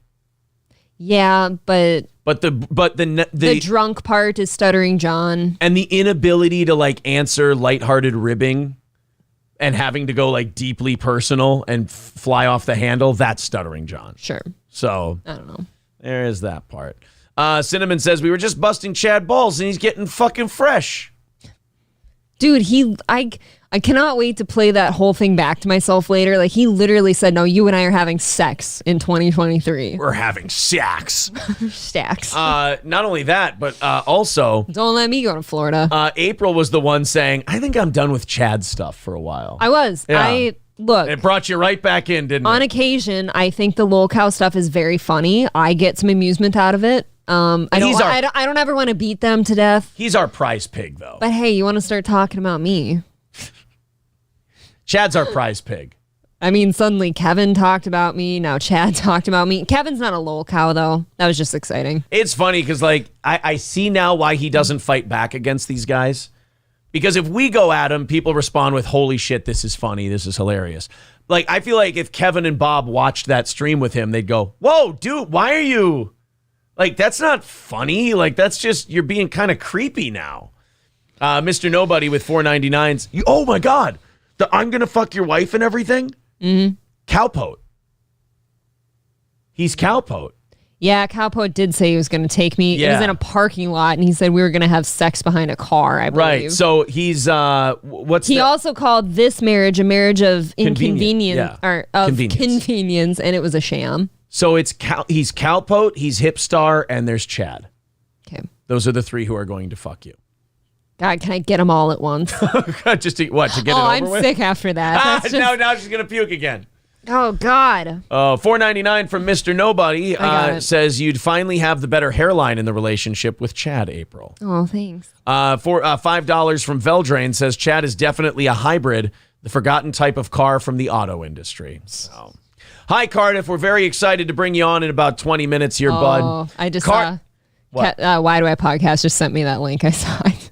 Yeah. Thank you, Kevin. Yeah, you've got it. I have to listen to that before I go to bed now. Oh, that shit gets my blood pumping, man. I love that shit. That one's fun for me. That's fine. Like, and Chad does he does the glory days thing about like, I did this in radio, I did that. Whereas when we talk about radio, we're like, thank God we're fucking out of there. That to me was some of his best work. Wasn't it? Like, I really hope everybody covers that segment of Chad. Yeah. I hope everyone does their own take on it. Carl, have your fun. I love that he goes, I don't listen to Chrissy. She doesn't have an interesting podcast. And then like 13 seconds later goes, I was watching The Wet Spot. And then I don't care about Steel Toe. He sucks. He only does this, and names like 8 things that we do. Knows everything about your like history. Yeah. Everything. I love that. I still learn new things about Chad because I don't know everything about him. I bet you learn some new things about yourself when he brings them up too. That's true. I didn't know I needed out of this marriage so bad. Have we ever had someone so much fun to follow?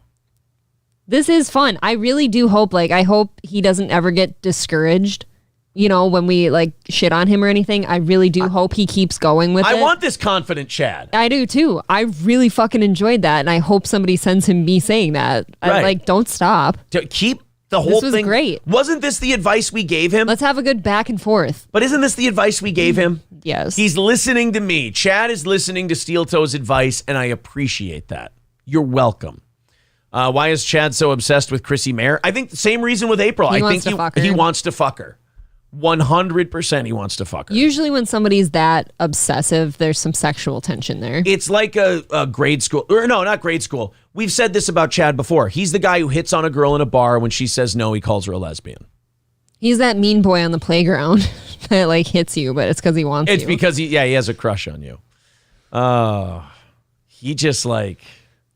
That was his best one yet. That was truly good. Like I said, I just don't. I want the lol cows to stay special, yes, and fresh. So I don't like doing them too much. But he provides so much content consistently for us. He doesn't stop.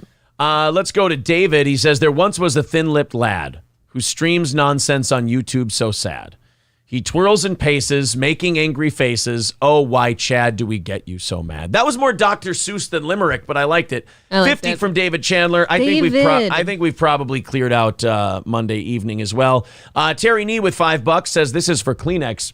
Being left at the altar is tough, April. Yeah, that was hard. You got left at the altar. You know what? That first marriage of mine didn't count. I was going to wear that beautiful dress I've got for the real marriage with Chad. I was all ready to go. Rex start, and I think you can tell by my reactions, this is extremely threatening to me. I bet you're actually sweating. Oh God, feel my forehead. Oh, slick. I think I just got a message from Chrissy too, and it was a bunch of laugh faces. Hey, dry as a bone, isn't it? It's pretty dry. Dry as the Sahara. Kind of like you when Chad talks about fucking you. I know my mouth isn't dry. It salivates with and by the way, impending puke. Did Chad Zumock just turn on Kumia now too after Kumia shit on him? Because now Kumia's a hack. He's terrible. He called him the gay F on Twitter yesterday. Yeah, and now he's like, well, I mean, last week it was, I know Kumia. I've been on his show.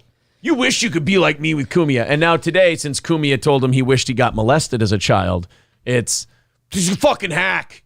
And then he goes, the only reason their show was good is because of all the comedians they had on. Yeah. They made those comedians by having them on their show. Patrice O'Neal, when he died, the first thing about him was a regular on the Opie and Anthony show. That's what, like, the most views for Patrice is his Opie and Anthony stuff. His appearances. Where he's fucking hilarious. Dude, I can't believe that just happened. Oh, that was great. I am a little sad. That it's over?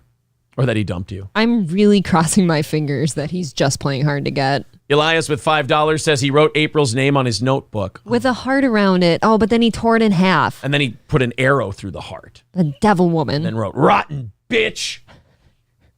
Rochcrot. Crotch. I think about Chad, I can't even talk now. I love that we literally at one point had him walking in circles, pacing and ranting. You weren't good at radio. I was good at radio. You're not funny. I'm funny. And then the name dropping of all the people who think he's funny. What did he say? Jim Norton, Jim Daniel Brewer, Tosh. Jim Norton, Daniel Tosh, Nick Swardson, Tom Bernard. Oh, look, those are some names. Look, keep dropping names. Maybe you can stand on that stack of names and reach our level. Does he know that Tom Bernard saved your life once? Tom Bernard not only, you probably haven't had personal conversations with Tom the way I have. Been in his studio, spoke cuddled. to him on the phone. When I went through my controversy, the person who kind of walked me through it was Tom Bernard. So yeah, I'm sorry to bust your bubble there, Chad. I got Tom's number too, but you see, unlike you, Chad, I'm not a fucking douchebag who feels the need to advertise that to everybody. Why? I can't imagine don't really need it. Telling everyone who I talk to on a daily basis Right. for clout. I mean, except when Bob Levy calls our show. You got to Except put when Bob through. I love Bob. You gotta I put still want to Bob bring through. him home. Chad's heartbroken that you said that. Can we bring Bob home from Rochester? All right. Of the cast of Misery Loves Company, Don't do this. I don't like you pitting me against these Kevin or people. Chad? Kevin or Chad? In terms of who would you rather bring home? Kevin.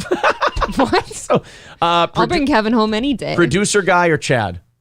Producer guy. He makes fun faces. Oh, no. Chad is the last Well, Chad just one. said he broke up with me, so fuck it's, that guy. it's out of spite. Okay. I say that with tears in my soul. All right, we got to get to Cardiff in a little bit. So somebody did send us the link of Jesse Lee Peterson on Dr. Phil.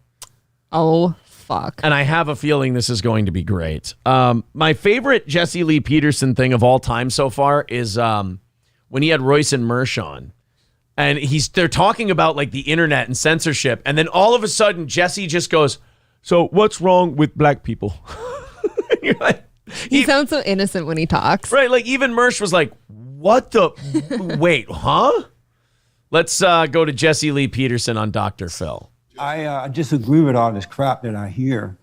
I grew up with 6 brothers and 7 sisters at a time when, I grew up on a I'm not plantation. going to play the video because I don't want to get popped by the Dr. Phil people. Okay, but he's looking Alabama. fresh.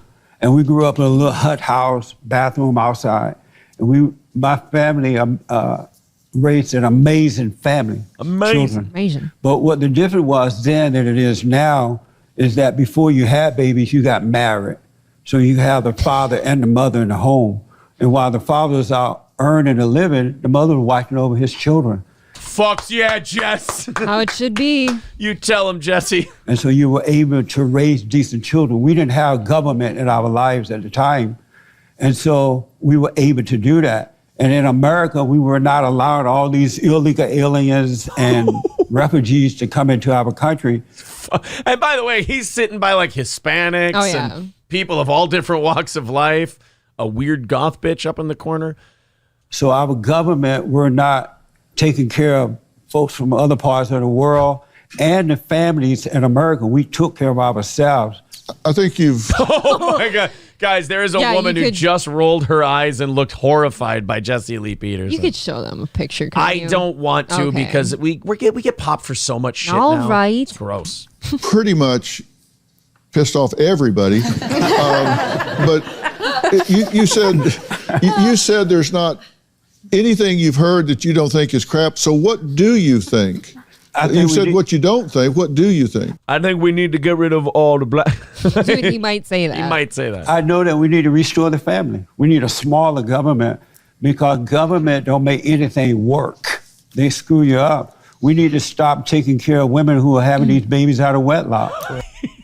Fucking based. I love that he doesn't give a shit who's there. Does not give a second thought to anything. Oh, Jesse's the best. We need to stop taking care of these women who are coming from other countries. We need to stop taking care of their babies. We need to take care of American families first by getting them away from the government and restoring order. Okay, you're a pastor, right? Yes. And you're a radio host? Yes. Okay, and you said you believe white people should have more children? He did say that. I listened to that episode. He absolutely said that. He's a black guy who's like, white people need to have more babies. And that's verbatim. He said that exactly. We definitely need white babies. Victor, can you get that for me? Victor, I need that as a drop. You guys were right. This is fucking great.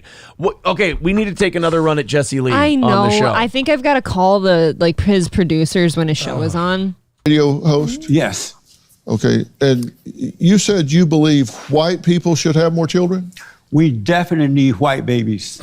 And I tremble at the idea that white babies, that the white group is going down in numbers, because if you lose white folks, America, it's over for America. Okay, I'll show you guys this guy's face. You've got these people like, the fuck?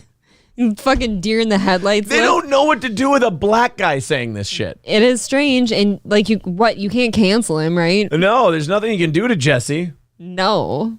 Look, I think we need more white babies, because if we don't have white people, it's all over. What has Jesse had to say about Kanye? Do you know? What has he commented on that? Because I wonder, what he'd say. I just want to go to Dr. Phil's question one more time. White people should have more children? We definitely need white babies. And I tremble at the idea that white babies, that the white group is going down in numbers, because if you lose white folks, America, it's over for America. Because if you notice, white people tend to be more innovative. They're Oh my God. He went for it. You can't say that. Oh, he did though. He fucking did. Oh my God. This is great. A lot of good clips in a row here now. Yeah, we got to cut out so many Chad things. We got to do the tweet thing and the stream thing. We got the Jesse Lee Peterson deal. Oh God. Oh my God. This is too great. I don't know how you top this. Well, we have a potato. and then I got to write down Cardiff. We got to segment out Cardiff too. There's a potato coming on. Oh my God. more creative. They have ideas about things. All these other races don't do nothing but destroy. They don't build. They destroy. Huh? Hold on. Alex Jones would like to weigh in. Oh, man. Well, I have to disagree with that. This is like Christmas. How is Kanye not on Jesse's show already? I don't know. Maybe I don't call to get us with him. Maybe I call to set that up. Like, hey, no, you need to get together. Do we want to listen to that one more time? Yeah. Right? Yes. And you're a radio host? Yes. Okay. And you said you believe white people should have more children?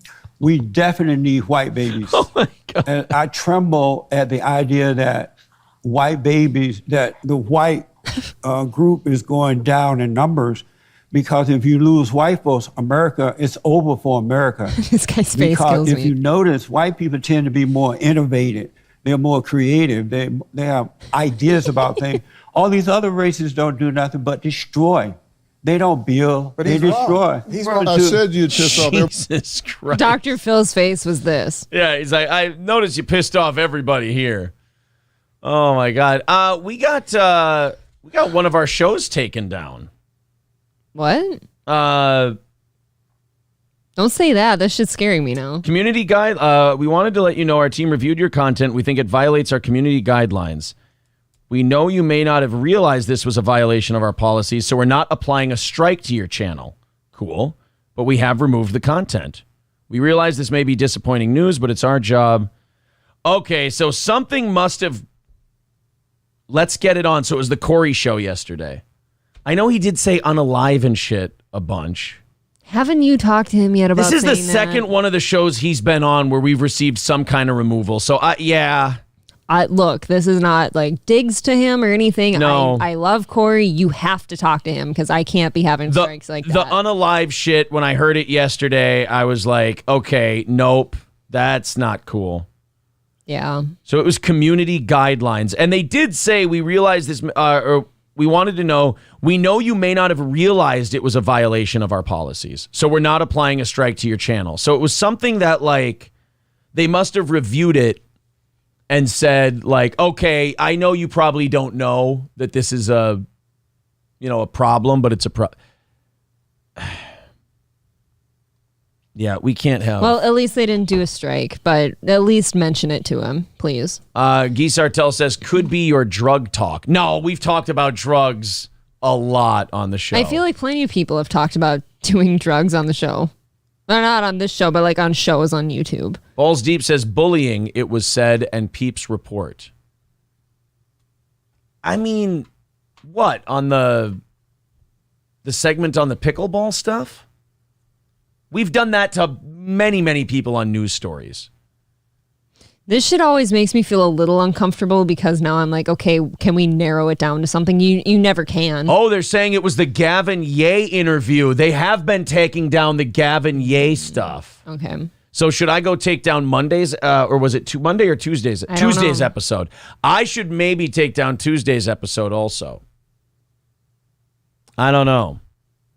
Robert says, and well, ask for clarification to know what to avoid, and then you'll find out what it was. You should ask. I never got that last time, though. I asked last time. You should still ask. And I never got Even if that. you don't get a response, you might. Well, that fucking sucks, man. Let's see. Just say, like, can you just let me know what it was so we don't do it again? Like community guidelines strikes warning. Okay. Community. So we didn't get a strike. We got a removal. Okay. Yeah, we covered that. It's just we should try to it was two episodes. Nope, it was definitely the Gavin thing because it was Tuesday's episode where we played the Gavin interview, and it was the Corey episode where we played the Gavin interview. So it's 1,000% there. And I read an article on this the other day that they're taking down all the Yay. So just avoid that. All right, so we just won't play that stuff. All right. I'm sure it wasn't Corey's fault, but still maybe watch that's why pull they it on the unalive Okay, stuff. so that's why they're not that's why they're not giving us a strike, because they're doing this to probably thousands of channels. Mm-hmm. Is taking but down I'm sure their that stuff if you for were to the- continue, that might not be good. Okay. All right. Well, shoot. At least we know it was that interview, and YouTube is going, look. I mean, I hope so. It certainly seems. No, yeah, because it's the two streams where we played the Gavin interview. No, Happy Gilfmore. I did not go right to blaming Corey. Aaron did. I did. No, because So, we've had another fuck thing. yourself. We had a warning one time because Corey was the clip they sent me it was Corey telling people to, that. Do things to themselves. Right. So, oh boy. Well, I'm glad that, look, I don't like that they're taking them down, but I like that they're at least being understanding with people going, look, we're doing this to everybody, so we're not giving you guys a strike. They're saying the lack of strike is nice. They're saying Review Tech had 3 streams with the Ye and Alex Jones interview taken down, no strikes. Okay. All right, fair enough. I mean, it's one of those things where you're like, they're world boss. Yeah. Chrissy Mayer says, Chad sounds like someone who wants an arranged marriage. Yeah, with me. He really, I think he picks each week of who he's going to obsess over, Chrissy, Carl, and us. It does seem to circle around the 4 of us. Yeah. Sometimes Chad is sprinkled in. Right. Damn it. Atticus Flynn goes, alpha as fuck. Chad Zumock cucks Steel Toe live on his own show. For anyone wondering what or who Chad Zumock is, he's an unapologetic, real-ass dude, says Atticus. Oh, I love Atticus's sarcasm. Watching that buffoon meltdown live was great. Except he broke your heart. I am sad. I'm going to be really sad around everyone today now. Yeah. Because I'm heartbroken. April is going through a broken heart. It's not a joke, Aaron. I wish you'd stop taking it so lightly. You know what? You're right. I apologize. Don't mess with people's hearts. Let's go and... Oh, fuck. I hate doing this shit because I'm no good at it. I like how we invite somebody on the show and then we're not ready. I know. Here, record in the studio. Title, Cardiff Electric. We could have Cardiff create one of these and then... Okay, entering the studio. We're having Cardiff on in a couple of minutes, guys. We're doing it live. I gotta make sure. There's Aaron and April. Yeah. You're gonna have to move over this way a little bit. Will because, I really? Oh no, that's just him. Yeah, that's I just think what that's he just can him. see. All right. Enter studio. I don't want to be close to you anymore. I don't want to be close to anyone. Well, I understand. You've been I'm hurt. having a bad day. I'm fucking scorned. I understand. You've been hurt. But let's talk to our boy. It's going to take time to put that back together. Uh-oh. Can I not DM Cardiff? Is he? Are the potato and I not following each other? Cardiff elect. He's not following me. I'm not following him. What is wrong with you? We follow each other. Jesus Christ. Sorry. I apologize, Cardiff.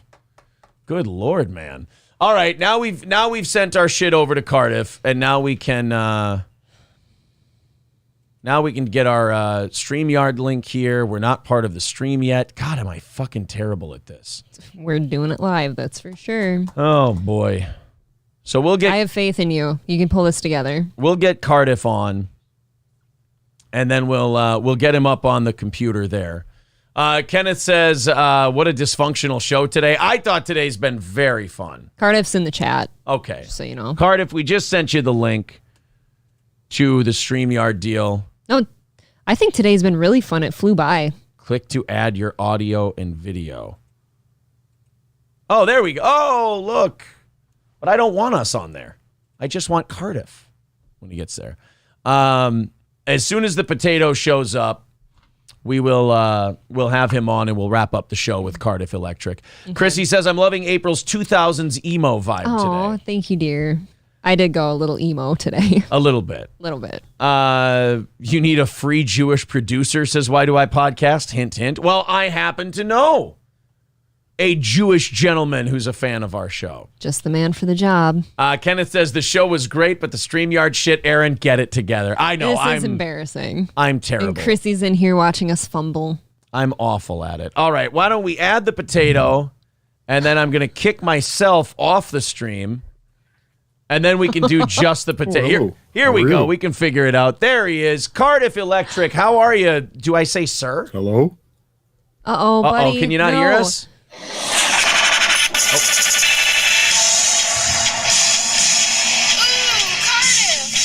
Oh, he's got...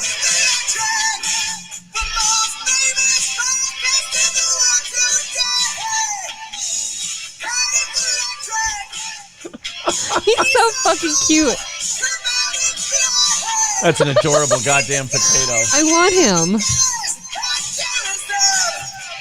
That's one hot potato.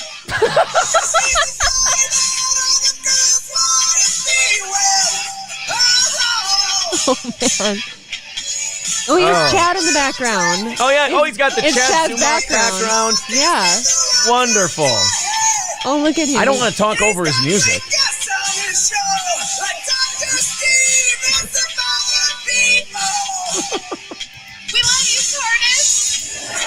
How does Cardiff get his own theme music? I don't know. And we don't. Well, we had one. It was just copywritten. Cardiff Electric, ladies and gentlemen. Woo. Welcome to the show, Sir Spud. How are you? We're good. How are you? Uh-oh. Uh-oh. Can Cardiff not... Are you there, buddy? So, I can't hear you in StreamYard, just so you know. Oh, shit. I can hear you in YouTube if I turn that on. Well, that's going to be behind, I think. There'll be a lag. Yeah, there's going to be a lag. Oh, no. We got to get the potato to hear us. The potato can't hear us. I want to talk to potatoes. All right, now wait a minute. Let me put us in the stream. Yes. I fucking suck at this. Oh, no. What a professional broadcast this is. I am dog shit at this, Cardiff. He's old. Give him time. I might. You know what I'm going to do, Cardiff? I'm going to send you a Zoom link because I'm too much of a boomer to fucking get this working. So I'm sorry, bud. We're sorry. I'm going to... I'm embarrassed I'm going to open a Zoom and I'm going to send it to Cardiff. Oh. I tried to be professional, but I'm just too dog shit. Now I'm heartbroken and embarrassed of my current husband. Oh, man. How am I so bad at this shit? My first husband was tarded. A little bit. All right, here. There you go, bud. We're going to throw it to Cardiff in Zoom. I hope he can hear this. He doesn't like Zoom. He said that he'd rather do StreamYard, but I just, look. Anything for the potato, though. Anything for the potato. So we'll get Cardiff on here. I know that when we had Jim on Zoom, he couldn't hear us the first time either. That is weird. Because don't you Zoom with Corey? Yeah, and Corey and I are just fine. Oh, yeah. On Zoom. All right, April's thinking 2023 can't get here fast enough. I know. It literally can't come fast enough. Oh, Cardiff. I'm sorry, buddy. We'll get him in here. Sad. Here comes the potato. There he is. He went through his whole intro song and everything. Now his screen is completely green. Never eat a green potato. They're bad for you. Oh, no. Better center that. Now we've only got Cardiff on the green screen. Oh, can you hear like little clicking, or is that you? Yeah, we can hear Cardiff. This is the most difficult booking that we've ever had. It's my fault. Don't get me wrong. It is a spud. It's 100%. There he is. There's Cardiff. How you doing, buddy? Good. How are you? Oh, finally. All right. I'm sorry about that. I just many apologies. I'm being called a boomer many times over in the chat. I'm honored to have you here. Do I still say sir even though you're a potato? Hold on. I got a bunch of windows open here. Hold on. So need the theme song again, or did it come through last time? It came through. The theme song did come through, and good. it was great. It's very good. Good. Thank you. All right. Thank you. You said 10 o'clock. Your secretary said 10 o'clock. I don't know why I've been waiting for an hour. Oh, Central April. I know. I said Central. I swear to God. Didn't I say 10 Central? April might have fucked up the Cardiff interview. We know everybody speaks in Eastern time here. In the industry. I know. Everybody we deal with deals in Eastern time, but like I don't know, maybe 10 it's a.m. Central. Well, he says he deals in Eastern, you know? Well, I'm very sorry, Mr. Look, the world runs on Electric. Eastern time, and here we are fucking it up, and we got the most, honestly, the most famous potato on YouTube. You want to know I don't something? know. I don't know how she's going to get with Chad if she can't even figure out time zones. That's true. I actually think we should go for the trifecta today, true. and Aaron should fire me. Now, Cardiff, honestly, you're like you're the bridge between us and Chad Zumock. I mean, you're in with Chad. You guys are really cool. I've always enjoyed your stuff. I mean, if there's any chance at Peacemaker, you're the guy.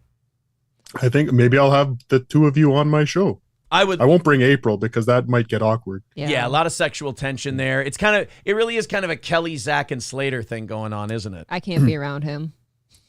Not right now. So now, why is my first question. Why and how with you as a potato either being thrust or thrusting yourself into this stuttering John connected universe? How does a potato, something that lives underground, get wind of all this stuff going on and decide to involve yourself? Oh, believe me, I thrust myself into this. That's for sure. I'm a persistent potato. You are. I wasn't always a potato though, so I didn't start out. So I was actually, I don't know if you know the history of Cardiff Electric, but I was the leader of the SJ Army. I was a big Stuttering John fan. Oh. Ooh.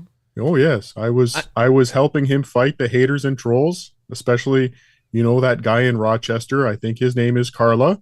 We're gonna talk about you and Carla's relationship a little bit later because I'm fascinated by it. And look, I'm kind of like, but the feud between you and Carla, I'm kind of the Cardiff Electric of that, with you guys being Aaron and Chad in a way. So I like both of you, and I kind of want to see that bridge get rebuilt. But so you started out. I think I'll be the judge of you being the Cardiff of anything. Thank you. You know what? I'm sorry. That's fair.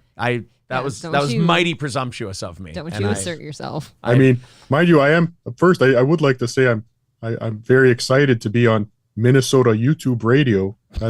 I've hit the big time. You really have. Yeah, we only work in Central Time. We don't even know there's other time zones. We're so advanced. That's true. So you started out as a Stuttering John fan, like as a gimmick, or like you really you liked John? Oh no, John was great. I was the leader of the SJ Army, as I said, fighting haters and trolls. And I was writing jokes for him. I was one of his writers.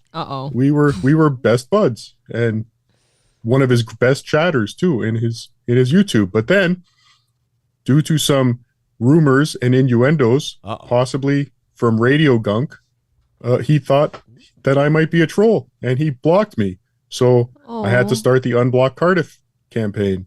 Oh yeah, the Unblock unsuccessfully though, still to this date. Do we have like a relative time frame of how long the Unblock Cardiff pleas have been unsuccessful?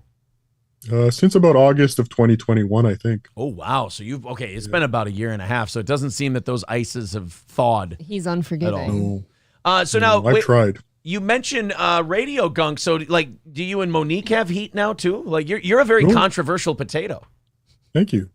Yeah, no, I've never spoken to Radio Gunk, Monique, or anything, but John made a claim on his show that Radio Gunk told him that I was a troll, and then he blocked me. So I blame Monique because that's what John said. Wow. But that could be a lie too. Yeah, so you blame Monique, but you two don't currently have an active, like there's no problem between the two of you. Well.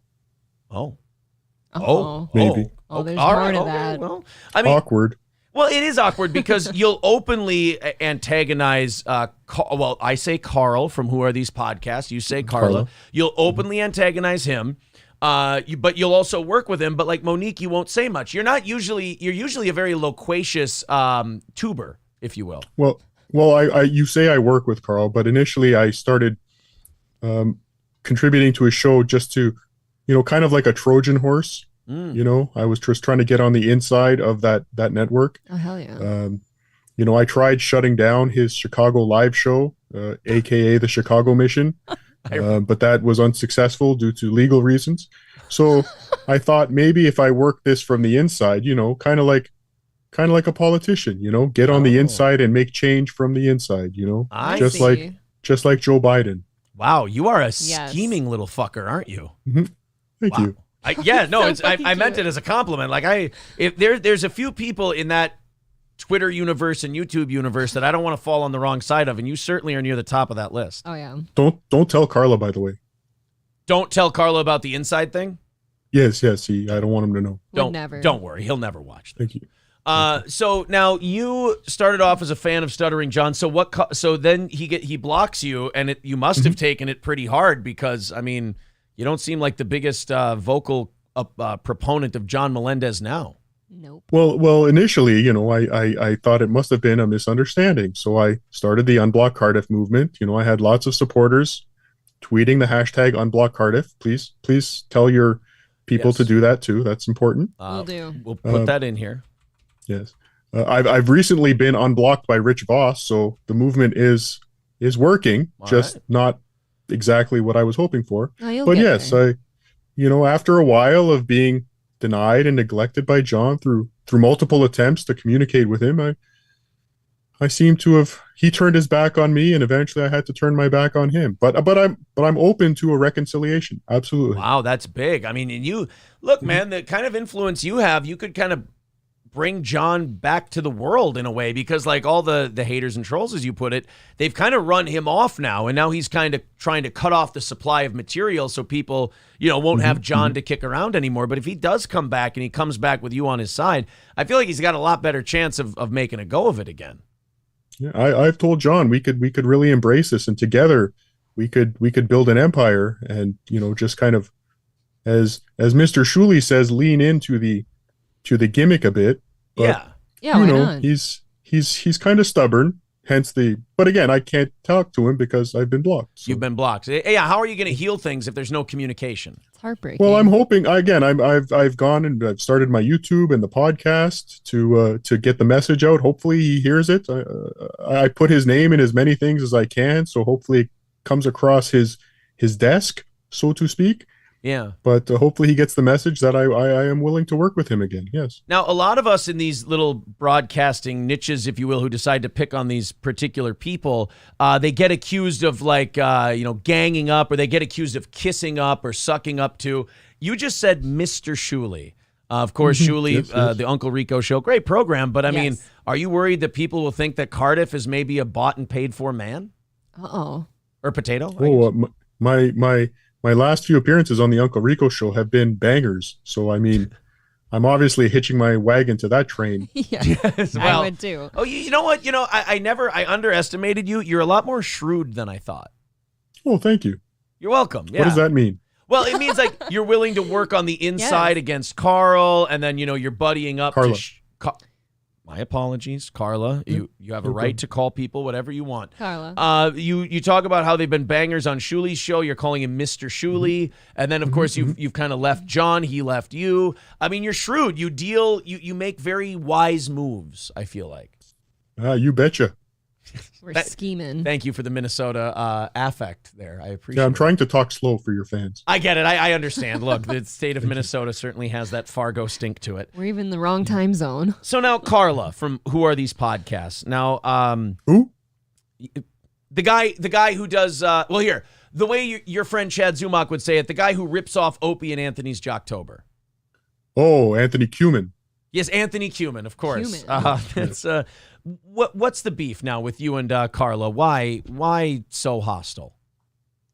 How much time do we have? We have as much All the time as time. you need to lay this out for people. What's the problem with you and, as you say, Carla from Who Are These Podcasts? Well, initially, again, just being a hater and troll of Stuttering John and stealing his content. That was, initially. But I think we patched that up as, again, been working on the inside, producing hit game shows and content for Who Are These Podcasts. Sure. But then, most recently, there would be Stut John Con. I came up with Stut John Con. I got involvement. I got confirmation from Anthony Cumin and Mr. Shuley and Vinny Paulino. I got all the big heavy hitters. I was even trying to get John there, actually. Okay. I got all the heavy hitters coming to Stut John Con. And then all of a sudden, there was radio silence. And then about a month later, I'm listening to Who Are These Podcasts for research purposes. Sure. And yes, like Pete Townsend. And okay. I was listening, and then all of a sudden he's talking about DabbleCon. Now, I'm not saying he stole the idea from me, but he stole the idea from me. Well, at least you're not saying it. Also, as a marketing professional, quote unquote, Stut John Con is a much better name. Look, I cool. full disclosure, when I was on the Blunder Years on Uncle Rico, when I was telling Shuley that I would be there when he was asking, I said, I'll be at Stut John Con. It just felt like the name to say. Now, it didn't seem to bother Mr. Shuley that we said Stut John Con. He goes, you can call it whatever you wanted. So as long as you go to WATPlive.com and buy tickets, I don't think Mr. Shuley cares. Oh, okay. It's But obviously you're a little upset by it because you had this great idea. And were you compensated at all? Did Carl did he deal you in a little bit, or are you left on the outside here? He didn't even give me a promo code for tickets. Wow. Oh, he's a tossed potato. Wow. Mm-hmm. Wow. You know what? So wait, but is Mr. Shuley going to let you in? I think so. He's a good guy. Okay, good. Because think you otherwise, should. you're a potato. So I mean, we could smuggle you in. You're harmless. Thank you. Yeah, we'd bring you in. Well, I do have a plan B. I'm planning on having a Stut John Con in the parking lot at the Comedy on Carlson in Rochester. So I'll set up a tent, and all my fans can come there for autographs and coffee mugs and meet and greets. It'll probably be better than what's going on inside. Oh yeah. We can See, attend both. you know what? You're. I can tell there's a lot of hostility there. This is definitely bothering you. Yes. Well, Carla is, as they call in the industry, a backstabber. Mm-hmm. Mm-hmm. What now? If we were to call Carla right now, would you try to talk this out with him? Sure. Would you? Sure, I'm always. Would you really? I am always open to. Then conversation. Here's what I'm going to do. I'm going to shoot. Look at him. He's so cute. Oh, I was going to sing the Steel Toe Morning Show song. You have a Steel Toe Morning Show song? I think you should. There's two things I want to do. I'm going to let you do the song now. I want to ask you about the lovely and talented Chad Zumach, and then we're going to see if we can get Carla on the phone for you a little later. But I'd love to hear the Steel Toe song. Oh, my guitar broke. Oh, God, my heart is being let down all day today. Cardiff is on. Would you like to call? Here, there. Would you like to call? Or we could just we could send him the link, and we could see if Carl wants to join. We know how well that worked last time. Yeah, I know. I'm fucking terrible at it. It's bad. I apologize for him. I apologize as well. But let's talk about good friend of the Cardiff Electric channel, Chad Zumach. Mm-hmm. Now, It's no secret that we enjoy pulling the occasional rib, as they say, on Mr. Zumach and making fun of his various contents. But you recently have found a kinship with Chad. How did that come about? One of my biggest episodes was the Chad Zumach interview, done recently on YouTube and Spotify and everywhere you find fine podcasts. Sure. Also patreon.com/Cardiff Electric. There you go. Anyway, as I was saying, yes, I pursued the great Chad Zumach for quite a while to get him on my show. I knew that I could do for him what I couldn't do for John and show the world the greatness behind the tough exterior. Yes, there is. And I believe in my over 1 hour interview with Chad Zoom. Now hold on, I should go back to some of the controversy. Okay. Because I initially had Chad Zumach booked for a Monday evening interview. That's right. But again, as has happened throughout my entire career, the haters and trolls got in the way. And I believe Mr. Frank Pellegrino was responsible for getting Chad to cancel his appearance on my show. Really? That's that's spicy. How do you think Frank kind of screwed around with that whole deal? Frank Pellegrino? Frank Pellegrino, yes. Yes. I think he got involved. He sent out his haters and trolls to scare Chad Zumach off because Chad had said that he heard some things about me. So he decided not to come on the show. But then later, my fans convinced Chad. They went into his chats and convinced Chad to come on my show. And he admitted that it was not Frank Pellegrino that did it. It was some other haters and trolls. But I still think Frank Pellegrino was involved somehow. Even though Chad said he wasn't, you still feel that he was involved. Yes. He's a shifty one, that Frank Pellegrino. Ooh. I like that about you. You know, you don't just take people's word for shit. You need proof. Yep. See for yourself. I like that. You're a tough guy. People are there were some people in the chat saying you're definitely not a sweet potato. No. Okay, well, thank you. Good. So then you have Chad Zumach on, and I will say I didn't watch it, but I saw him laughing. I saw like people would put shit on Twitter, and there would be Chad laughing, and I saw he was having a good time, and then he booked you on some other stuff, and then you guys have been working together. I mean, have you been in Chad's ear? Because we've always been giving him the advice. We've been saying, you got to have more fun with this. People are fucking around. It's jokes. We're busting balls, the whole deal. Everyone tells him it, but I think that maybe since he likes and respects you so much, that maybe he'll listen to you. Yes, I will do what I can to get him to ease up on the anger. Yeah, because it's a lot of hostility. I do prefer the sweeter side. I do have to say now, have you heard of the Dabblers? Well, of course, yes. Yeah. I have heard of the Dabblers. Okay. Yeah. So initially, if you are on the, let's say, targets, one of the Dabblers targets, it can be, what's the word I'm looking for? Scary, but really they are all good people. Yeah. They're all good people deep down, except for one guy. But I won't. Who's that? No, well, who's that? Who is it? Kinky Loco. Oh, wow. Kinky Loco, fan of the Steel Toe Show. Yeah, they he's do in like here us. once in a while. Uh-oh. What's wrong? What's the deal? Do I got to look out for this guy? He stole from me. Oh, what did he steal? Well, I was in Rochester, New York. Have you heard of it? I have heard of it. I hear it's a hot spot this time of year. I was in Rochester, New York in September for the Creep-Off roast of Vinny and Carla. Carla, of course. Performing, obviously. Right. I was one of the headliners. Pat Dixon opened for me. It was fantastic. Anyway, I did my performance, and I had my tape recorder with me to play my theme song, obviously, when I get on stage. Of course. And I put it down to sign autographs for 1 minute, and I turned around and I saw Kinky Loco running away with it. Oh. And I am an injured person. I have a bit of a limp, so I could not catch up to him. He's a young, virile man. Sure. And I wasn't able to catch up with him. And yes, he stole my tape recorder, and I want it back. Wow, that is shitty. Kinky, if you do hear this, whether it's live right now or when we put Cardiff up, Cardiff, you're worth a standalone clip, by the way. You'll go up on your own. Hell yeah. But if Kinky hears this, bring the potatoes. I don't know how you. I don't know what the pronoun identity thing is with a potato. He's a tuber. You're doing okay. Okay, thank you. Bring Cardiff's tape recorder back to him. He's a journalist, for God's sake. So you have Chad on a bunch of stuff, and he seems a lot more charming on those things than he does. Like even today, he showed a little bit more personality today when we went and kind of stress tested him on his live stream.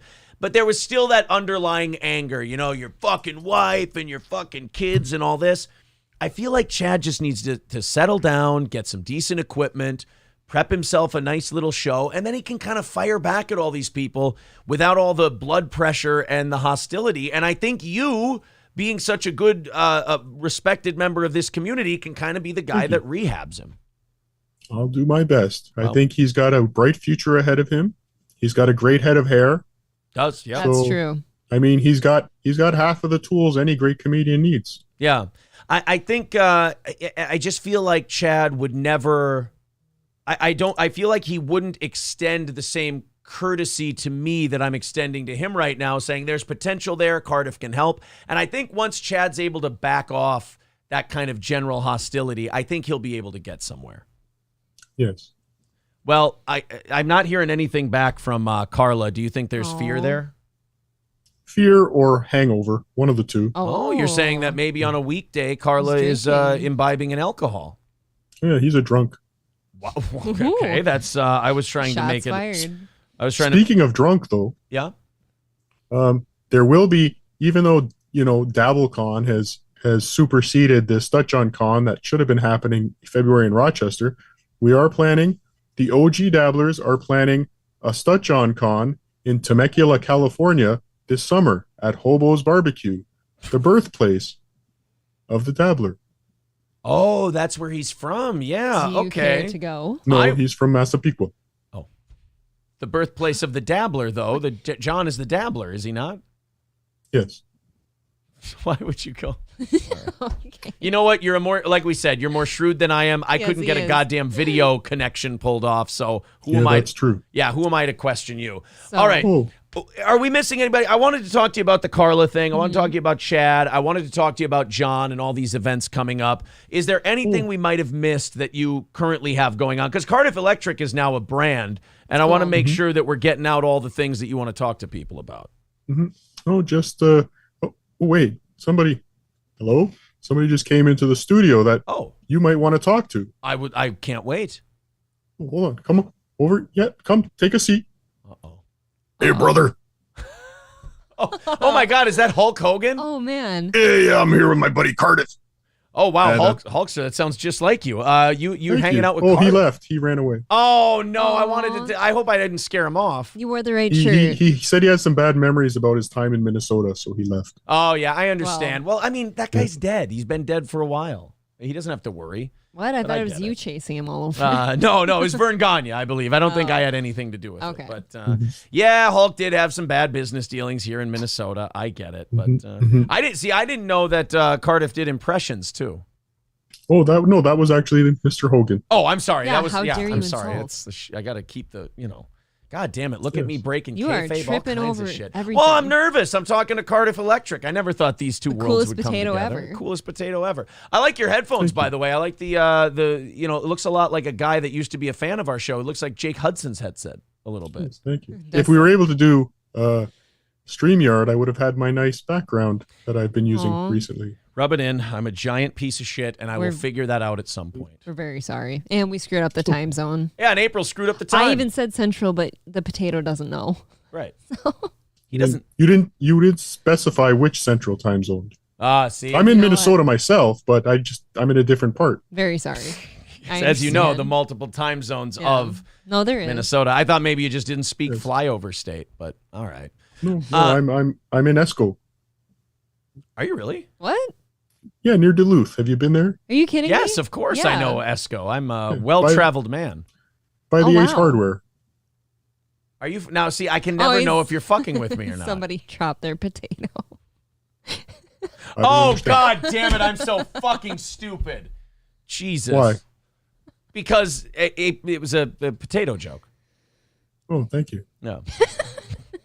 He's old. He doesn't get God, this is really making me feel like how old are you, Aaron? I'm 35. 36 this month. Yeah. 36, and you're already about to screw up your second marriage. That's terrible.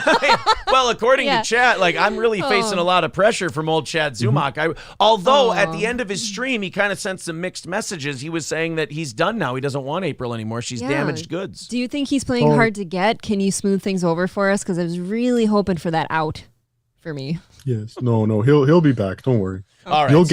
You'll get what you have coming to you, April. All right. Tell him I haven't given up hope on us.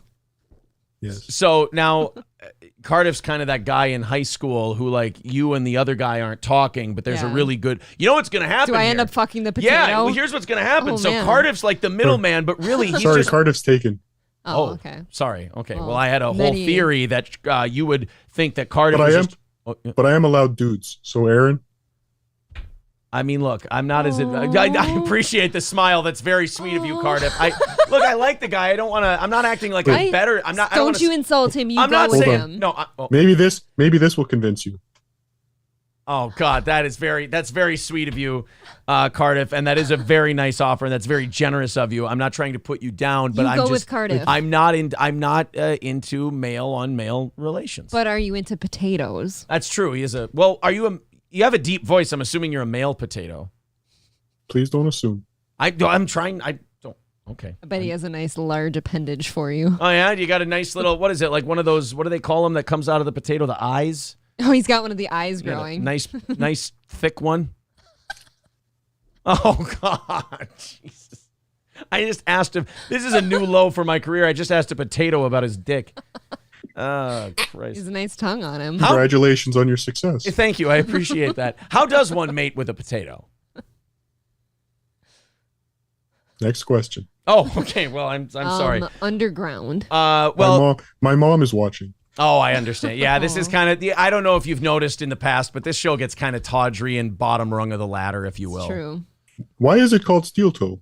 Well, actually, that's a good question because you know, a lot of people have that question the first time they watch. When I was on radio, it was one the station. It was a name the station already had, so they wanted me to come up with a new name for the show.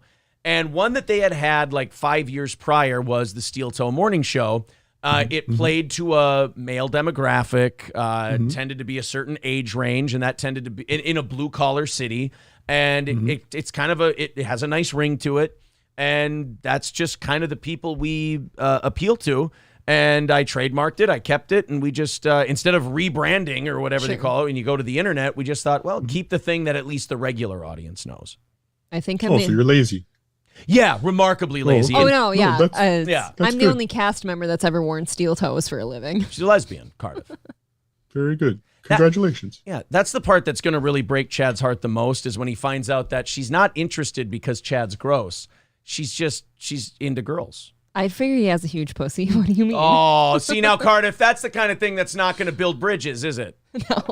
No. That's not the kind Well, of. it might actually. I Some take it guys are back. into that. That's true. Some guys are into that. Well, we won't know until Cardiff gets back to Chad and then gets back to us. Cardiff, I'm sorry if you're feeling like you're being used as a go-between here. I'm really sorry. Please do smooth this over. I'm a bridge builder. Good. A bridge. Pieces of shit like Kevin Brennan burn bridges, but I build bridges. No, Cardiff, you can't say you're a bridge builder and then call Kevin a giant piece of shit. Kevin also wants me. What do you mean? Well, Kevin's a piece of shit. Well, now do I have to build a bridge between you and Kevin, or are you Look at just that going to keep shaker. setting it on fire? Well, if he comes on my show and apologizes for what he said about Iraq, then I will accept his apology. No. You know what? You're right. You know what? If Kevin Brennan said something bad about Iraq, then he is a piece of shit because Iraq is a sweet, sweet gentleman. We love Iraq. I love Iraq. One of my best guests on my show. Likewise, I feel the same way. He's really good. Real sweetie pie. Now, have you worked with Husey yet? I interviewed him. Yes. Yeah, he's good. Didn't go well. Oh, really? What happened? Yes, didn't. Well, it's on Spotify for you to hear. Absolutely. Spotify, Cardiff Check Electric. it out. Yes, sure. Spotify, Cardiff Sure. Electric, YouTube, Cardiff Electric, Patreon, Cardiff Electric. Go sign up for all of Cardiff stuff, by the way. So you want Kevin Brennan on your show. Kevin Brennan recently was asked by Bob Levy if he'd rather jerk off to April or Keanu, Gino Bisconte's girlfriend. And he said April. So April's kind of partial to Kevin Brennan right now. But I agree with you. I think he should go on your show. You're not why is he afraid to talk to you? I'm pro potato. Well, first of all, he's chicken. But second of all, does that mean April won or lost? Oh, that's a good point. Aw. Did you win or because Kevin jacks off to you and not Keanu? Did you win or lose? Nobody put it to me that way yet. I don't know. Now I'm starting to feel like I'm losing. I think so. Okay. Yeah, I think. Can you imagine that? Can you imagine what kind of crusty seed comes out of him? Wow, you really have. I mean, you've never spoken this poorly about anyone before, not even Carla. No one's ever said anything as mean as he did about Mr. Iraq. We have to check true. it out. That's true. You're a loyal guy. That's good. Mm-hmm. I hope that we end up on your good side because, having Cardiff on your side in a fight is really, that's a positive.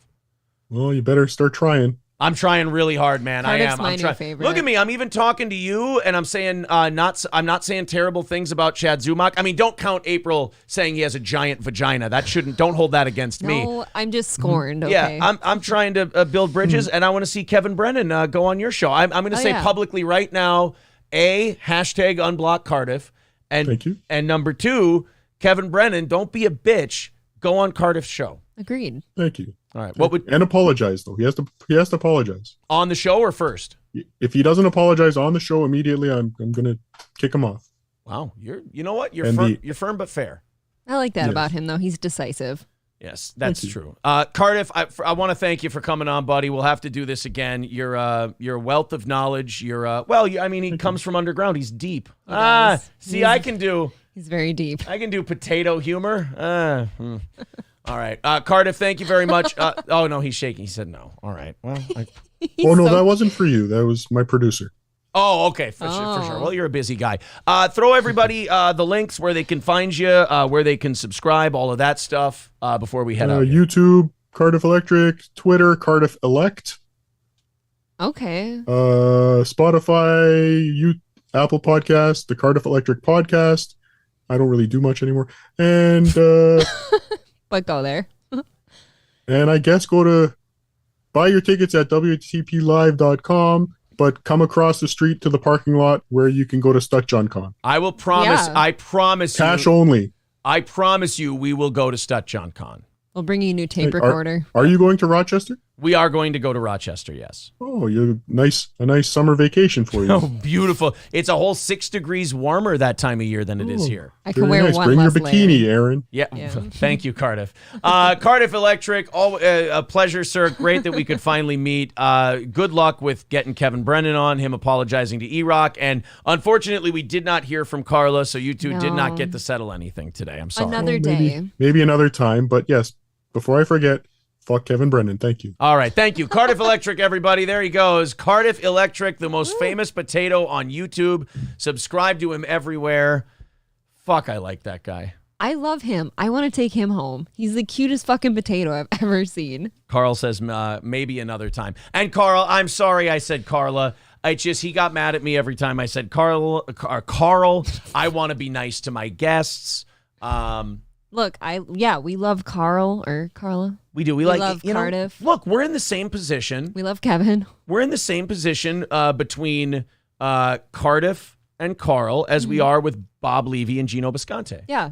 And apparently there's a thing between Kevin and E-Rock. We love both of them too. Like so both it's of them. hard. Yeah, it's really... I desperately want fucking Chad to take back the breakup because I'm going to be heartbroken all day today. I understand. I'm actually about to cry. I understand. No, I'll help you as much as I can. And I know this is upsetting for you. But when he was talking about wanting to have sex with you, I'm not trying to say that you're kind of dealing from both sides of the deck here. But when he was talking about mating with you, you were vomiting. Can I not love somebody that I don't want to fuck? That's true. Look at God. We could be an asexual relationship. There you go.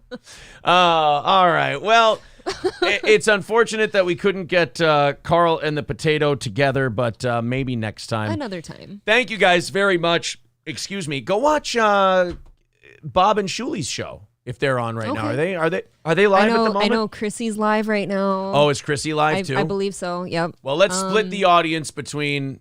Oh no, I don't think they're on. I don't think Bob and Shuli are on this morning. So, all right, go watch Chrissy then. Go listen to Who Are These Podcasts? I just finished the new episode on Patreon yesterday. Fuck it, go check out Cardiff's channels. Go check out Cardiff's channel. You know what? We're spineless fucking amoeba over here anyway. Go check out everyone we've ever talked to. Are we the If I Fits, I Sits group? Oh, Chrissy says she's not live either. Oh, really? I thought I saw a notification for you. Nope. I'm sorry, Chrissy. All right, guys. Well, in that case, go do whatever the fuck you want. And we'll talk to you all tomorrow morning at 6 a.m. April, thank you very much. Thanks, boss. And we will talk to you guys